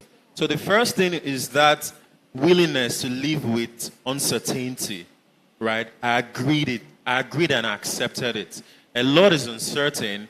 In fact, I don't know what success would look like for this, right? So I had to define it, right? So that first thing was very critical to just push me at the very beginning. Now, a year into it, 2 years, my story was like story of the modern day Robin Hood. During the week, I was teaching private schools chess, and the money I was making there, every Saturday and Sunday, I would come to Majidunya, the slum, and teach the children and give them food at the end of every training, right? So I didn't have any free time. I was always working every day, right? So the first year happened, and, these children started getting scholarships, right? I would post on Facebook, people would see it, it just started happening. They started getting really good at chess. And when I say really good, I'm saying what took me maybe a year to learn is taking these kids that can't even speak any English, 2 months to master, right? And that kept me going because I was seeing outcomes. It wasn't just outcomes in terms of like popularity or fame or money or anything. In fact, I was so broke that one day I took a bus from here because I was going back to Alakbere. So I crossed the other side and I wanted to pay the downfall driver. I just realized that what I thought was money in my pocket was letters from the children that they put in my pockets that are saying, Uncle Tunde, I don't have school bag. Uncle Tunde, I don't have this thing. And I had to beg the person next to me and ask if she can pay for 2 people. So I didn't have any money. So I didn't even know there was anything that looked like some sort of reward for me, right? So I was pretty sold to this, and it just kept going. So after the first day, I started seeing some results. Yes, we were successful already. Chelsea Storms was successful in the first year.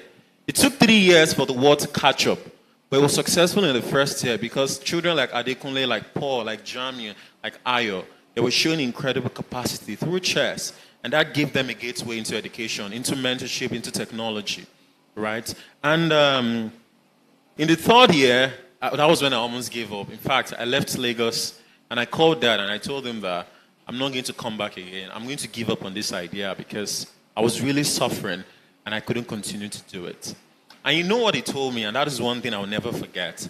And that is one thing I will leave with you guys today, because you must understand that when you come from a background like this, or you come from a place where the odds are stacked up against you, your fight is different.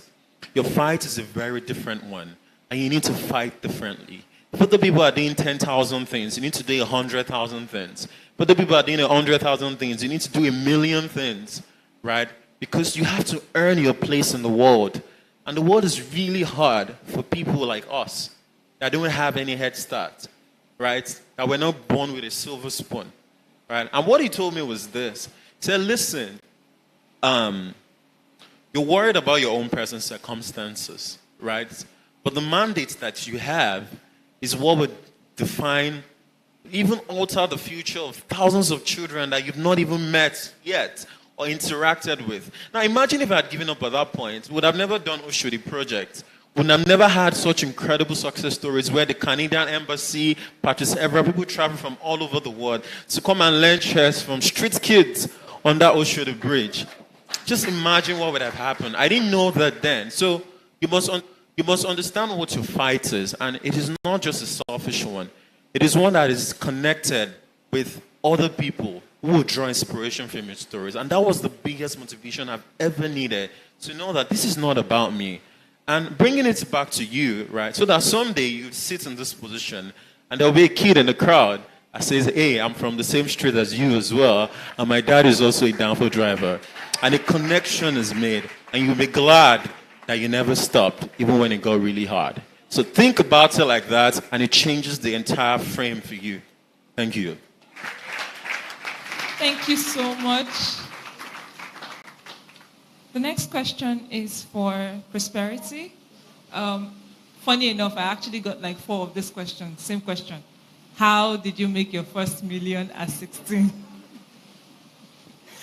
If you don't mind sharing with us a few insights, how did you make your first It was actually 17, not 16.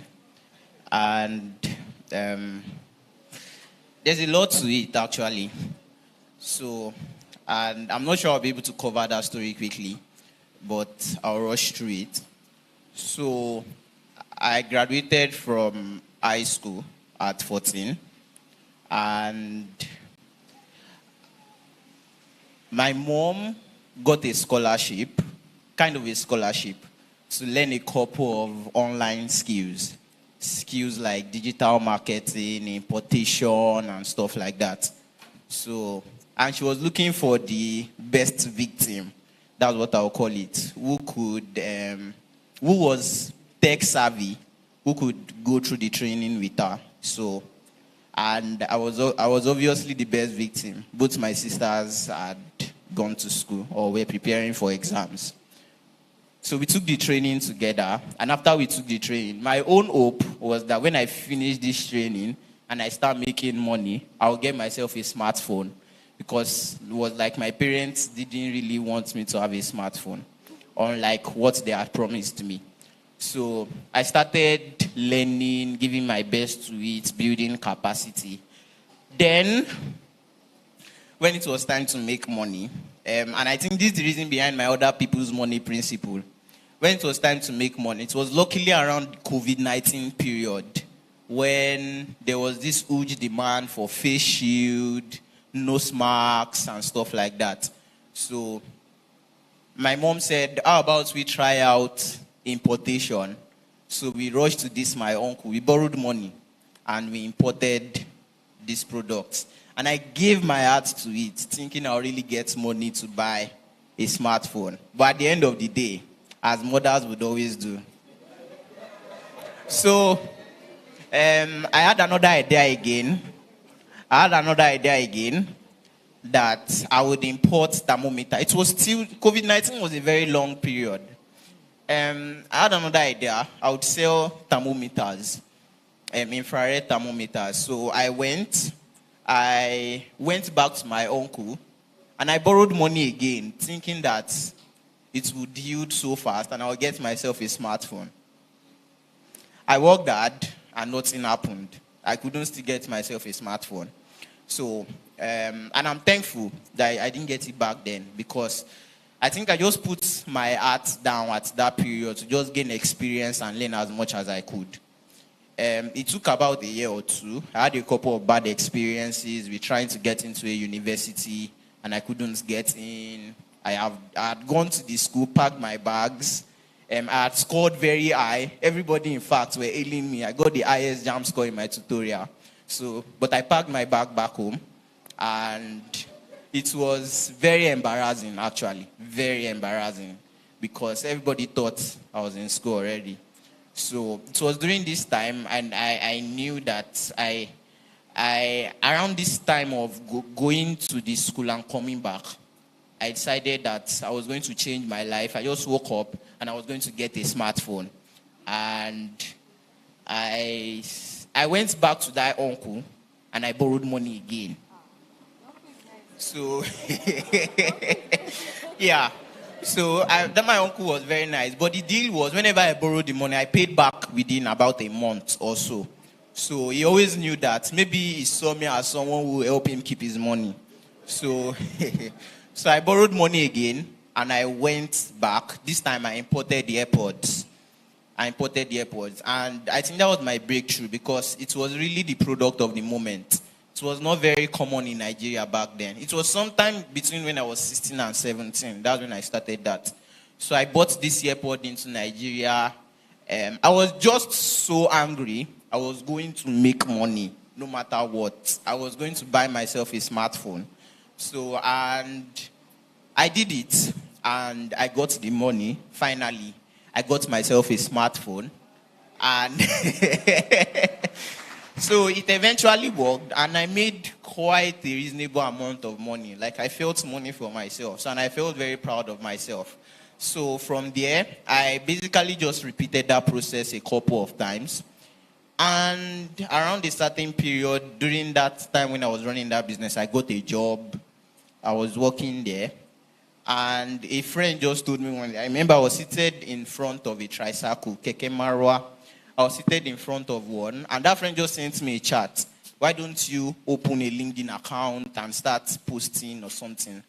Then I thought, I think that makes sense. So I took my LinkedIn account and I started making posts and stuff like that. Then towards the end of that year, I became 17 in September.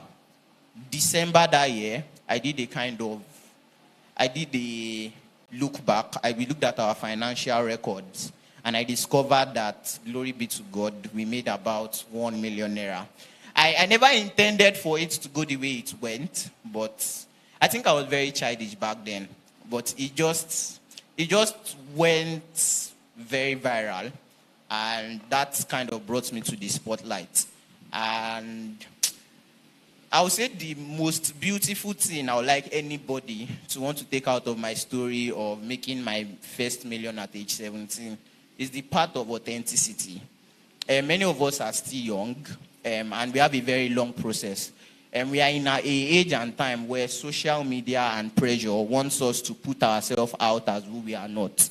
Immediately I embraced the reality of who I am, and I stopped trying to put myself in the cage of what others want me to be. Some would have expected that when I'm going somewhere, I should book a boat. When I'm going somewhere, I should do this. When somebody chats me up that he needs money, I should send him 50,000 naira. And so many things like that. But I just learned to just embrace my reality. This is who I am. This is what I have. And just stay true to that. The way I look, the things I do, the way I look, the way I communicate does not really determine who I am or the things I can make happen. It's just me embracing who I truly am and doing the best I can. So I think let's just be authentic with each other and accept that place of process. Thank you very much, Prosperity. Do we have other questions from the audience? All right, then, that's fine. It has been a pleasure. Audience, do you want to ask the question? Audience? I have one question here, though, but let's see if we can get Questions from someone the that audience, wants to. Okay, I think we have. Okay, good afternoon. Okay, my question goes to both Mr. Tunde and Mr. Buchi. So Mr. Tunde, I want to ask, anytime I tell people that I play chess, for a fact, they say I'm a mathematics guru or something. So I want to ask you that chess, mathematics, is it a base or is it a foundation for chess? That aside, then Mr. Buchi, I want to ask, you said it's good to incur good debts before, something like that. So I want to ask, is it ideal to take loan to start a business that you have not even known if it will produce fruits?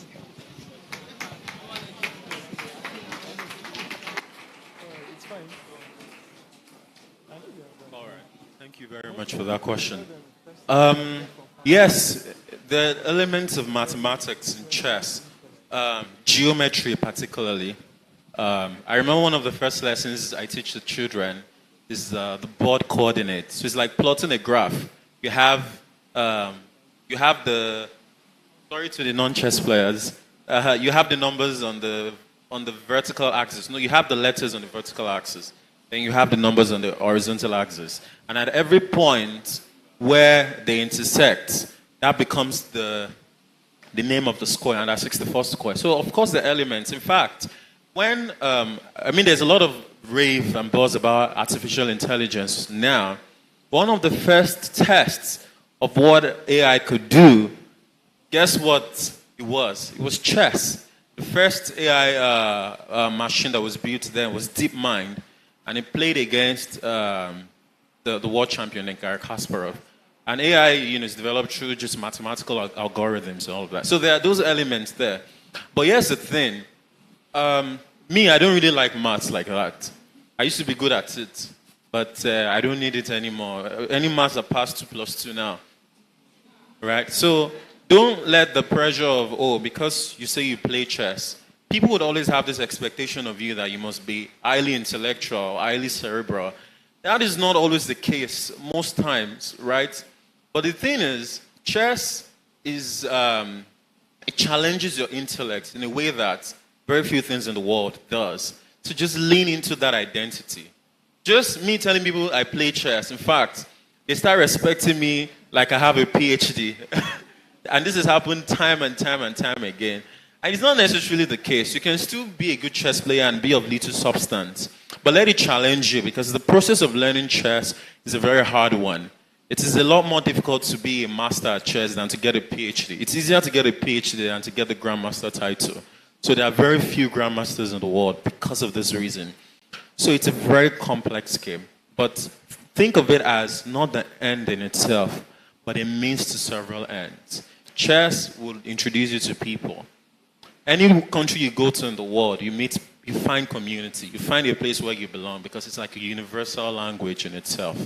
So I hope that just gives you a different perspective. Thank you very much, Tunde, for that response. Buchi? Okay. I knew that when I said what I said, that it would be very controversial. And but just to answer your question, please, no. If you're starting a business, don't incur debt. Don't go take a loan. And most people that do business, they would advise you that the first way to raise funds, your first seed funding, should ideally come from friends and family or from your own savings and investment. That's the best, most safest, because you're at your experimental stage. It's still a plus or minus. Remember, I said a good debt is something that will guarantee return. So you can only take a loan when you know that you will guarantee the return. So please, for starting out a business that you are not sure of what the outcome would be, it is a very wrong advice, or I would not advise you to take a loan for that. I hope that answers your question.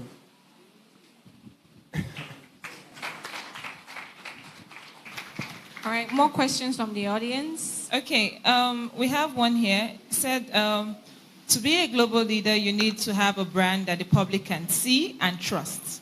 What are the most important skills in starting out a brand?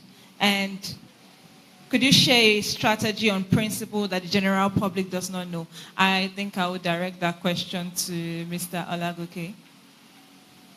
To be a global leader, you need to have a brand that the public can see and trust.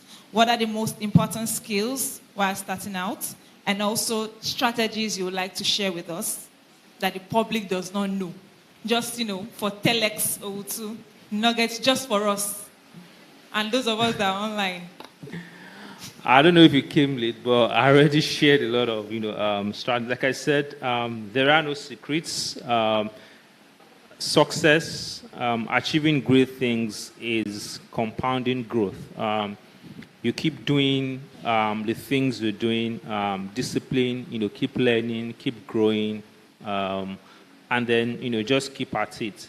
One of the most underrated, attributes to success is consistency. Just keep doing it every single day. Wake up, do it, wake up, do it. You become better at it. You learn new ways of doing it, and then you just go along that line. I've forgotten the first part of the question. What was the first part of the question? Just generally, you have a brand that the public can see and trust. So what are the important skills when starting out?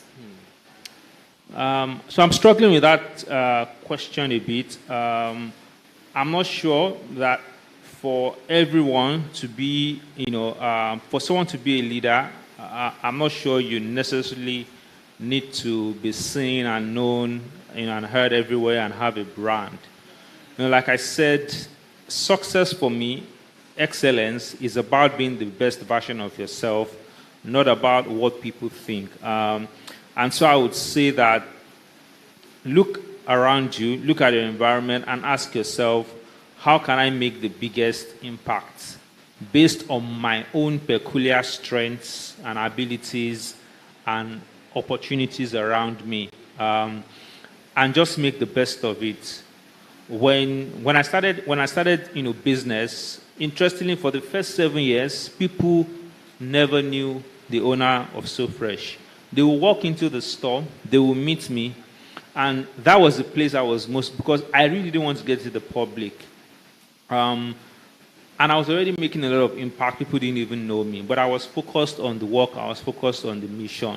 But of course, as the business grew and expanded, there was no way I could keep hiding forever. I mean, I'm not doing fraud, so I couldn't hide forever. So I would say focus on the impact that you can create, focus on the meaning you can make. And I just like to say that results will open doors that you can never imagine. Buchi talked about mentorship, and I had a personal experience. When I started out, I was looking for mentors, and I was approaching people, and almost everybody turned me down, right?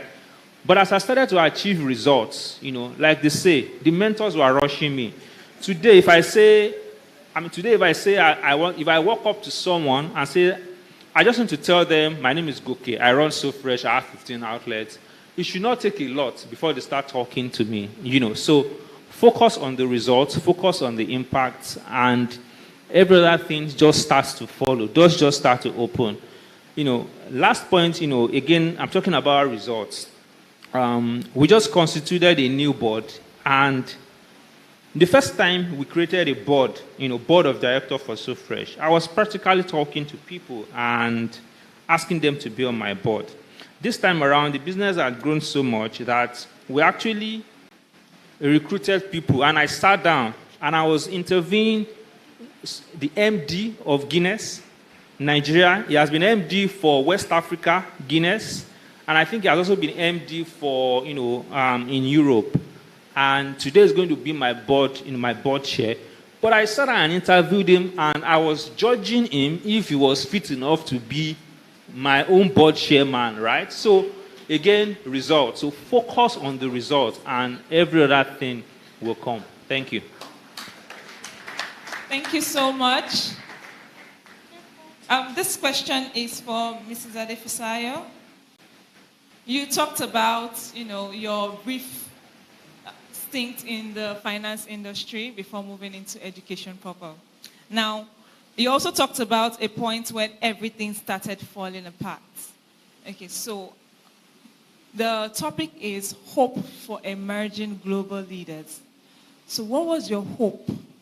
And how do you want to tell the audience now to keep the hope alive? What exactly do you have to say to us that are listening to you because you've been there? Hello, again, thank you. It's a very deep question.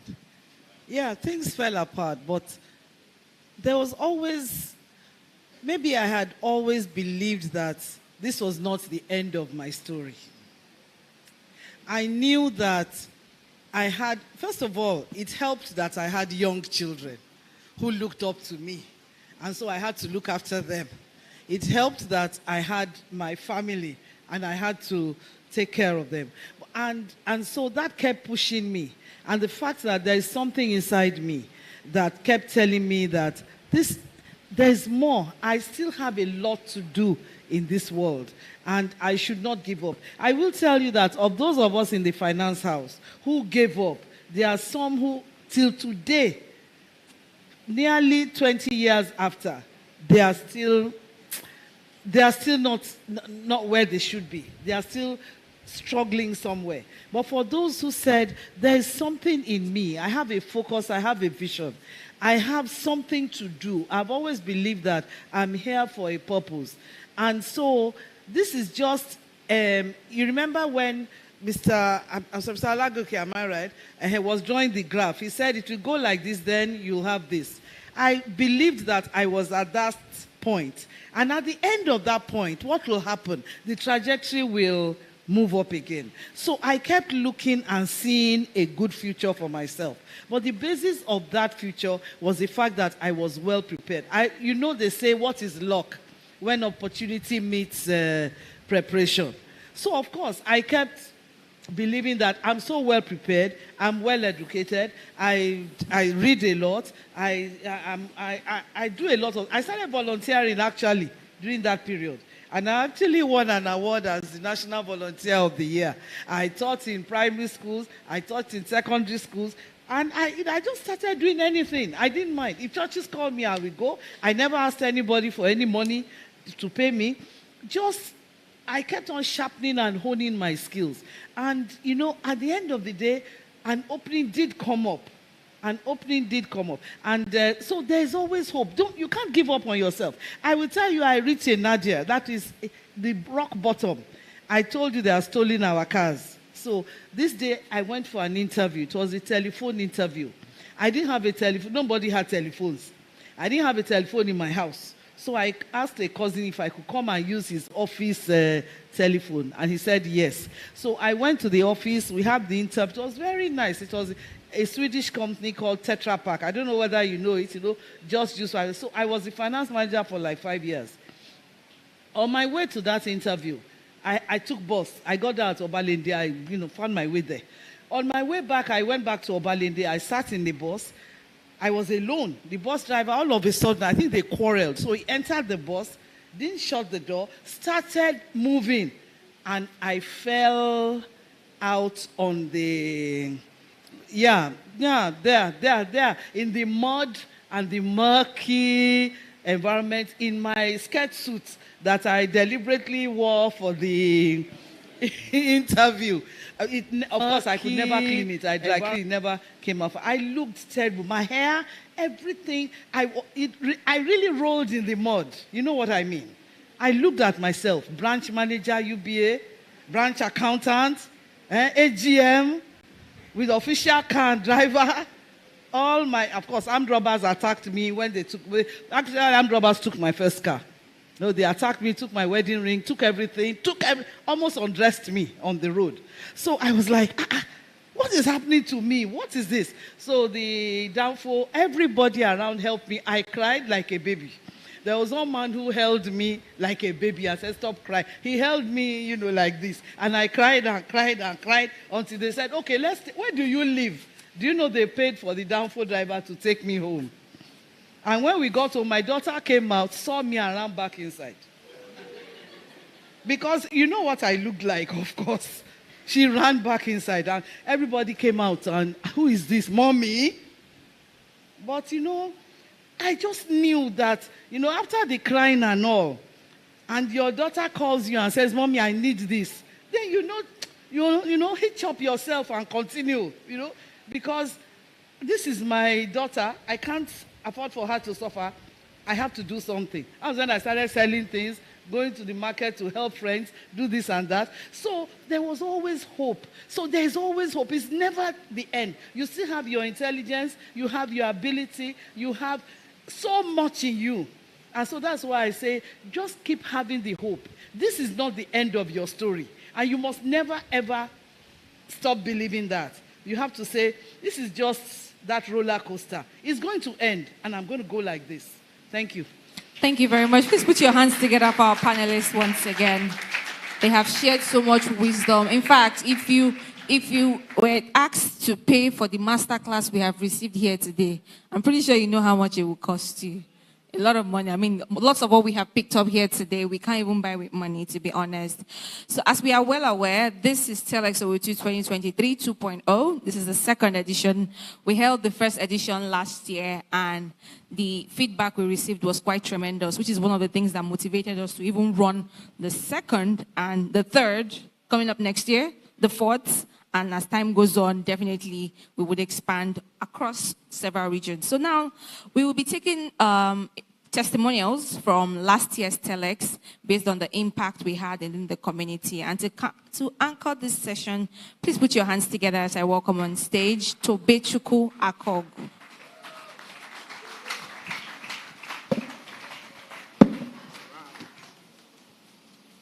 All right, good afternoon, everyone.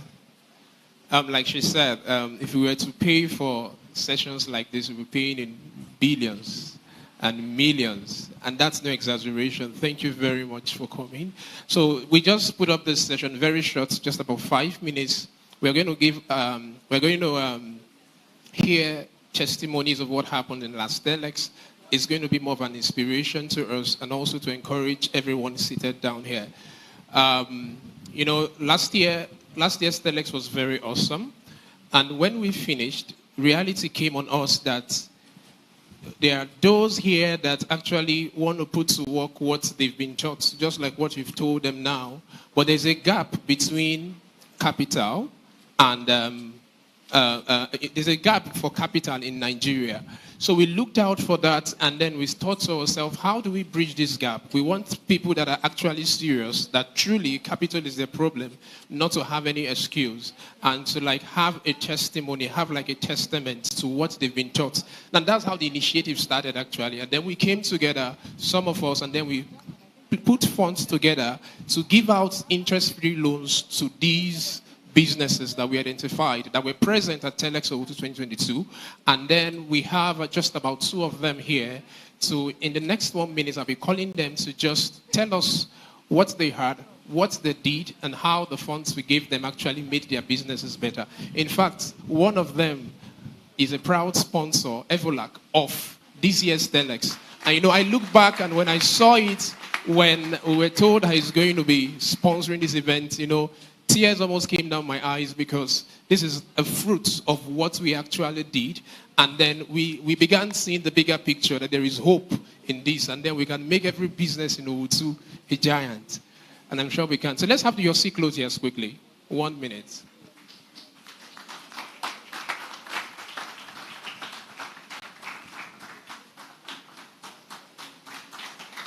Keep clapping until she gets on stage, please. Good afternoon, everyone. I would like to appreciate all the speakers for today for honoring the invitation. I pray the Lord will bless you in Jesus' name. Okay, quickly, I stand before you today with immense gratitude towards TELexOwutu 2023. Last year, 2022, I was called upon to ask if I would need a loan to help my business, an interest-free loan. This loan has helped to put my business out there. Although I've started since 2016, but I wanted to venture into another aspect of fashion, but funds were a bit of challenge. So I took up the opportunity and decided to venture into it and try it out because I know that I am good at what I do. But that aspect has been on my mind even from the beginning. So I want to say that TELexOwutu made your Ciclotia brand ready to wear. We started exactly a year ago, and we are on the platform. We are doing better than we could have ever imagined. The fund were at the right time, and we're appreciative. Thank you very much. All right, thank you, your Ciclotias. And my shoulder pad is really getting bigger now. We are so excited. The joy is enormous. Okay, so let's quickly have Evolak. Evolak. And also, Evolak volunteered to be part of this year's organizers for TELX. Good afternoon, everybody. Thank you so much for having me here. And standing on the existing protocol. And also, I want to appreciate all our speakers. Thank you for honoring our invitations. Like Yossi Claudia rightly said, the opportunity came and I grabbed it.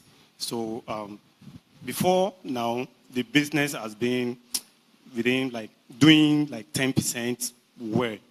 But I needed to be out there. I needed to make my brand know. I needed to meet up with the standard that people require, because there is this narrative that Nigeria's shoe products are not that quality.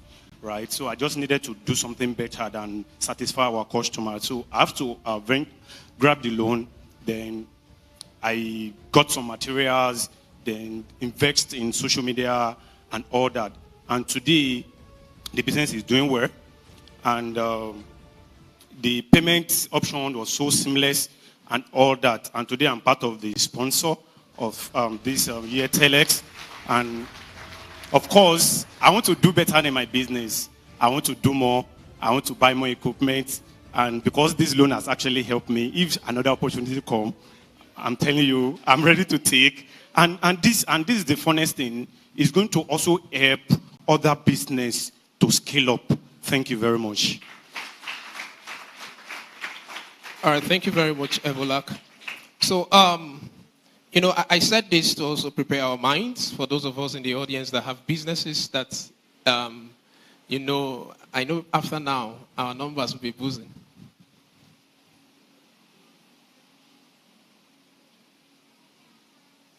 Okay. Also, Evolak says he has products for our guests. It will be coming here. All right, thank you very much, Evolak. Okay, so I said that because we're also planning to repeat the same thing for this year. We did just few millions last year, and this year we hope to give out about 15 million to 20 million. And I know it's possible. When Evolak said he was going to sponsor us, I told him, this is one of the dreams we didn't tell you. Our goal is that we would empower so many businesses to a point that they would give back to this scheme. And then we want Owutu to be the next Silicon Valley. TELexOwutu can be that Silicon Valley with the progress report. I know the amazing thing was that every one of them, the 3 of them that got these millions actually paid back, and they paid back in full. Of course, we ensured that we placed some measures in place to ensure that these funds were returned because they were not given to us for free. And we've returned back the funds to those that actually supported, that borrowed us the funds. All right, so is 2 things. I'm going to make it 2 calls. It's a call for those that actually want to be involved in this project, and also a call for businesses here, only businesses present in TELX that would also want to benefit from that. We are doing this basically for Owutu, and of course, those outside Owutu that participated are also eligible to partake of this.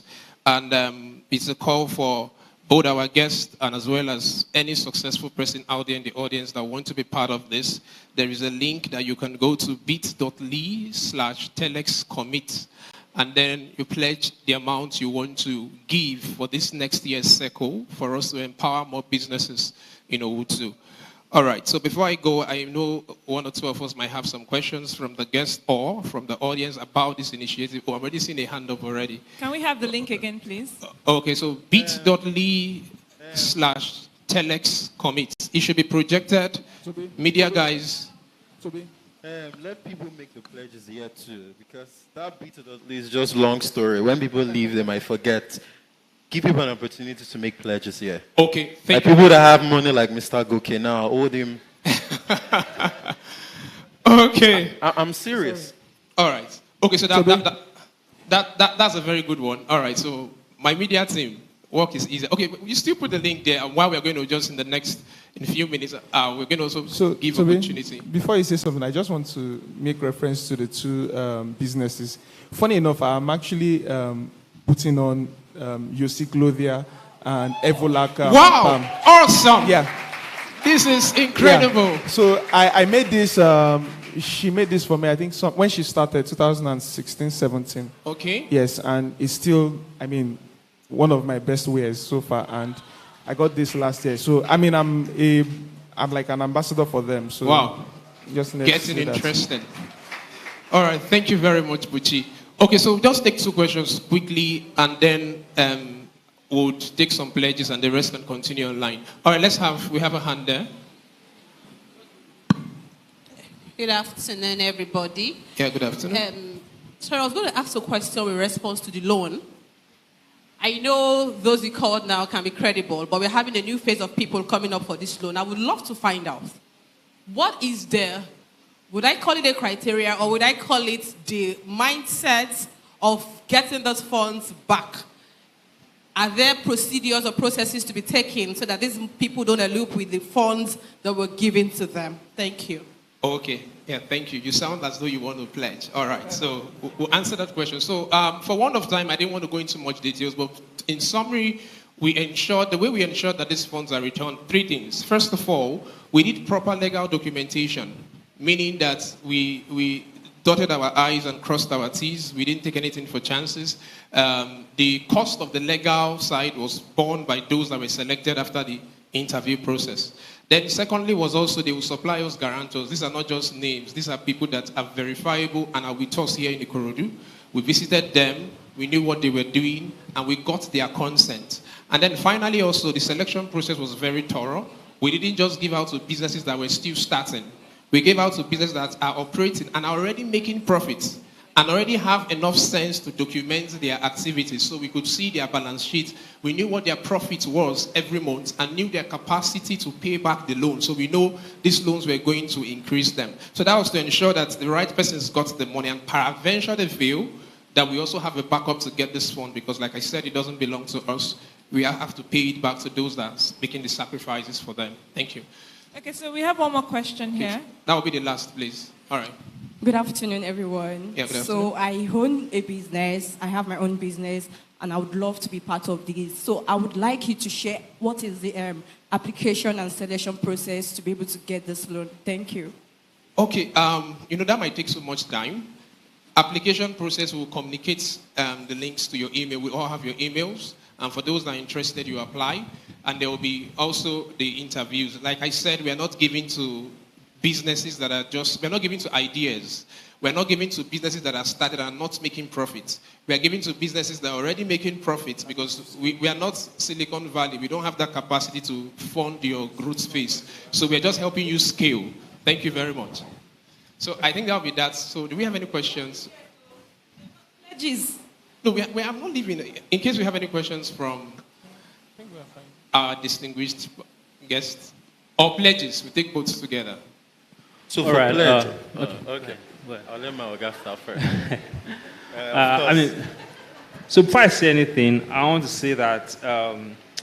So I don't really go out, and when Damilola sent me a message, I was very skeptical at first, but he was very persistent. He's a great guy. He was very persistent, and then I agreed to come, and I'm happy. I'm very happy that I'm here today. I like what I see. I like what you're doing, and I've also learned so much from all the speakers.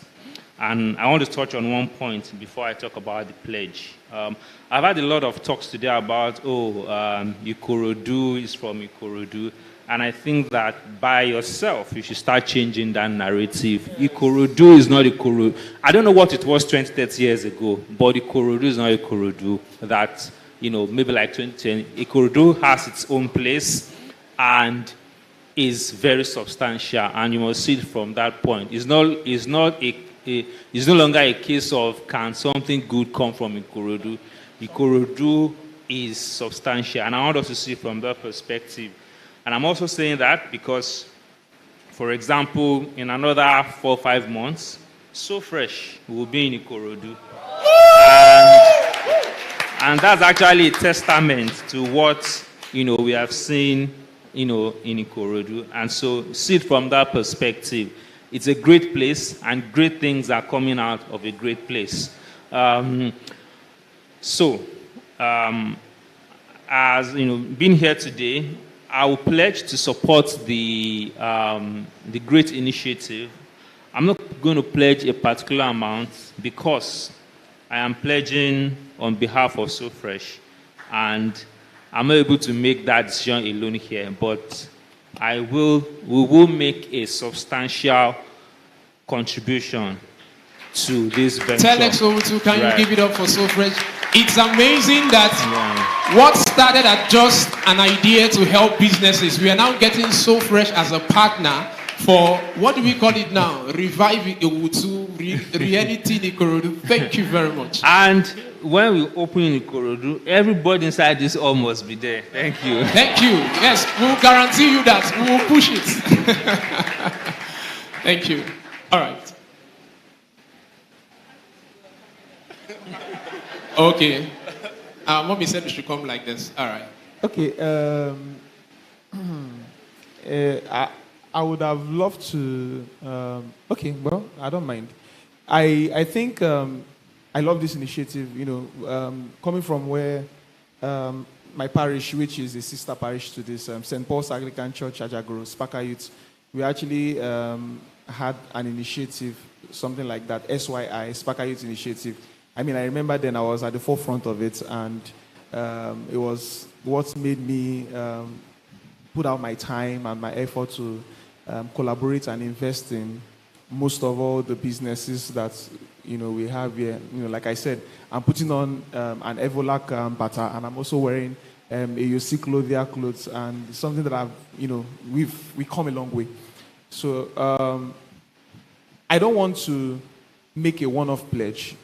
I want to be involved in the process, So, like, as you have, you select you make your selection, the person comes with whatever amounts that they need, then I pledge a certain percentage.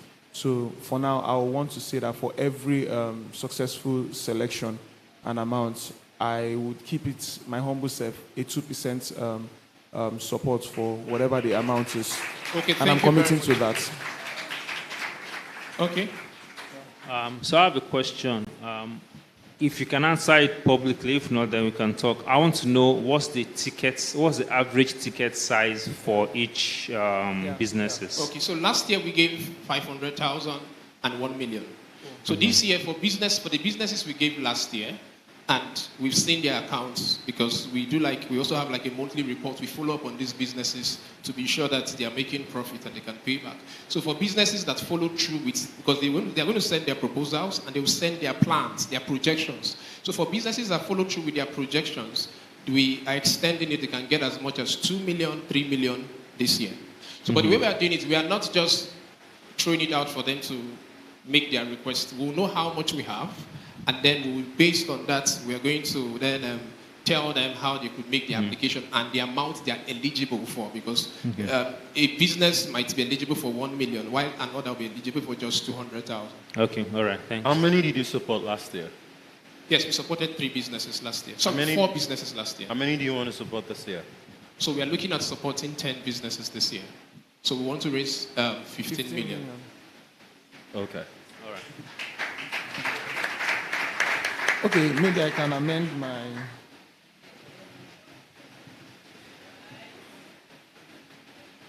Are you trying to do 2%? Oh, you start doing calculator. 10%. Yeah. That's 1.5 million. Thank you very much. Are you just clapping?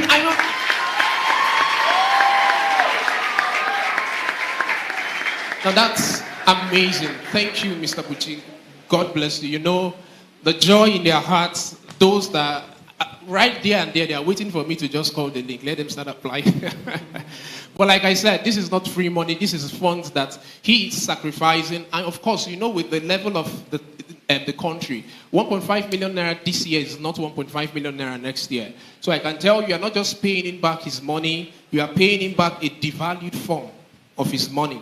So we understand that. Thank you very much, Buchi. All right, prosperity.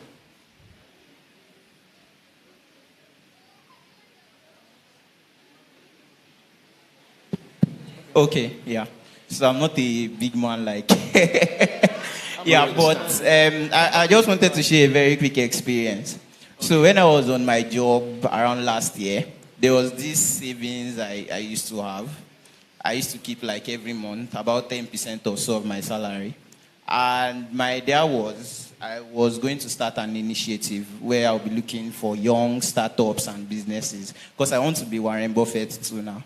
So, so I started looking for how I could go about that. But at a certain point, when it got to the point of trying to find businesses, I didn't have that structure to really make it work. So we ended up using the money to do an event last year.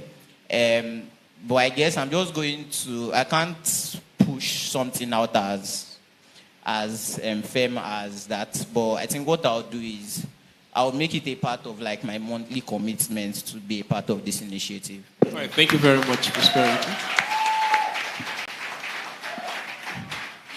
So for me, I think I need to give it some thought and then revert to the team. Just allow me to have some time to think about what we can do.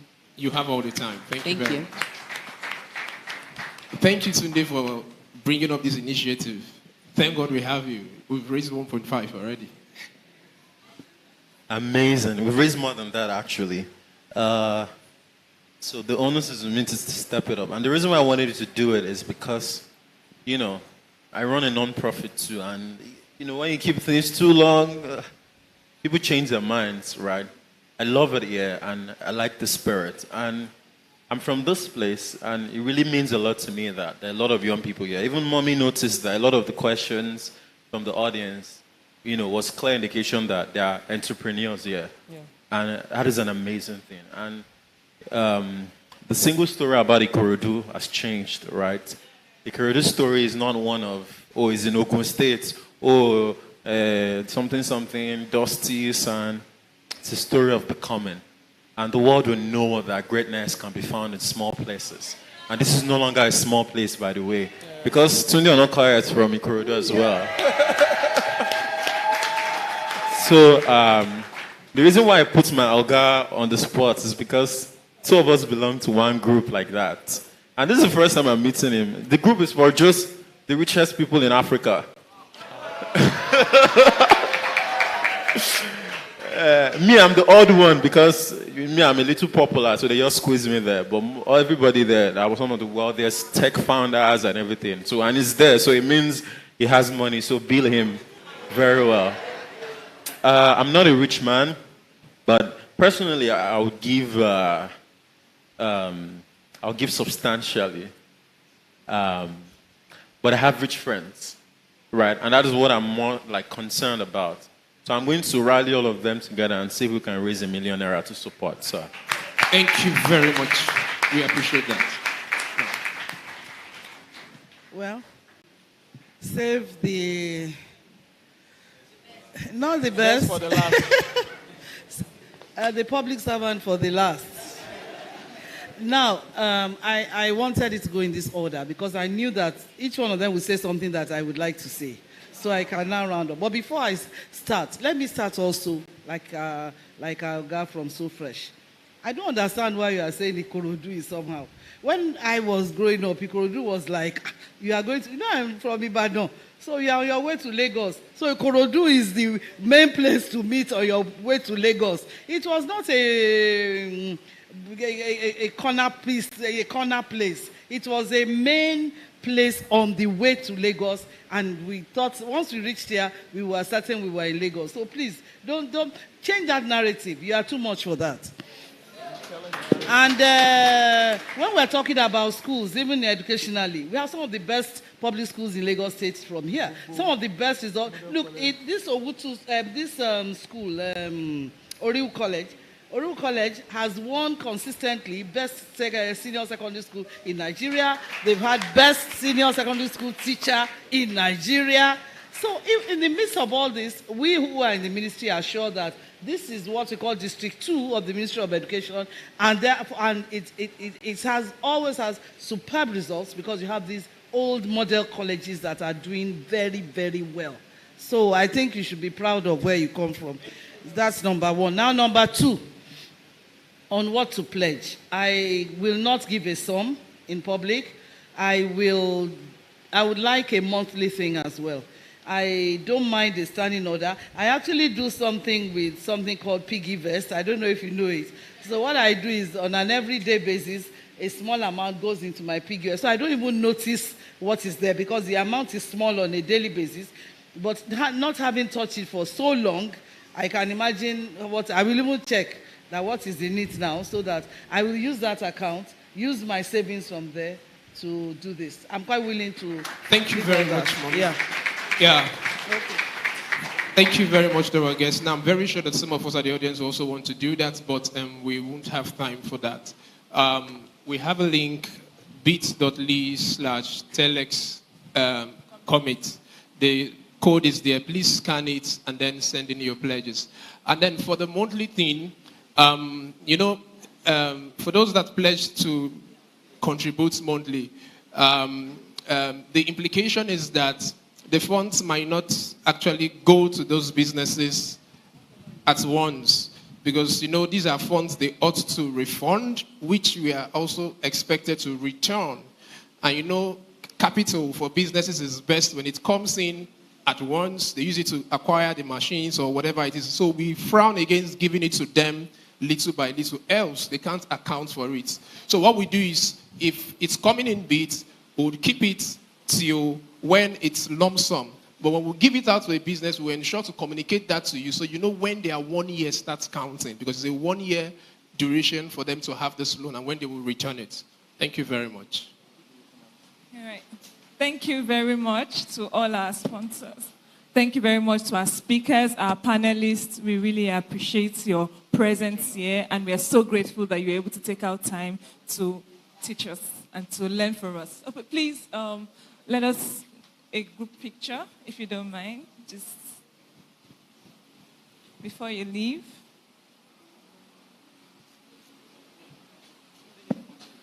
Please, can we come together so that we can take pictures? Maybe we can take a bit. Okay, all right. Come and direct them. Media, please direct them. All right. Okay.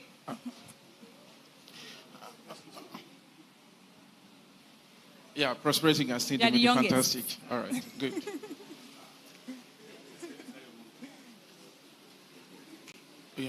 Okay, so we also have gifts from some of our sponsors, Leadway Assurance. We have gifts from So Fresh,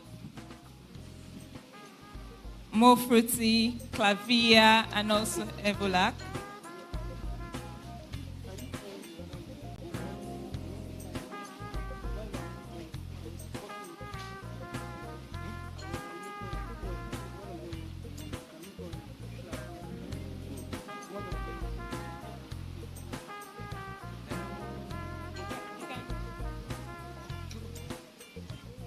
Alpha, are we good? Okay, so please We also have gift items, please. Please give it to them. Then we also have some special guests in the building that would like them to join them on stage.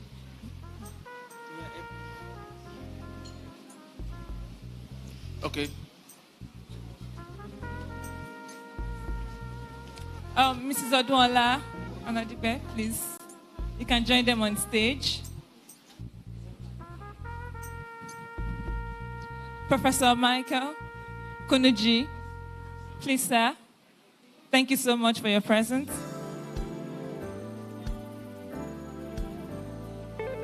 Please, committee members, get ready to also join them on stage.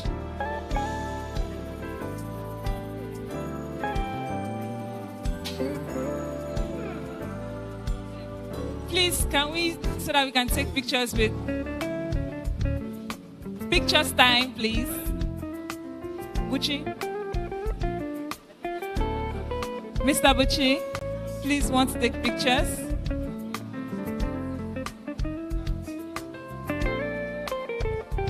All right.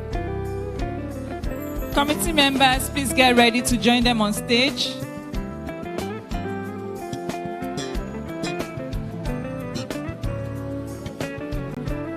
Committee members, please join them on stage.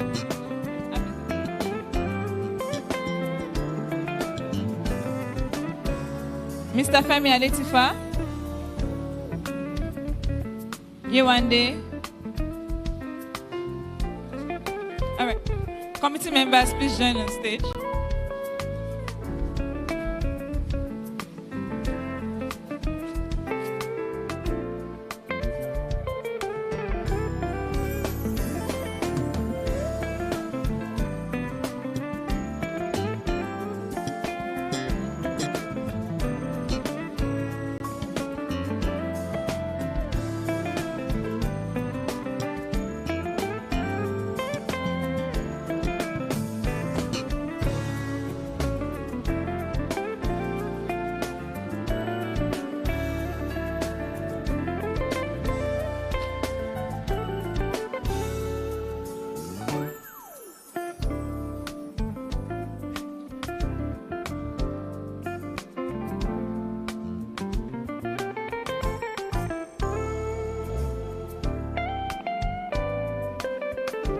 Thank you so much.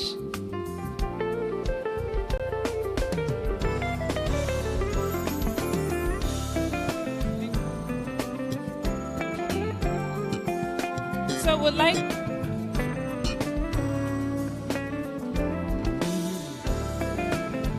Vivian from Leadway, one of our lead sponsors, would like to have a word with us.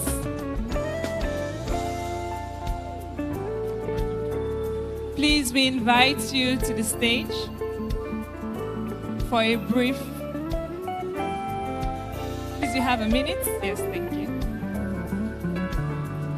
Please give a round of applause to Leadway Assurance. They are our lead sponsors for this event.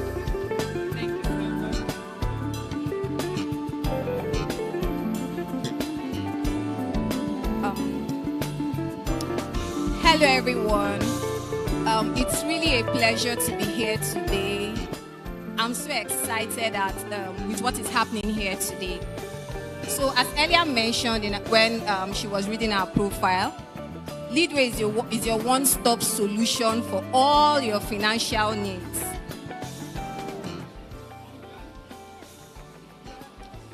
We are your okay.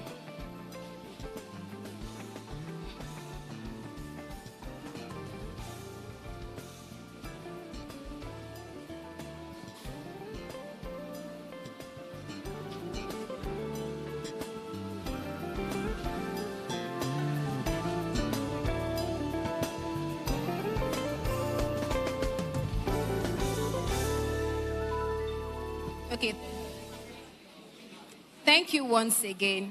Like I said earlier, Leadway is your one-stop solution for all your financial needs. We are your plug for your health, wealth, hospitality needs. So at Leadway, we are very, very passionate about the youth.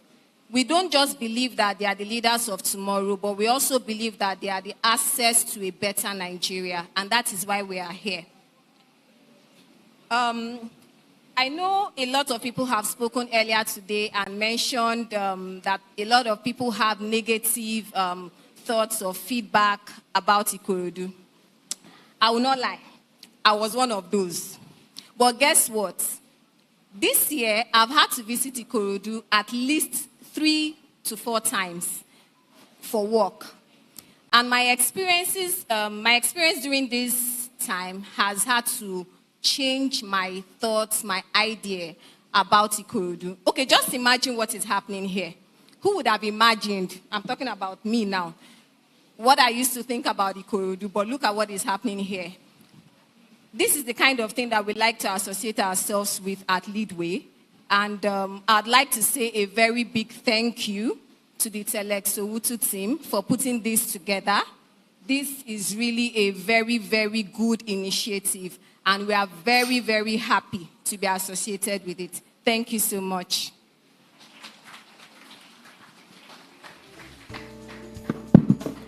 For her.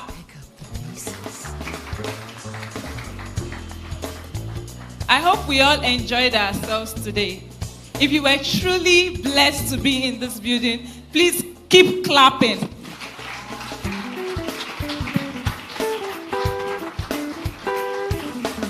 Once again, thank you very much to everyone for taking out time. I know it's not easy to say, okay, for the past 5 hours to sit down here to listen to us. But for now,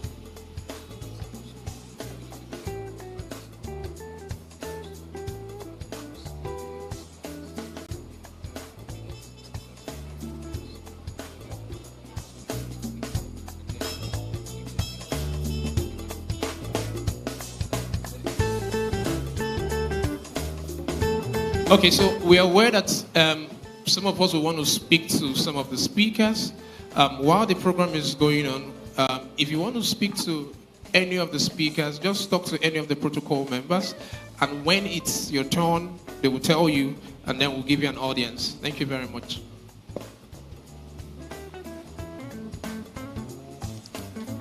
shall we rise for the closing prayer?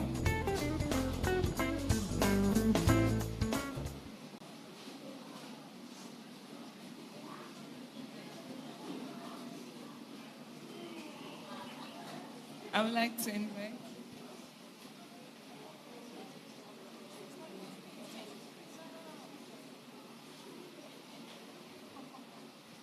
Sorry, please, we'll have to sit down back. I apologize. We just found that one of our special guests would like to give us a bit of word. So, and I have no choice than to oblige. I'm sorry for that. So please let us give a round of applause to our associate professor for just a quick word in 1 minute. And also after him, Mrs. Odumolatu will just give us a charge before we end the program. Good afternoon, everyone. The truth is, I don't want to give you any word because everything has been said. But they have been insisting that I say something. And so I want to commend these young people for putting together this wonderful event. They have been excellent. Please, yes, let's appreciate them. They have been truly excellent. But personally, I know that it is one thing to move to the top. It is another thing to stay at the top.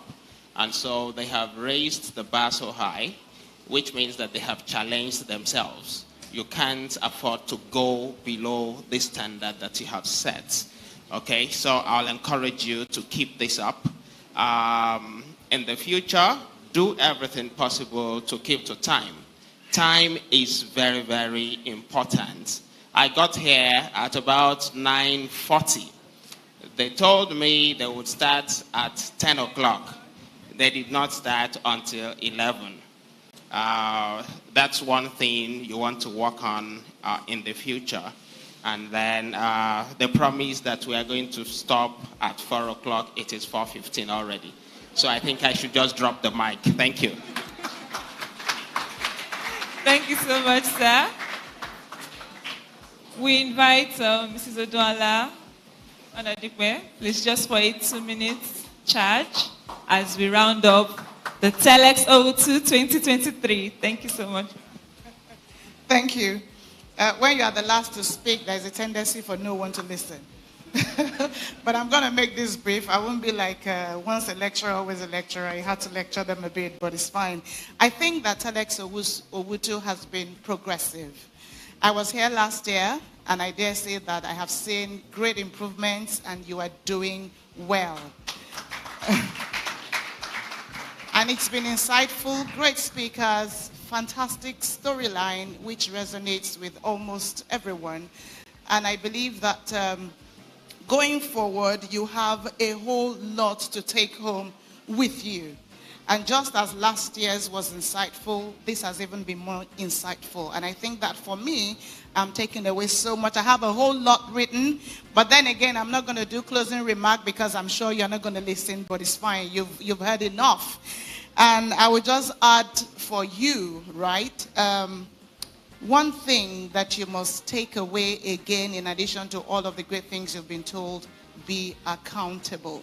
And what that means is that you take responsibility for your success. I look forward to great stories, success stories from you all. And I do say, by the special grace of God, I plan to be at the next edition. Thank you. Thank you very much, Ma. Okay, so I will start to share this for those that will be interested. We also have Johnson Abali here, who is a mentor. Can I hear some noise? Smart Hand Communities. If you know, you know. I say, if you know, you know. He's a mentor, he's a father, he's a preacher, he's so much. And now they are organizing, is having another entry into the Crucible, the Smarten House. And if you are interested, you can see any of the protocol. We'll put you through the registration. And of course, there's a process. It's not just for everybody. And if you can make it through. And let me share this. Our very popular, wonderful Tunde Onokaya was mentored by Johnson Abali. So you can understand. You know, he left all his comforts, came to Ikorodu, and is doing so much with young minds. So if you're still young in your teens, I would advise you to register and be part of that. Thank you very much. Thank you so much.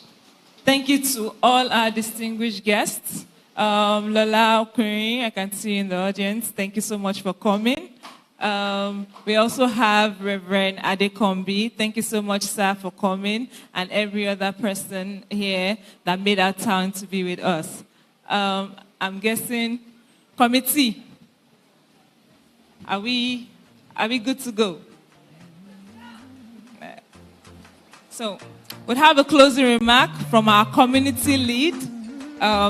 This young man, yeah, hype yourself. Damilola Ogunju. You put your hand, go up. Remember, open doors. I'm not praise the Lord, but I will not say that because we are. But hey, praise the Lord. That's who I am. And I think the first thing I want to say is, if you are in this room and you have a dream, no matter how big, no matter how small, please follow that dream. I remember 9 years ago when I first read the story of Tunde Onokaya. I also lived in that room. My parents were poor, so I know what your story meant to people like us. So when I read that story, particularly the story from Matthew, my parents were at the breaking point. So it gave me hope that even me can become somebody in life. So I told my people last 2 years, and I said, I am going to stand with Tunde Onokaya, not like a person, Mommy, I'm going to stand again. And yeah.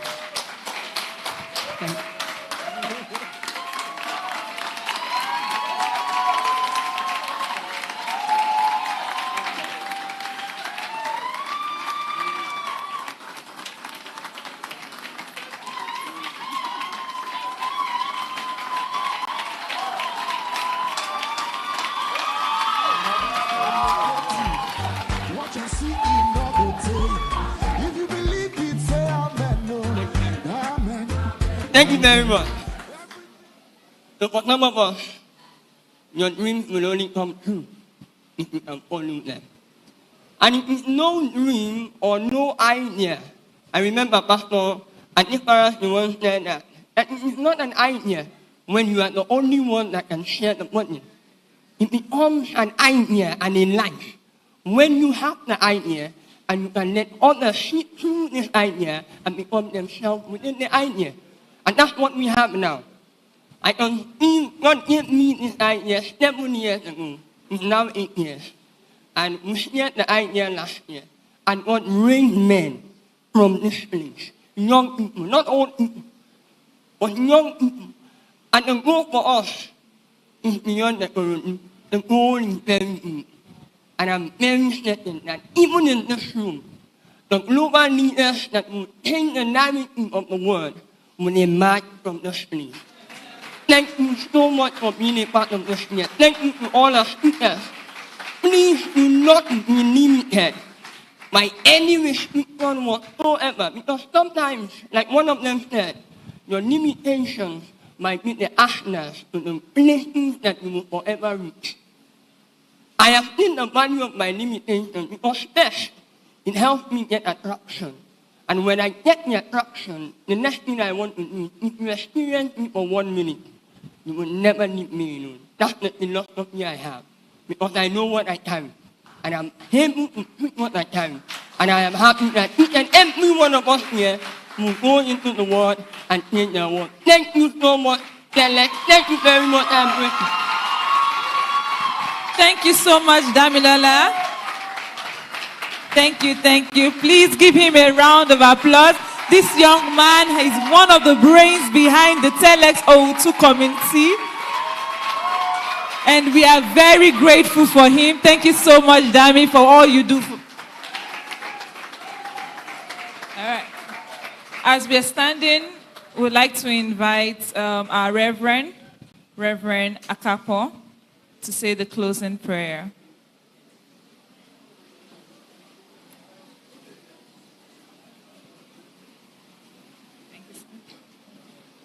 Hallelujah.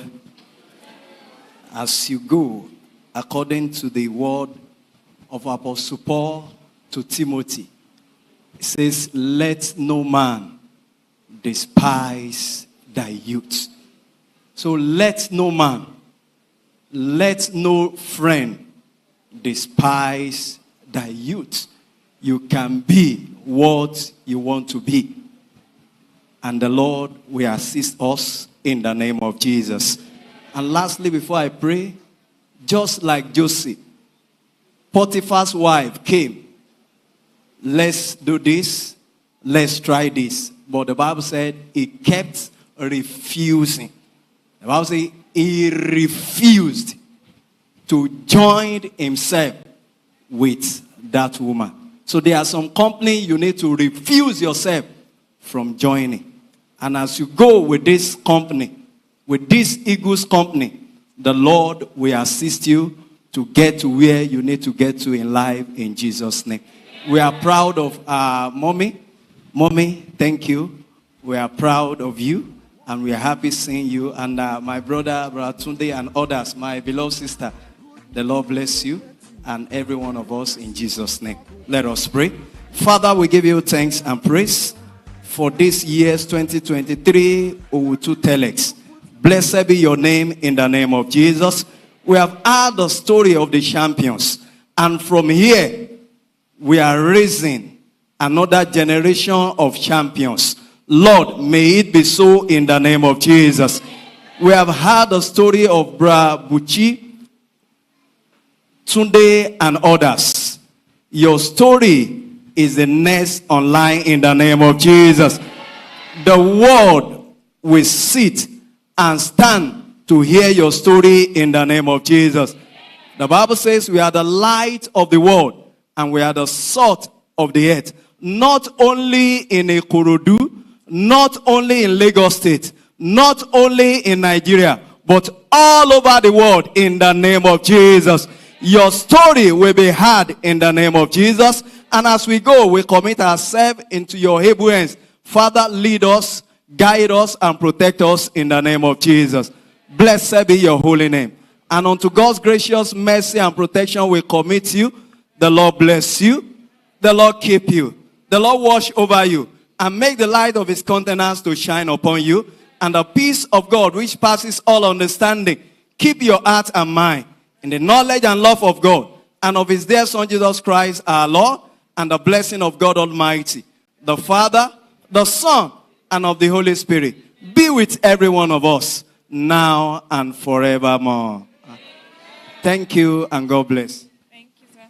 Please, can we all stay seated?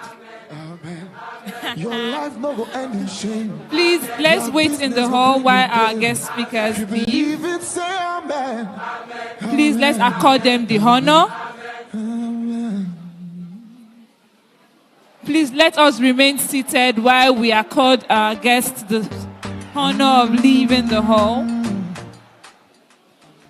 And if you want to, meet with them, you can talk to the protocol members and then they will reach out to you.